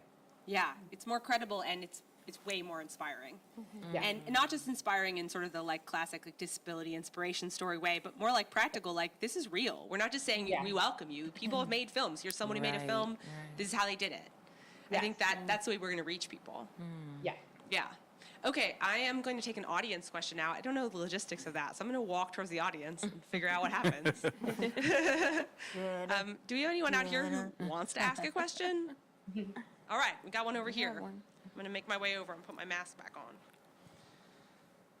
1 second.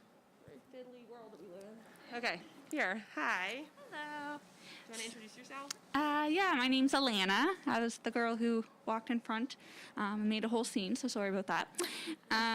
So what are you doing to make it more affordable for people with disabilities to access art spaces and to make accessibility more affordable? Because ASL and audio description can be expensive for creators. Oh, yes. Yeah, so who wants to take this one? Did you hear the question? Can we get the last part of this question again? Yeah, so the question was, how are you making it more affordable for creators to be accessible? Like ASL and audio description can be very expensive. So people who want to make accessible projects, do you know of any ways in which that's being supported? There's direct funding now that you can get to offset those costs. There's a lot of new projects that I've seen that have accessed that funding. Through West Nova Scotia, through accessibility for the city. There's provincial money, Canada Council money, and that directly goes to those costs because they now recognize there's a need. I just want to do a quick shout out to a theater creator who made it's almost like a flip book. Remember those Fisher Price back in the day flip books? And so you can download the audio and then flip through, but you can, there's also image descriptions and whatnot. So she received a grant to do that and pay for those costs. So there's definitely some grants out there. Did that answer your question? Yeah, okay. Awesome. Thank you. Anyone else out here? How are we feeling?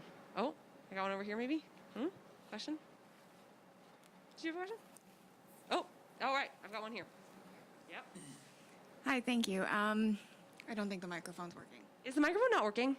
It's not. It is working. It is. Oh, I can't. Yeah, just getting close. Okay, I just have a quick question. I'm just wondering if there's anyone on any of your leadership teams that actually identifies as a person having a disability, and if no, why not?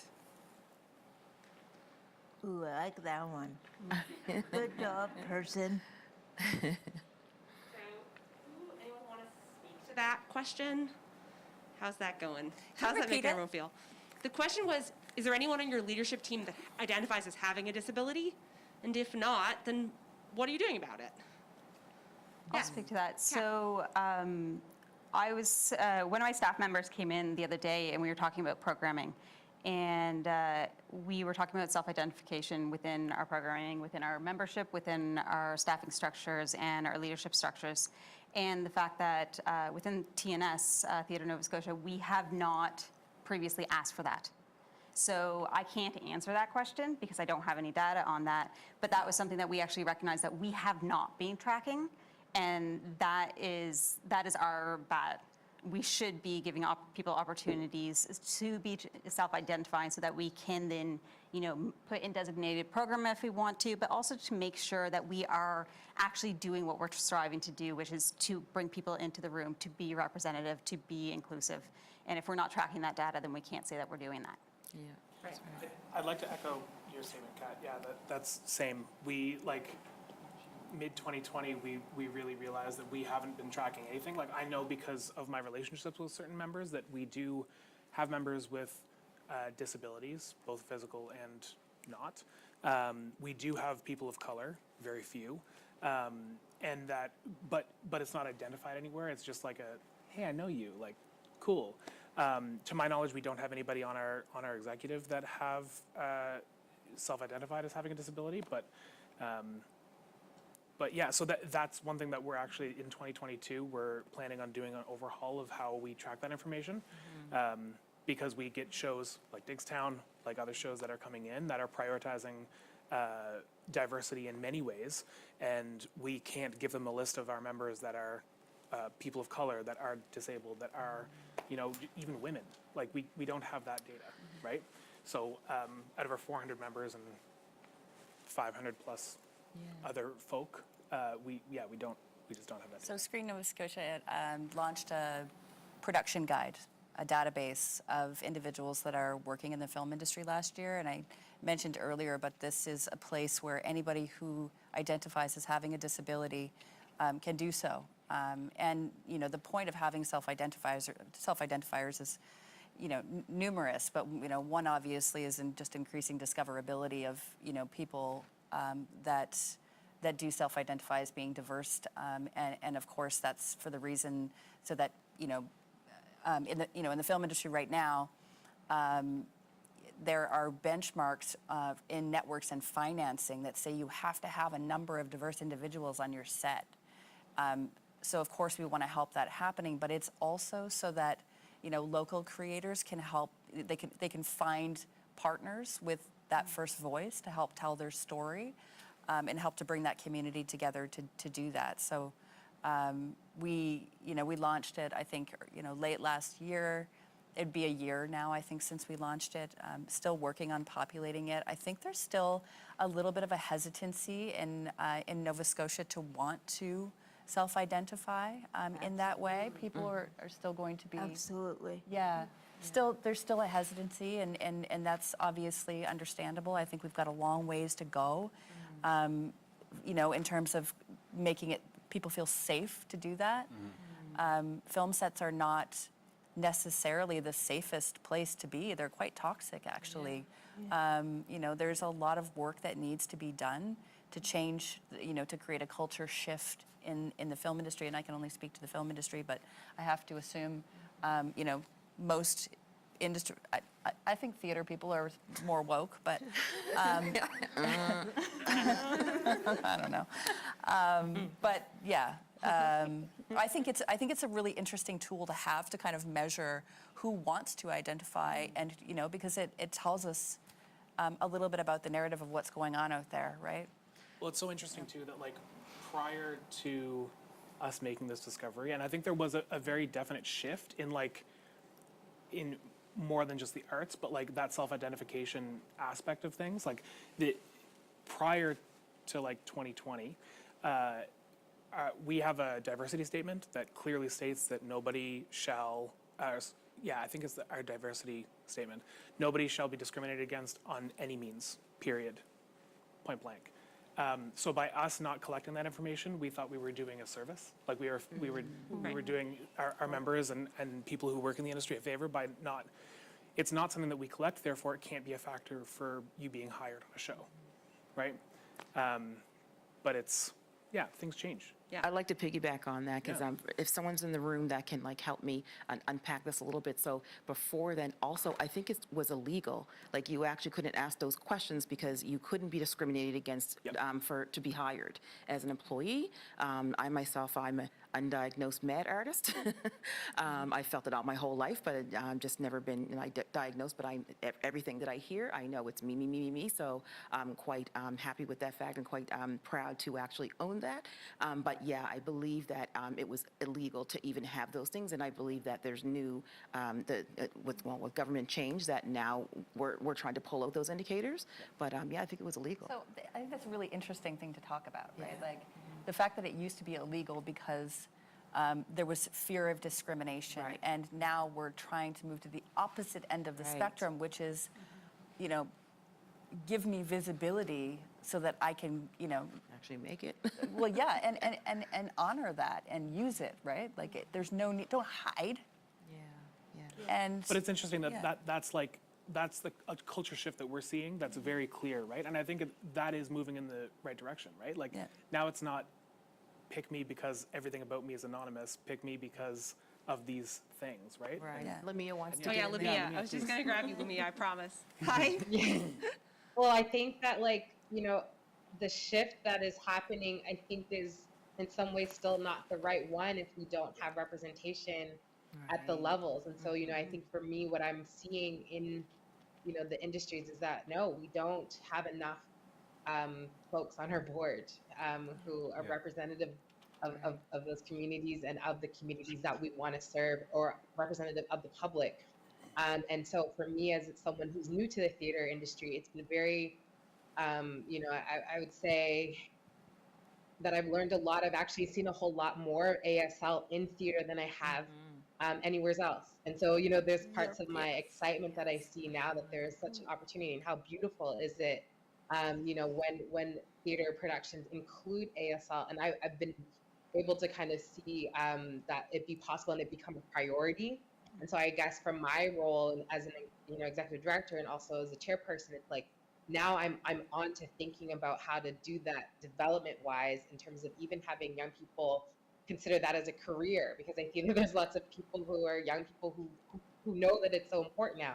But it's like, there's a whole new generation of folk who, and I think about youth who are, in, different communities that are so proud of who they are and are so embraced. And I want them to have jobs, I want them to be the ones that are the future, basically. So I'm just, in a space of learning, and I think for me, I like the idea of not being diagnosed.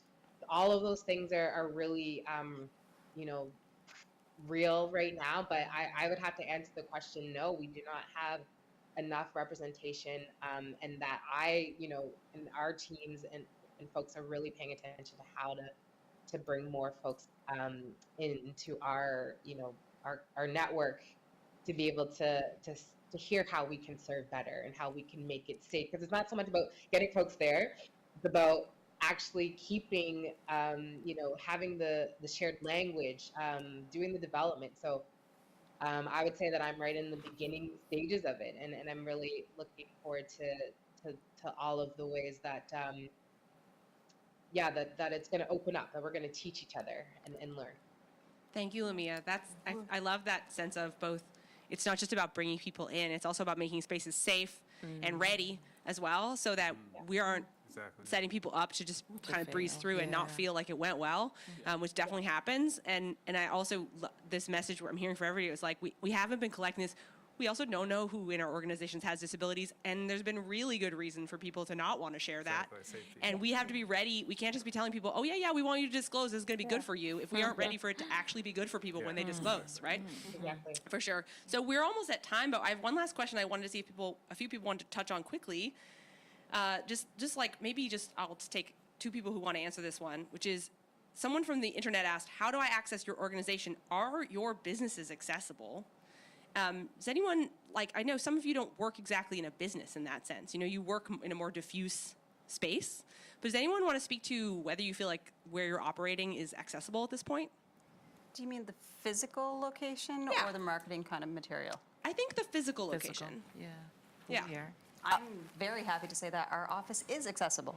To my knowledge, I'm able-bodied, so I'm able to walk through the doors and everything else. But from what I've been told, and I know that in terms of the spacing, we do very much consciously think about wheelchair use in terms of our space that way. We think about various mobility devices and how they might move through our spaces. We do have accessible parking immediately on the outside of our building. The building being the Cultural Federations of Nova Scotia down on Marginal Road.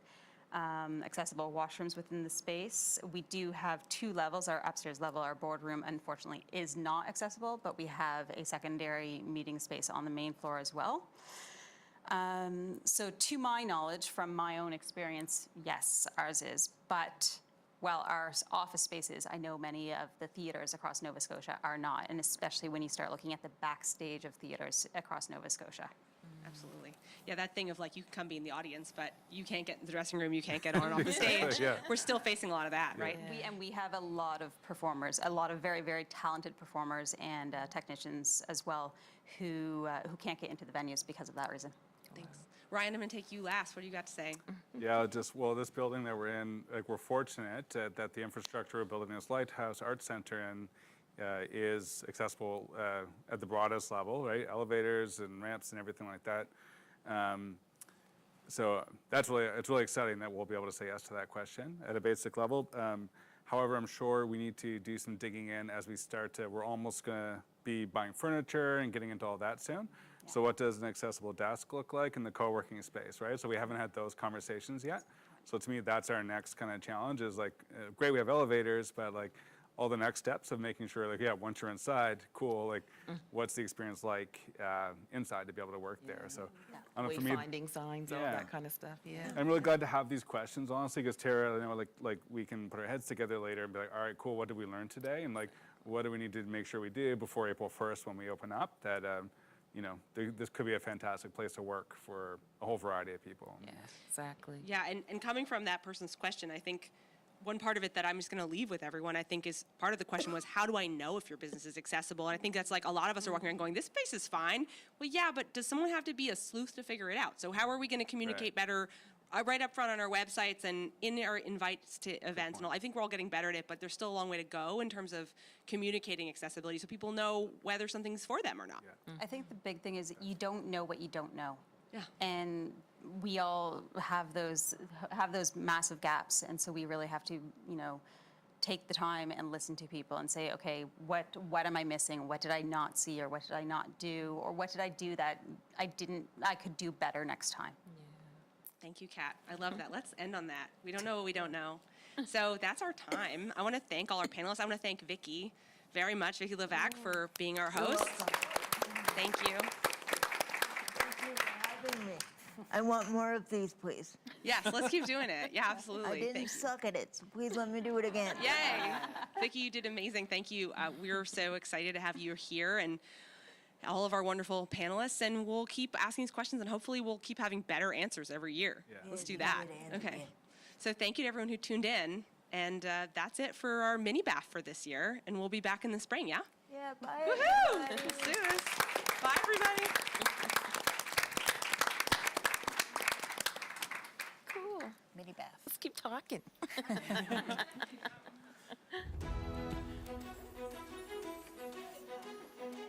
right, thank you. Yay. Thank you so much, Yeah. Vicki. Thanks, Vicki, and everybody else. That was awesome. No, you did great. You're welcome.